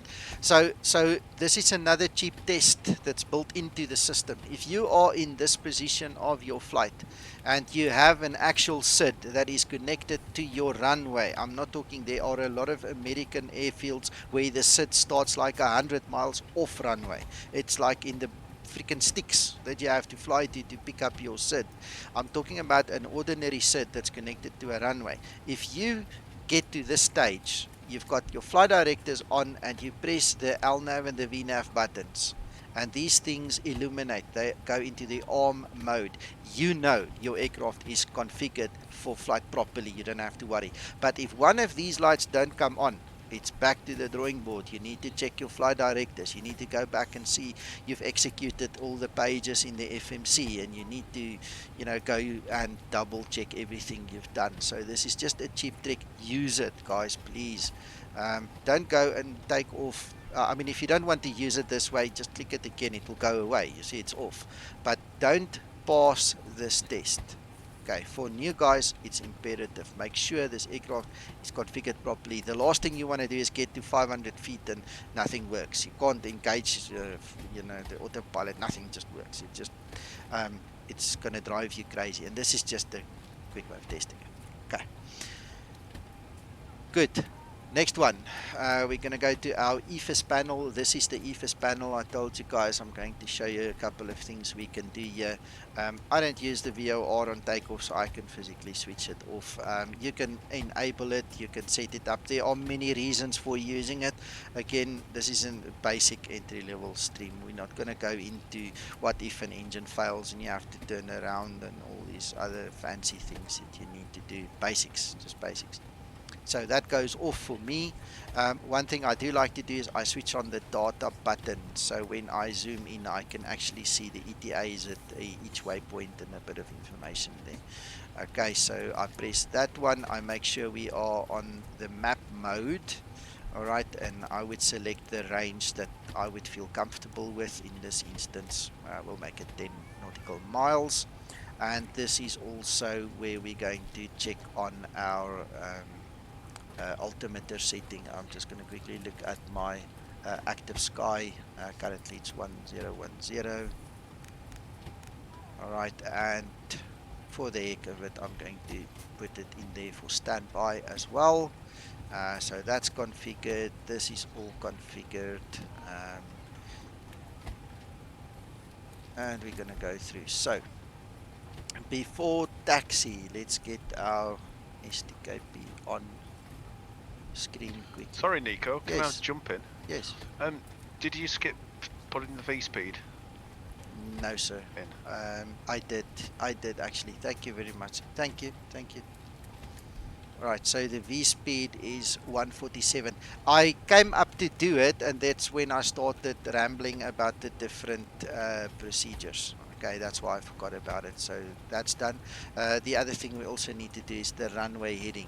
All right, so we need to know what the runway heading is and set up our runway heading.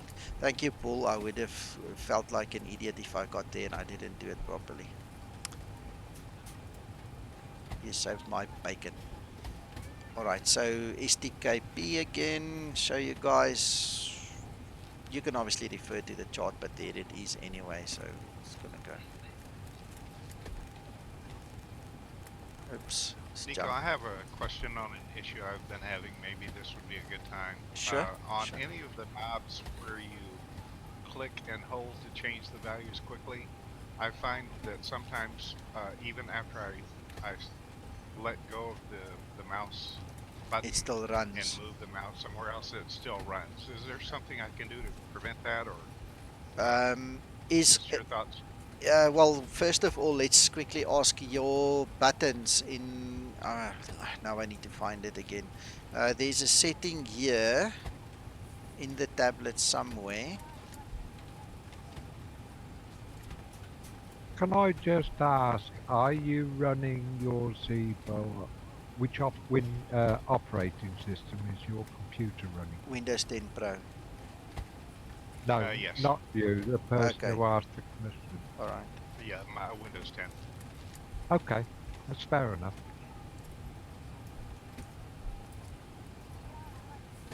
It's not typically a big deal, but especially setting the minimums or the altitude. You know, you look over and it's up to 40,000 feet before you realize it.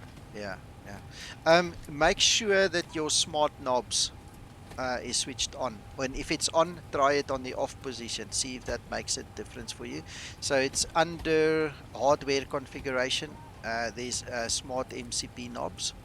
Just make sure. I want to tell you Okay, I something. hadn't seen that at all. I'll check that. Yeah, I want to tell you something else. I was flying the Comair British Airways Level D sim the other day. That thing costs like, I don't know, $20 million or something. I can't remember what the guy said what this thing cost. And the thing that really annoyed me the most of that freaking flight simulator is when you go and you change this cell phone of mine's talking to me. When I went and I changed the knob over there, and for the minimums, they both had a slide in them. You would turn it, and I had the same effect as in the Zibo. And I was sitting there thinking to myself, "You kidding me? You kidding me?" I'm sitting there turning them in this freaking $20 million aircraft, and it did the same thing. Yes, it's the That's same funny. actually. Yeah, it works the same. Yeah, that's crazy. Yeah, you've got to have your hand on it, unfortunately. Right, okay, where are we at now? Sorry, I need to just get back on track. Oh yes, I wanted to show you some Toolkit Pro again. So if we go to map mode, it's easy enough to do a briefing because now we can actually see everything here. So you can either obviously use your charts in Navigraph, same situation. The difference is if you use this one, I can actually include other traffic. So there you've got an Iveo guy taking off now. There you can see a VATSIM and Iveo guys. I've got different ATC systems. I can even put Pilot's Edge on here. There's FS Cloud. That's a new one that's been added. You know, so I can see where other guys are actually flying about as well as the ATC. So for our purposes, we're going to push back facing south. Tail is going to be there where the hand is. We're going to use Sierra Bravo holding point to the runway into procedure and take off from there. And we're almost there, guys. We're almost there. Just want to quickly run through the rest of the checklist now. All right, so that's the briefing. We're going to close the doors. I'm just going to use my keyboard shortcuts. We're going to send the ground handling guys away. We don't need them anymore. So they can back up and go.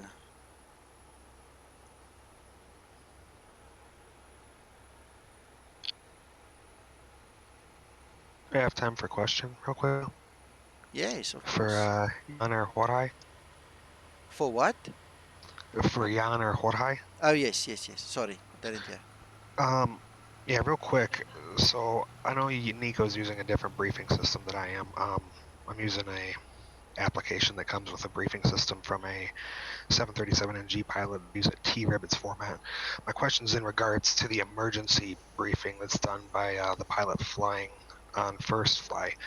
The documentation that I have here says before V1, if you say continue, no action. Before 400-foot AGL, except to turn off an alarm. Retract landing gear with positive aero, 400-foot heading select, specify the fault, terminate the memory necessary, minimum flap retraction altitude, bug up. We enter shutter following the sequence. everything up until we enter the shutters following the sequence. I understand. I'm just curious if that's an old procedure, if that's still something that you guys track in the real world.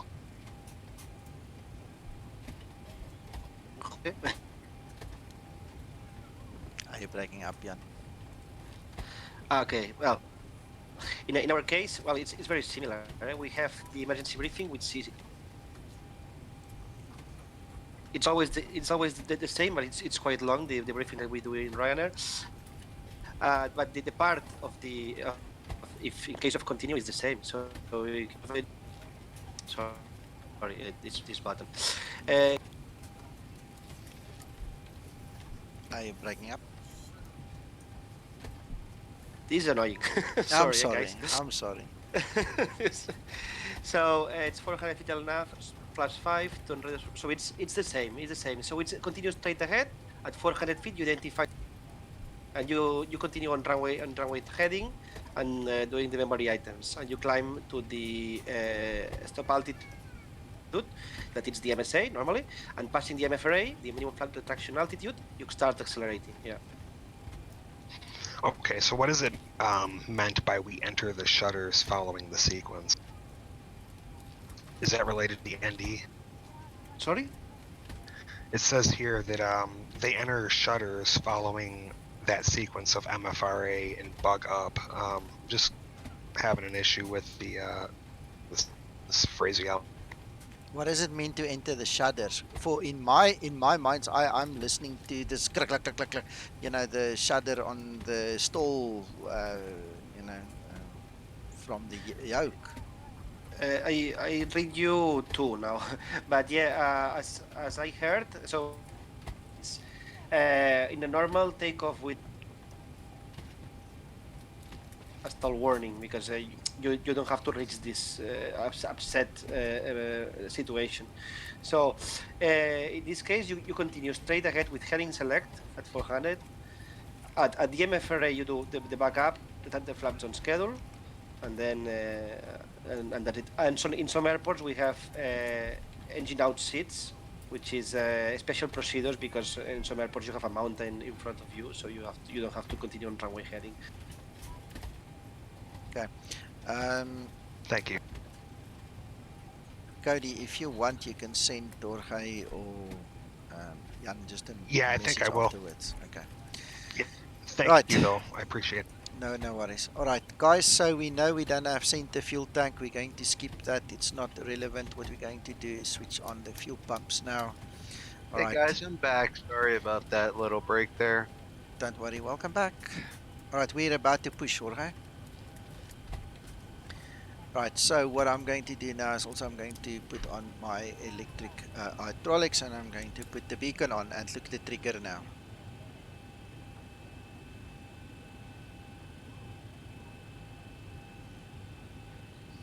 Flight attendants prepare for departure, cross-check and all call, thank you.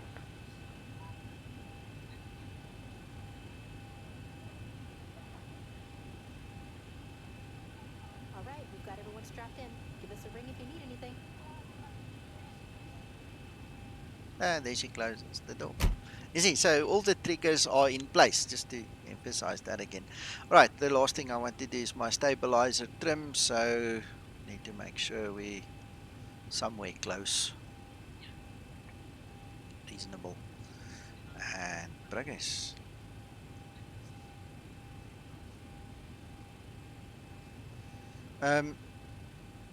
Peter, that's a very old bug from a very old version of the Zebo. What version do you have?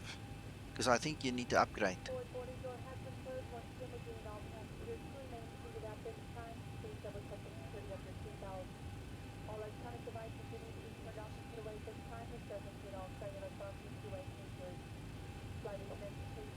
Right, I need to call my truck, obviously. So. Cockpit.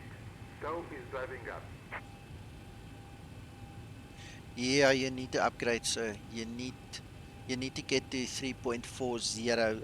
I'm using a non-released beta right now, but you need to get to at least 3.40.5. Then you won't have it. Please delete the whole of 39. or move it or make a backup something so you don't lose any information, and just do a clean fresh install of 3.40 and add the latest fix. By the way, I almost forgot to tell you, and if I did, then I obviously forgot. I did tell you, but there might be people on stream that didn't hear it before. Zebo has told me we do not need to remove the plugin folder from the Zebo aircraft anymore. I have to update my install guide. So guys, from updating from 3.40.5 up to 3.6 and beyond, you don't need to remove your Zebo plugin folder anymore. Please take note, okay? I'm glad I remembered that. All right, and just for your interest sake, look, my tiller is now active. Better Pushback did remove the chocks, so it is now active.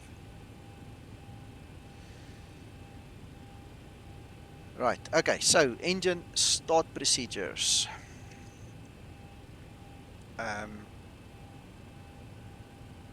I'm going to release my parking brakes. Let's do this on the fly so he can do his thing. Still connected in bypass pin inserted. Ah, look, it's downhill. We're running forward. The tug isn't stopping us. Starting pushback. Look. You may start the engine. That was funny. That was funny. There he's pushing now. That was weird. At the moment I released the parking brake, we started to run. Just shows you. I've got my runway follow terrain contours on, so it's obviously on a downhill there. Craig, that is part of my broadcasting suite. It's called Benny Overlay. You don't get that. It's not part of the sim. You can't see it in the sim. It's only when we broadcast that you can actually see it. Right. Okay. So where are we? Left and right back off. All right. So you can hear the winds subsiding there.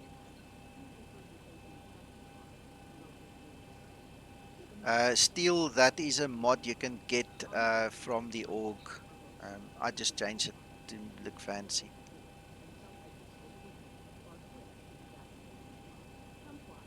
Yeah, it's just a mod from the org.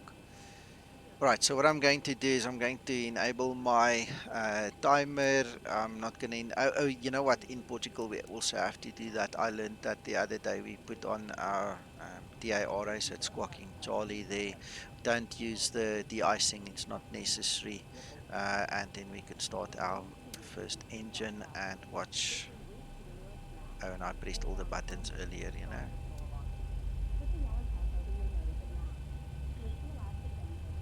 Yes, it is the latest one. Benny overlay, yes. BNE overlay.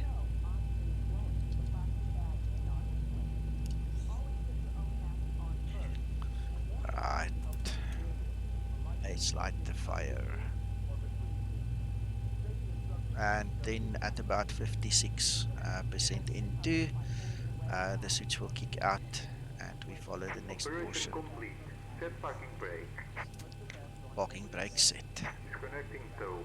Stand by. You're welcome. Alright, there it's kicked out. So what we're going to do is close that valve, open this one. Jorge, you here? He's obviously not hearing. This actually comes from the FCOM. This is one of the things one of the guys fought with me one day. Said, "Nah, I'm putting this in the FMC." In the checklist. It comes from FCOM. Is the supplementary procedure isolated pack? Yeah. Close it. We were talking about very cold temperatures and very hot temperatures, and the argument is you don't want the guys to either freeze or you know, go into shock from the heat in the back. So we flick it over so that the air continues uninhibited at the back, you know. Yeah, we do it in summer as well. Yeah. So anyway, I've just included it there. So right, next step, what we're going to do now is the parking brake is set. Oh, I didn't look for the pin. Sorry, we missed him. Oh, there it is. There he is. Bye bye. Ta-da. Right, and then parking brake is set. Then we're skipping. Oh, there's the whole procedure for using the air starter as well, guys. So all the options are here. You've got to use your own discretion which branch you go into. So just make sure you follow it appropriately. Alright, so after start, and I actually skipped this, we need to get the generators on the bus continuous. Probe heat switches can come on now. Air conditioning packs and the isolation valve goes into position. We kill the APU bleed and we kill the actual APU. Verify that switch is still in auto. I've just rambled through it quite fast, but it's there. Alright, so next step, flaps. It is crispier, definitely. It's definitely been upgraded. And this is the 2K model, by the way. It's not even the 4K model, so I'm happy with this. Alright, what we need to wait for is flaps 5 with a green light, and then if you want to be double share, you can also check at the top, just make sure it's there. Alright, so what I'm going to do is click on the engine button to get the engine information there, go to my systems, and now we'll get full deflection, the full operation of the controls, and also we can check our rudder pedals.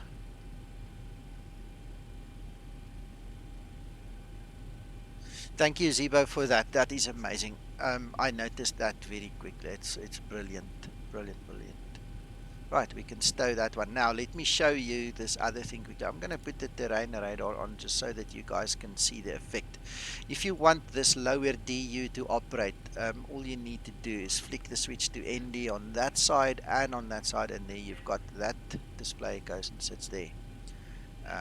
Twixter told me how to do that. Just doesn't matter if interest. So that's just a nice to have little toy to play with.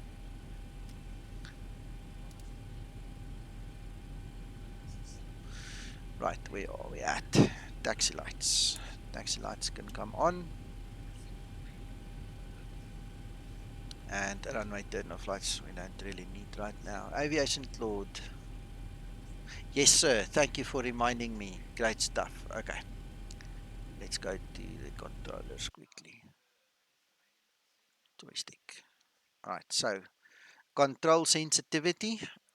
This is how I like to fly it. Some of the things you need to look out for is your controller response. Everything on the left hand side, that is yours to do with what you want. You can put these sliders anywhere you want. Stability augmentation, don't touch. Everything needs to be on 0, because the moment you move these things to the right, you're undoing the Zebo code. You are interfering with it. So please do not do that. So that is up to you to set it. I do not have response curves on my yoke at all. I've got a Cytec yoke. It's lying on the ground. It's just facilitating my throttles. Even there, I did not have any response curve. So it's stock standard as it comes. The only thing I set is just my control sensitivity. Claude, is that okay? Is there anything else you want from here?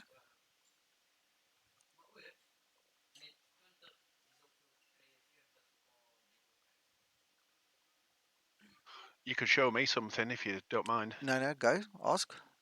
Do you use quadrant levers for your air brakes and flaps? No. Nope. I used to, well, not anymore. Yeah, okay. No problem. Okay, cool. All right, that means we're okay to go. Let's go. Oh. Nico, Yes. I'm afraid I have to leave because my kids are asking me. So Okay. thank you for your job. Thank you for everything. And guys, see you. And if you have questions, anything that I can help, feel free to send me a message on Discord or something, or Nico, you can give them my details if you want. Jan, I think to keep your sanity, let's do it this way. If you want to speak to Jan or Tim or any of the other guys, the only guy that's not available from the team is Zebo, because he doesn't have Facebook presence with us. But please come to the Zebo Pilots group. The link is below the video in the description, because that is where you can talk to the guys. We do not do installation support on that group at all. But if you want to learn to fly and anything related to flying the Zebo, come talk to Jan or Tim or Yeri or whoever else is in the group there with us. You know, you can speak to the guys there. Then you don't get flooded with personal messages and stuff, Jan, and then we can work as a team together. Thank you, Nico. Thank you very much for your job and for the.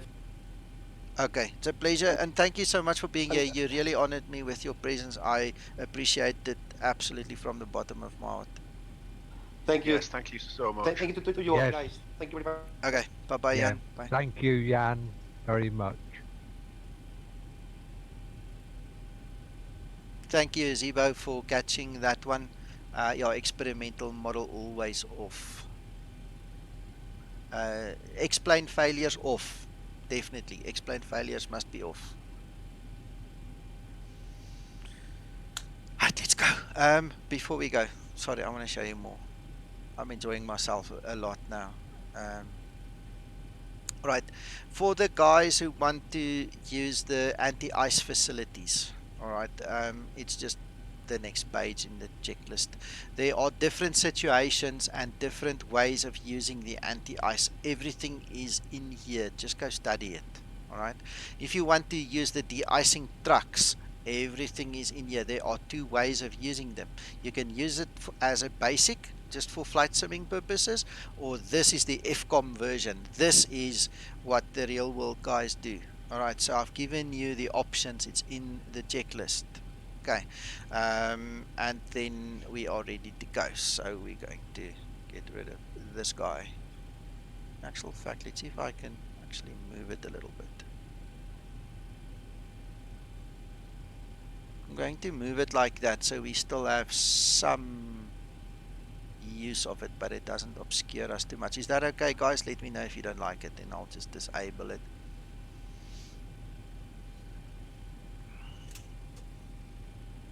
That looks fine. Okay. Well, if it gets irritating, we'll remove it. There's something I missed. I missed something somewhere.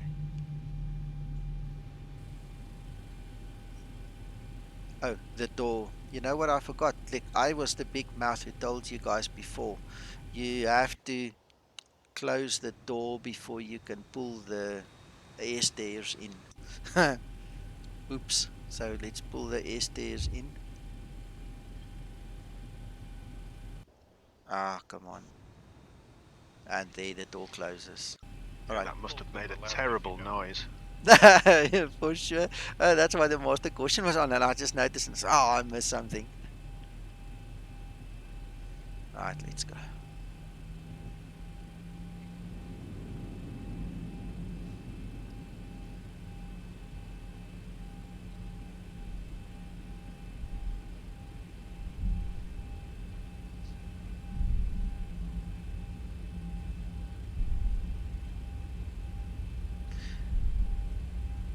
Aviation Claude, do yourself a favor, please. Download my install guide, the Schematics Zebo install guide.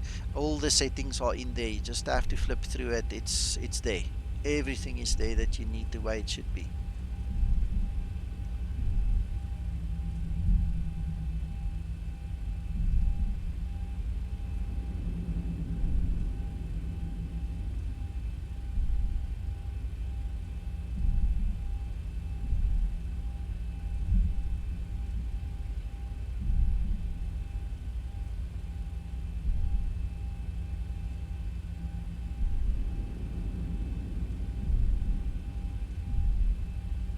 You're welcome.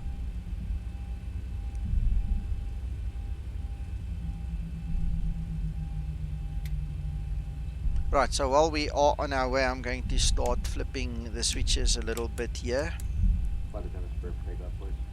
Alright, so that last Jorge announcement that you heard from Jorge there for the flight attendants, that is linked to your wing lights. Have a good flight.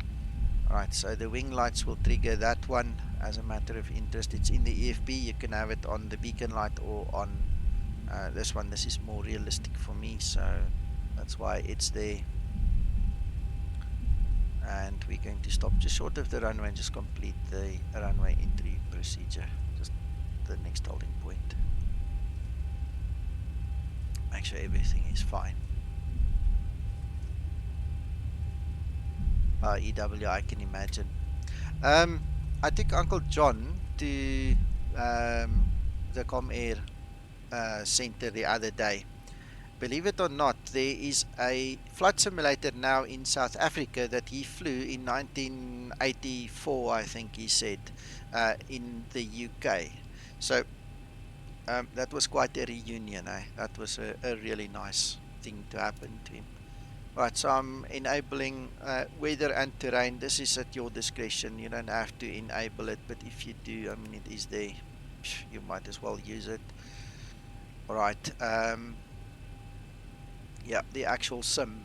All right, so runway ignition is on. I'm going to actually start using the logo now. It's getting dark. I'm going to leave the wing lights on for the darkness. Seatbelt sign is on.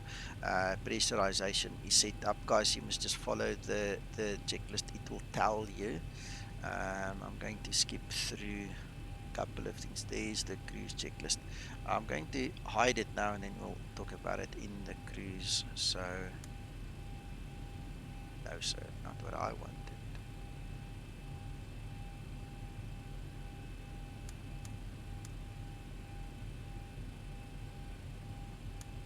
That's better. Alright, so bye bye Porto, we love you, but we're gonna leave you.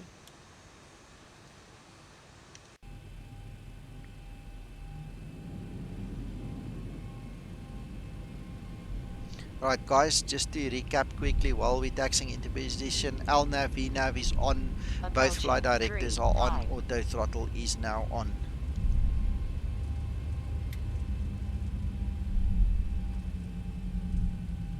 Now I'm reading your message and I'm not checking where I'm taxiing. Don't laugh. Thank you, the pictures would be nice. On runway 3.5. Did your TCAS on as well? Yes, sir. I did it while I was taxiing. The other day when I was flying on Watson, they wanted me to switch it on. You're okay now. Yeah. Yeah, it's so. alright, I can see you. Okay, cool. Right, so the basic procedure is as follows. We're going to push the throttles beyond 40 N1, 40% N1, and then I'm just going to hit toga once it goes there. There we go. Guys, please note, N1 is not toga. Please do not press this button. That's not what it's for. The toga button that's modeled is the MANIK button. It takes you and it puts you in a take-off, go-around mode. Big difference. Please make sure you do it right. And I'll turn down the volume just now. It's killing me here. It's very loud. Oh, that's better for me. I hope it's okay for you guys. Shut if the volume goes haywire. V1, rotate.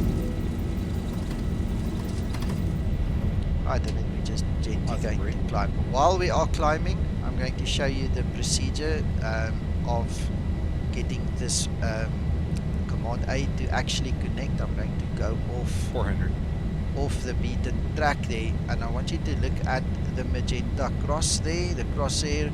If I go off too far and I cannot connect autopilot, it's going to flash for me. 1000. Right? So I need to fly into the direction of the bar that is flashing until it stops flashing, and then I can enable the flight director. There's a whole tutorial on that on my Facebook page. Please make sure to go and watch it if you need to know more about that section. I just thought I'd throw that in there while we're introducing the mod the way it is. Alright, so I'm going to lift my gear. I'm a bit late on that one because I was showing you that detail.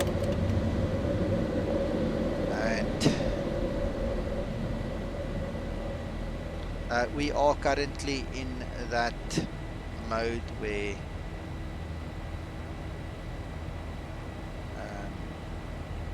what do we call it, cutback. So no, we're not in cutback. What happened? Yes, you are. It's No, it's not. speeding up to 50, and now it's No, going no, no, into no, no, no, no, climbs. no. No, McDrawing, Oh, something's wrong. Something's wrong here. it's not following VNAV at all. Yeah, it's not following VNAV at all. I had to cycle it all now. I just did all the procedures as usual and it didn't do it. It's completely oversped now. I don't know, Zebo, if you watched it, you'll see, I don't know if that's an issue you need to address, but it didn't follow VNAV at all, at this takeoff. See, that's what happens when you fly a beta model, McDrawing, unfortunately. Things can go wrong. I really wanted to show that it doesn't look like it's following LNAV either.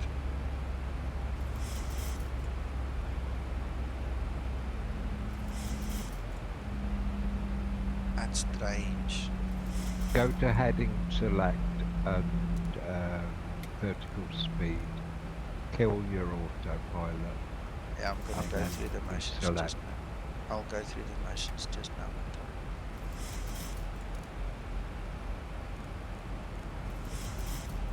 You know what we did wrong here? I'll tell you what I did wrong. As one of the problems is I never dialed into 9. It should work now. Right. Gentlemen, I apologize. It is my mistake. I never dialed in the appropriate altitude but trying. So it had nothing to do. It. Yeah. It's my mistake. Sorry, Zebo. Sorry, guys. I apologize. Happens to the best of us. I hate being human. You've got a lot of distractions online today. Yeah, that too. That too. Mohammed, I'm using X-Vision with the Vivid preset. Yeah, I've got a lot of distractions. Thanks for coming to my rescue, guys. I made a mistake. I did. Sorry. I fixed. I know. Got distracted, Uncle John. That's all. I do apologize.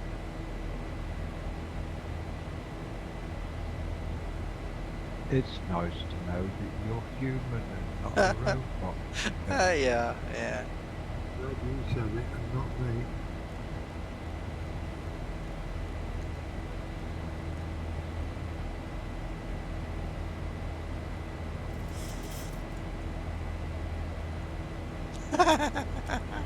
Still, don't rub it in. Don't rub it in. It's terrible. I hate making mistakes. Not on camera. I don't mind if the camera's off. Oh, that was a silly mistake. Damn it. Paul, remember we went back, we did the ISA and we did the heading. I don't know why. I just freaking never did the altitude. You had a lot in your mind, trying to teach everybody things and speaking to you. It's understandable. Oh man.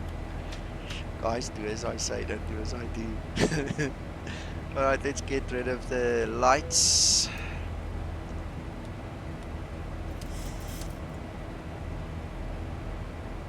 And we'll release our passengers. Yeah. Well, I'm pretty sure somebody's going to learn from it. I cannot be the first or the last doing that silly mistake.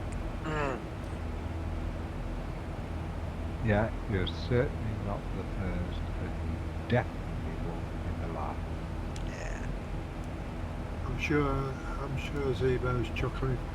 I'm sure he's laughing. Nico, what did you do? Anyway, it happens. Any assistance you may require throughout the flight. Our in-flight entertainment has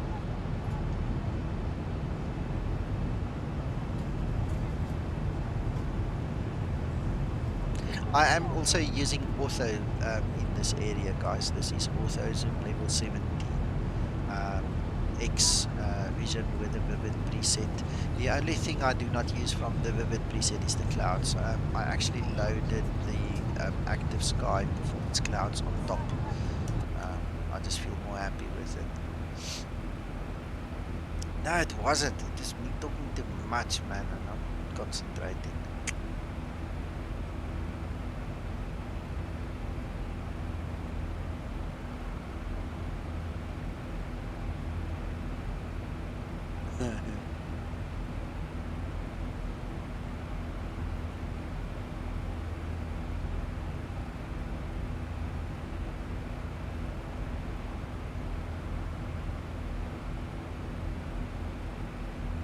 awesome, Krister.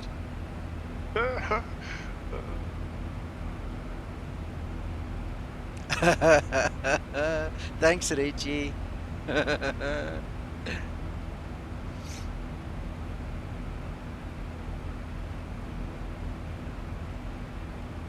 If Zebo's got John's checklist for this flight, I just want to see the comments he's written at the end of the flight. Oh, John's clipboard. Oh dear.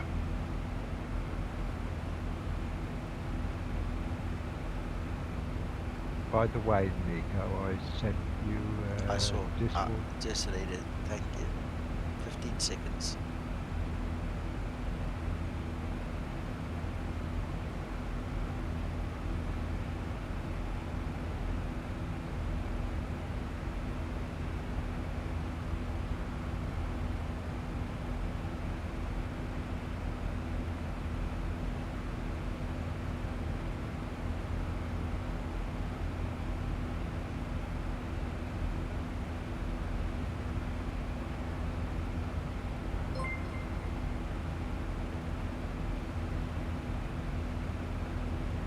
Thank you, Steel. Much appreciated. That's kind gesture. Thank you so much.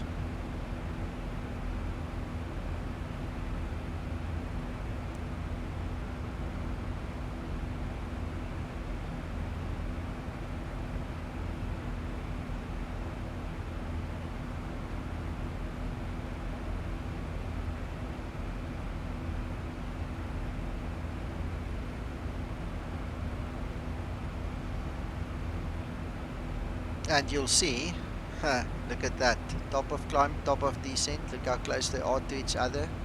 Well, I said I don't even want to go to 33. It's like crazy. I mean, we're going to get there and we're going to immediately have to dial back and start fiddling.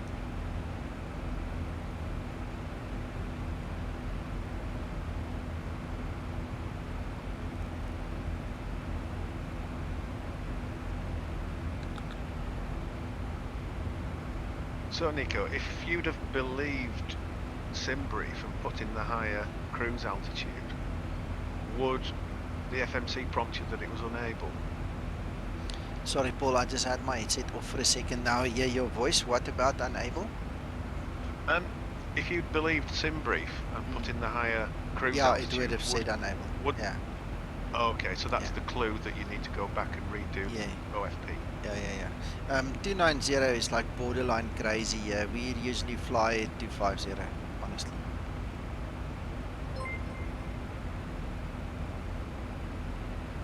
Track guy, welcome. Thank you for subscribing. Dimitri, do you know?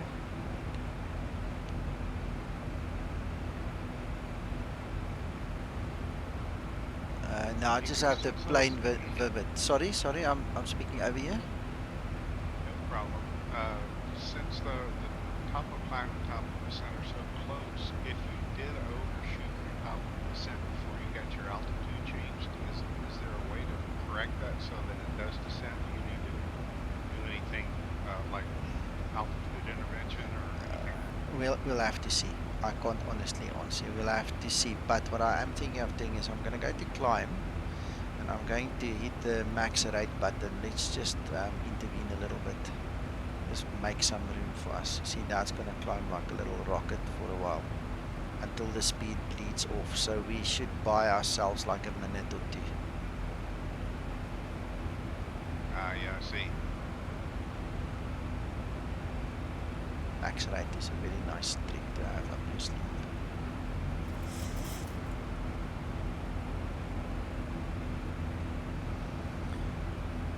Right, while it is climbing, I'm quickly going to go back to STKP and I'm going to just maximize it and go to the charts because we need to see this one. We need to descend to 4,000 and then we'll pick up on the rest shortly. So once we hit that top of climb, we're going to have to just dial in 4,000, buy ourselves a little bit more time because as the aircraft descends, we can then do the rest of the preparation.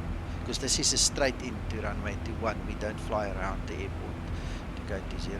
It's straight in now from there. There's one other trick I just want to mention to you guys. Even though the code says it will disregard the levers here on the throttle, and you can see if you follow that the blue markers over there, I am busy moving my throttle, and because of that setting it's not interfering.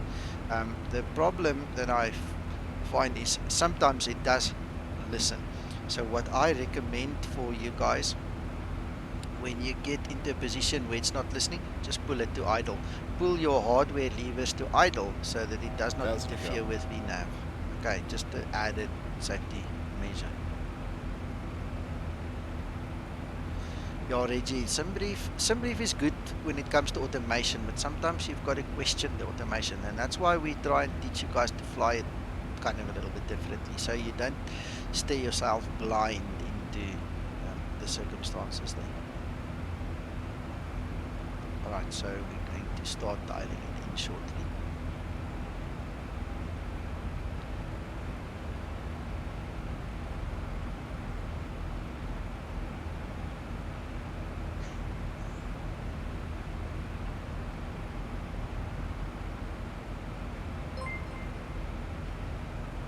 Thank you so much, Claude. Much appreciated, much appreciated. Alright, let's dial in 4000 and then we know we're okay. Right, so I've pulled back on my throttles. We've dialed in the lower value, and this aircraft should descend on its own now. Alright, in the interim, what I'm going to do is go back to my Sim Toolkit Pro. Let's just minimize it slightly. Rather zoom in. So what we're going to look for now is this. We're going to do a Cat 1 ILS. So our decision height will be 547 feet. Which means we need to turn it so you guys can see it. So I'm going to dial there 547.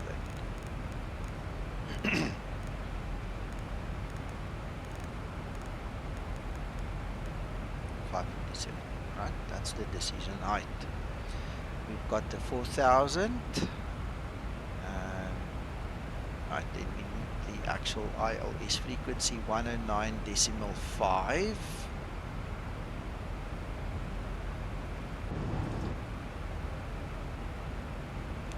10950. I'm going to do that just now, Gwilym. I'm just pressed for time for this, so I'll work it in just now. 10950. Right.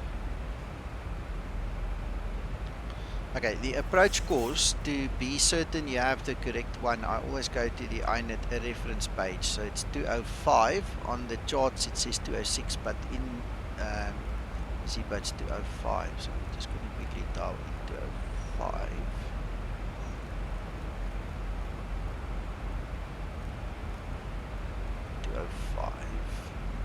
Right. Reasonably straight there. Alright, then I'm going to do a couple of things. At Zamax, we're going to check. We have 3.7 tons of fuel, and we're going to land with 3.4. So there's about 300 kilograms we need to shave off. So what we do is we come here, we're going to deduct it. So it's 64.9. So we enter 64.9 into the gross weight over there. That gives us the estimated landing VREF speeds. So we're going to take flap 30 at 148. Right. Then what we're going to do is go to destination, go to forecast. Alright, so there's a couple of things we need to check here. First of all, transition altitude is 4000. Go back there, flight level 040, so transition is correct. Then, again, where I love this Sim Toolkit Pro is we quickly go to our current flight information. ISA deviation at the airfield is -3 degrees. And look at this. Now this is where the web FMC really comes and it means a lot to me. So what we're going to do, so we're taking -3, and we can also then check LPPT, the METAR. So we have a QNH of 1008. So it's /1008. If you're going to enter inches, it needs to be entered in the following format: 30 dot whatever. Okay, you have to put the full stop in there, otherwise it won't take it. Right, so that's that. Then what I'm going to do, just to make things easy, is I'm going to scroll down. I'm going to actually have to maximize this now. We're going to scroll down to the wind information. That's the wind information. All right. So while we are descending, there are only 3 possibilities that we can use. So it will be at 200, 150, and 100. This is the way SimBrief does it. Okay, if you use Active Sky, it's going to use different altitudes. All right. But then we just go 276 at 9 and 238 at 8. Just make sure you put it at the appropriate elevation or the appropriate flight level. So it's 229 at 10 for the last one, 229 at 10. Put it in there, execute it, go back to the progress page, and we are done. Right, so we've done everything the FMC wants us to do. The only thing we still need to do is put in the QNH there. What did we say? What did we have there? I can't remember. Getting old.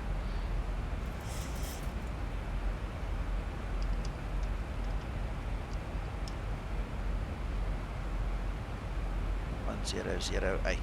So we're going to put in 1008. So that goes in standby mode, and this means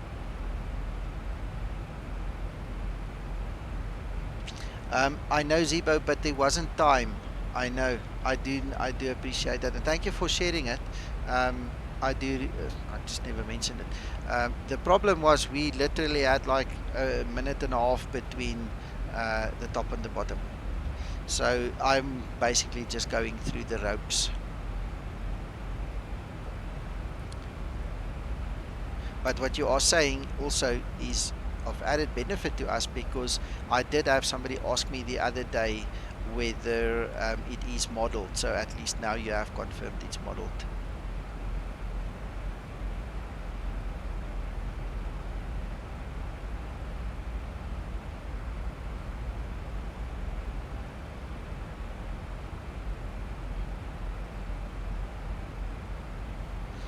EW, I actually get that from Sim Toolkit Pro. I'll show you again.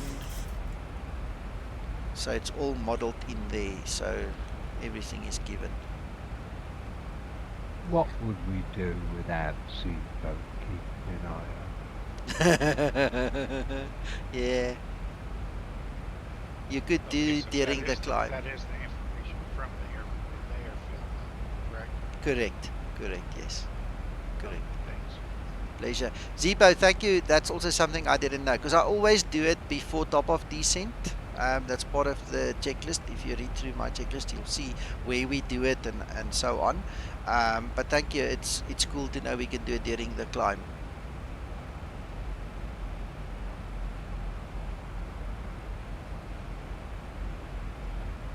Yeah, that was like 30 seconds. It was like too much, too fast. This is a nice short flight, but it was a bit too short for what we wanted to do. It's a pleasure, Quillen. Thanks for coming, and I mean I did tell you last night to come, and I'm really glad you are here. I'm sorry to hear that, Zebo, but it's awesome to have you here. I can tell you that I'm thrilled to have you here, and the guys as well. I think this is awesome. If I could press to talk and clap, I think we all ought to clap. Yes. Zebo being here. Absolutely, absolutely. Definitely. Definitely an essential worker in this trying time we're all facing. Yeah.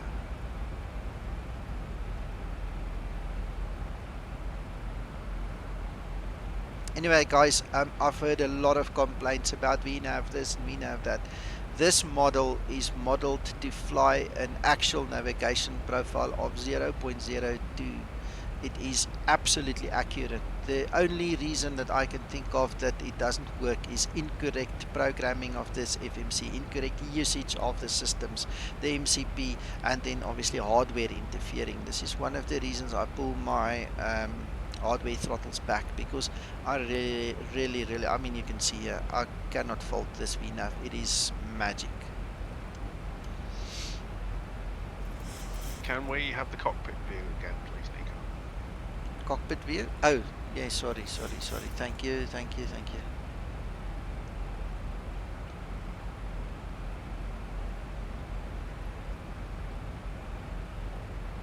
Yeah, I'll throw some money to Zebo as well, guys. He really deserves it.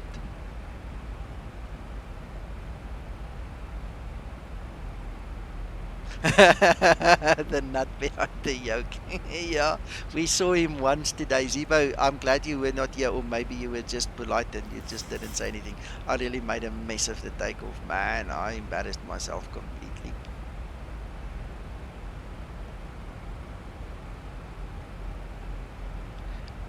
Dimitri, you can.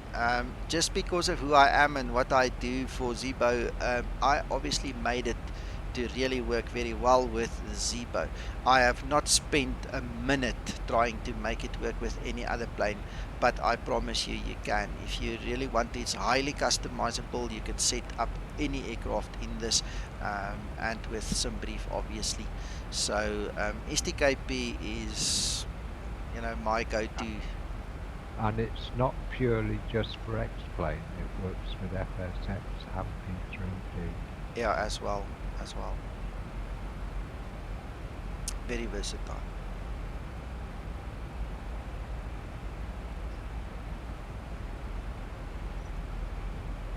Alma trying. Now I just need to land this plane.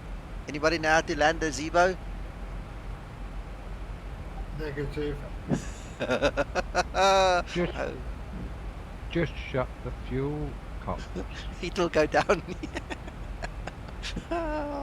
Still learning. Put your foot on the brake, I think. Full speed brake, cut the fuel, just hold on. Hell. Can you drop me off at the Elephant and Castle, please? Yes, sir. Definitely, sir. The bar will do me.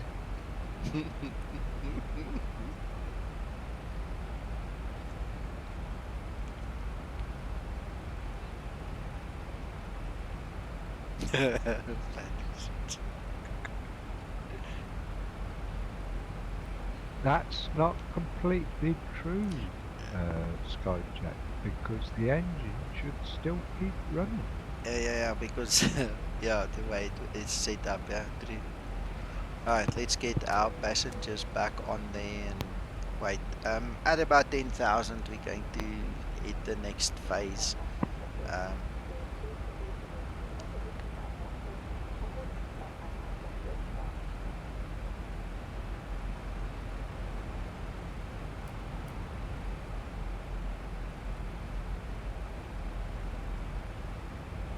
We've still got Sim Toolkit Pro in the forefront of our stream. Now just press F5.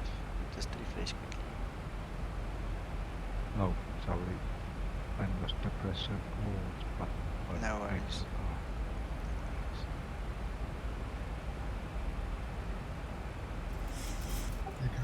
Yes, sir. Be kind to post a link to donate to Zebo. I'm sure there's some guys who would love to do it. Will do.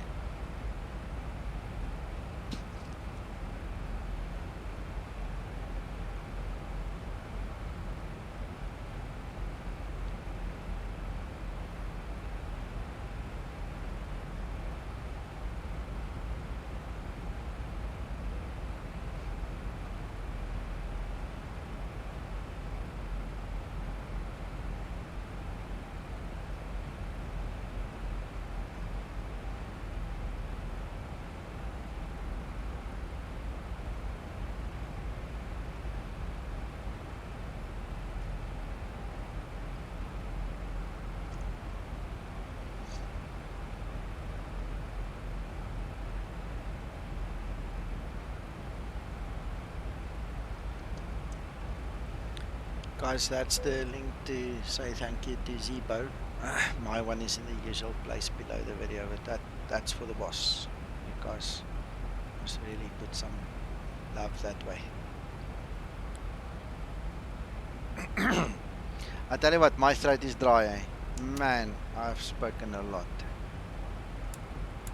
Thanks, Nico. That's okay.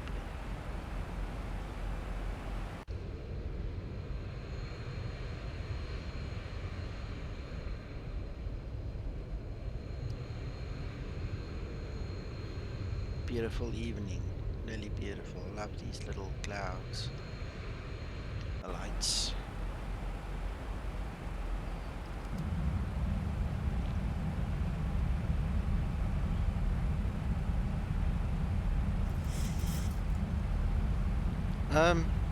Willem, I can, I suppose. There are a couple of ways of doing it. Let me quickly use the rings, the fix, to show you guys. So we're gonna go to the fix. In actual fact, first to the legs. CI 21. CI 21. I hope I'm not too late for this. Now I've got to remember, I think it's 7. Yeah, 7, 5, and 3. Guys, this is just my technique. You guys are welcome to change and use your own technique. But I've basically drawn the circles around the final approach fix. So the first one will be flaps 1, the second one is flaps, gear down flaps 15, and the last one is basically for your landing configuration. So as we get closer, I want you to pay notice to the ticker tape here on the side. Currently it says up, that is your flap indication. And we pull it, every time we pull it, the magenta bug goes down, and now you see there's a 1. So you must just watch the schedule. I've pulled it to 5, so it's already showing me 5 over there on flaps 5. So you guys must just pay attention not to overshoot the ticker tape there. Those are your guides. So between 1 and up is 1, between 5 and 1 is obviously 5, and then below 5 you'll get a 10 or a 15, and then it goes like that. So that's what you need to look out for. No, they've been here forever. They've been here for a long, long time. So I'm just going to zoom out, and then you'll see those rings come in. I've obviously overstepped myself a little bit, but basically you're supposed to start when you're there. That's gear down flaps 15, and that's finals. And Nico, what are the distances again without going back? Just 7, 5, and 3. Thank you. Yeah, and that's from the final approach fix. The big trick is you need to be fully configured for landing before you descend below 1,000 feet AGL. That's the big trick. You can work it out any which way you want. Just don't descend below 1,000 feet AGL, because the FMC and the whole system, everything needs time to get into gear and into place. Your trim needs to get into place, for instance, for landing. Some of the guys complained recently that the trim was out. It's because they wait too long to configure it. Some of the big airports nowadays tell you to go 160 up to 4 nautical miles, then you need to go lower. So there's different procedures for different reasons, but this is a nicer rule of thumb. There's a guide on the plate, isn't there, Nico? Yeah, there is. Your flaps deployment speeds, you've got it over here. So these are the limits. This isn't when you should put it out. This is the limits. Don't go over it, okay? Also, it shows you there for the gear. But your guide is there on the side, really. That's the big thing. We're at flaps 5, so we are exactly in the right position.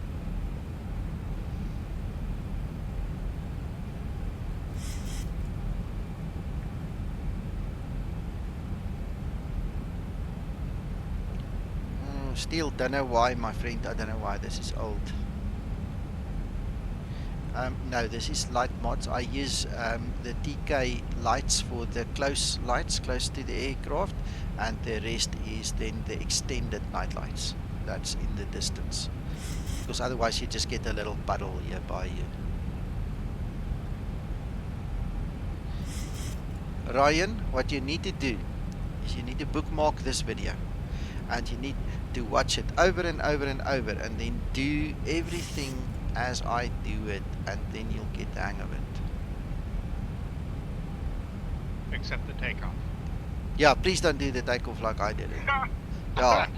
Ah. I love it. Yeah.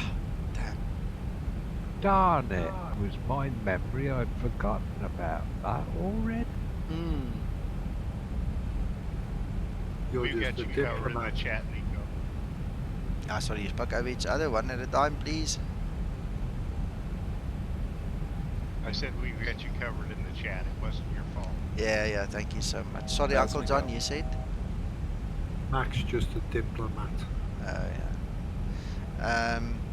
Dimitri, as far as I know, it's just the ordinary TK lights. I cannot recall seeing IFR lights. That's new to me, foreign to me.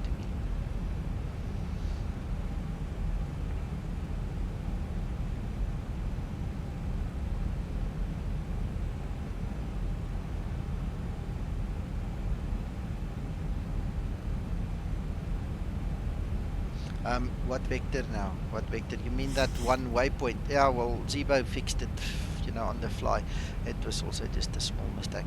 2 little mistakes in a 5-hour video. Happens. That's not a bad average. Nah. Are we there to drink? You can have your last drink. We're gonna land soon, Uncle John. Right, we're at 4,000. I'm going to activate the approach now. Otherwise, you have to activate it before that diamond goes below that line. Otherwise, it's not going to work. So the Zebo will now basically follow the ILS down. See, we're on the localizer and on the glide slope. So from here on, it's just going down. Now it's time to check that everything is in place. And I'm talking so much. Look, I didn't even pull my flaps now. Let's go, gear down, flaps 15. Woo! Ay, ay, ay, ay, ay. We're laughing about one mistake and then we make another mistake. I think it's all the excitement of the company we've had today. That too. Alright, guys, another thing, please keep an eye out for the IOS speed, your speed indication. There is a point where you need to take over and go down to VREF +5 on your own. If it's an ILS. RNAV does it automatically. ILS, there comes a point where you need to take over, okay? So please make sure you set it up correctly. Right, so I'm going landing flaps now. A little bit late, but we did it. Oh, Steel, no. You've got to lead between the lines.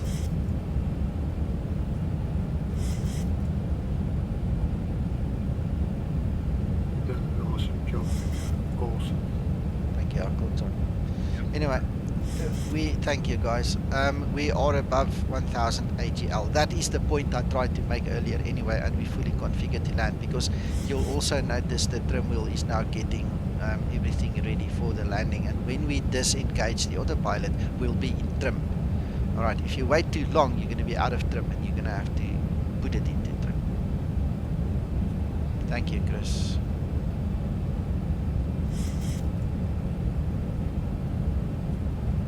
Another way to auto brakes are set, sorry. Yeah, auto brakes are set, the speed brakes are set, gear down, 3 green lights. We can go for continuous ignition just to make sure passengers are done. Right, checks are done, and we've got to go around at 4,000, so we're happy. Another way of determining how stable your approach is just descent rate. McTrine, what about the descent rate, sorry? About it being stable, about the descent rate being, it's not playing around with the trim, it's set. It's set, exactly. Level. It should probably send between 700 and 800 feet a minute. That's the Yeah, normal roughly, 3D yeah. But Uncle John, you also said something? What I said was, what's said in the room stays in the room. Oh, yeah.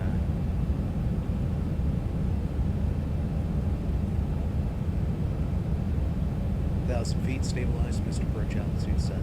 Oh, I didn't know, Dimitri. Oh, I swear I don't know.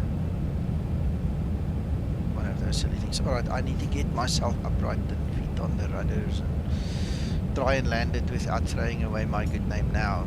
I mean, we did good till now. Okay, at this point in time, guys, watch the blue diamonds there on the throttles. I'm going to lift my hardware throttles. I'm going to match the Zibo throttles, okay? Because if you don't do that, reverse thrusters will not work when you land. Minimums. I've left my sheet in the car, so don't worry. Okay, Uncle John. Alright, I'm going to get rid of the auto throttle now. 400. And I'm going to get rid of the autopilot. I'm flying by hand now, so Don't think. we're not sinking, don't worry. Think. 200. Don't think. Don't think. Don't think. And this is not a flat runway, by the way, guys. There's a bit of a hill here, so Don't think. 50. Don't think. 40. 30. Don't think. 20. Don't think. 10. there we go. On the ground, reverses active, and we push forward reverse thrust. And this rudder is off. Thank you. 80 knots. 80 knots, we take away reverse thrusters, go to manual braking. The moment we put thrust on again, the spoilers will go down on the wings, as you saw there. And now we can just vacate. And once I've vacated the runway, I will look at the text again. I see there's a couple of things coming along. Alright, so we can start the cleanup, and we'll do the rest just after the line.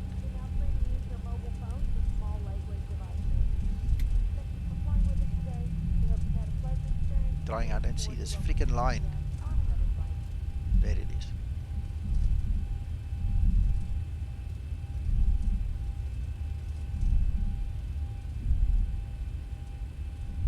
Alright, let's park over here. Let's quickly see. After landing. Alright. Claude, a noisy throttle relates to the variable resistor, the pod that's in your hardware throttle. And what happens is it does this. Okay, it literally sends noise down the line. Alright, so what happens is when you use the throttle noise lock, it cancels it out. It's like putting a capacitor on the line. It takes out the ripples, and depending on the amount of noise, you lift the number 1, 2, 3, 4, 5, 6. Okay, so the difference is just that it's going to flatten the feed out a little bit more the higher you make the number. Thank you, Krister. Alright, so Follow the install guide. yeah, It's all in there. that is off. Alright, let's quickly do the lights.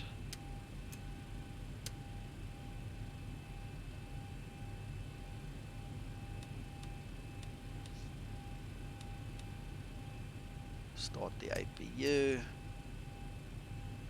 Alright, master caution can come off. It comes on because of our pitot tube, so we don't care for that. FMC is done. We are finished with that. We can go trim to 5, just as a general rule, especially in cold weather. Make sure you trim to 5. It's neutral. It prevents icing and things like that, and the water going into the tail there. Thank you, EW. You're welcome. You're welcome.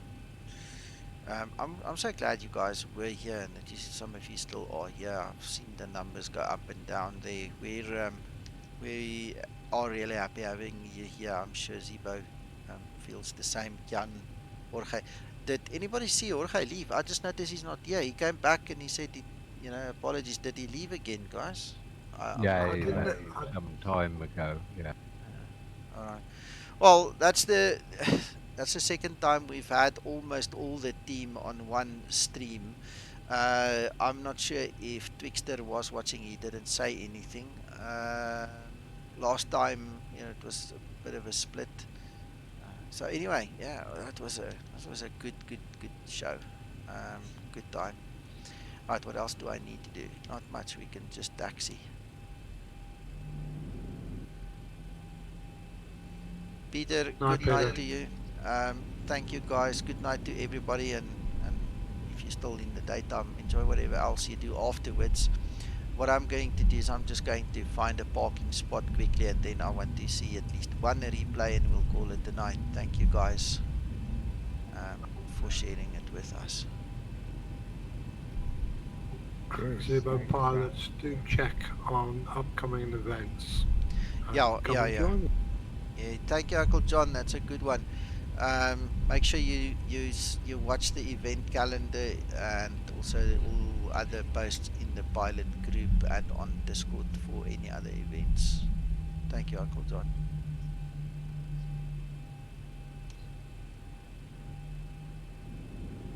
Thanks, Dimitri.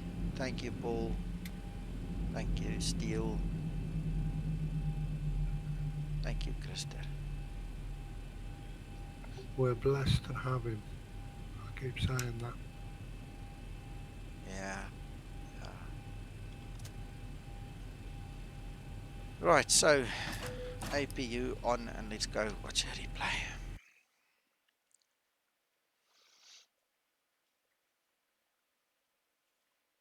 I bet you sleep tonight, Nico. Absolutely, Uncle John.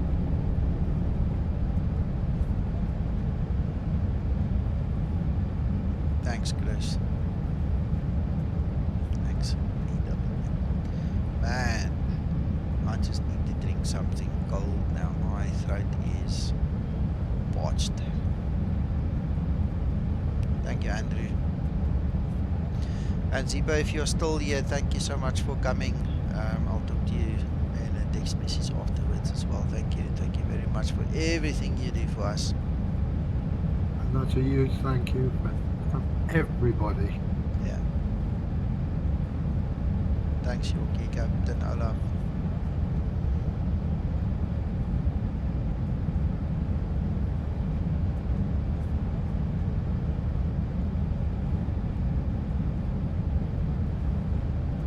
Jorge, I'm impressed, man. Thank you. Drakai, thank you.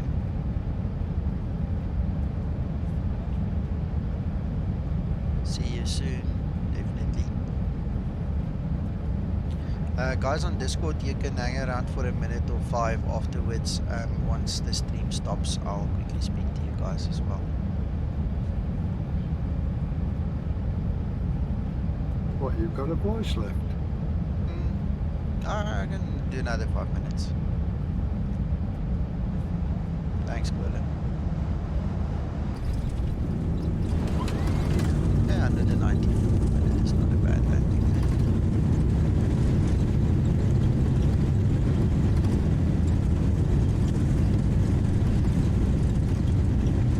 That was a good landing. Yeah, no problem. Positive thumbs down.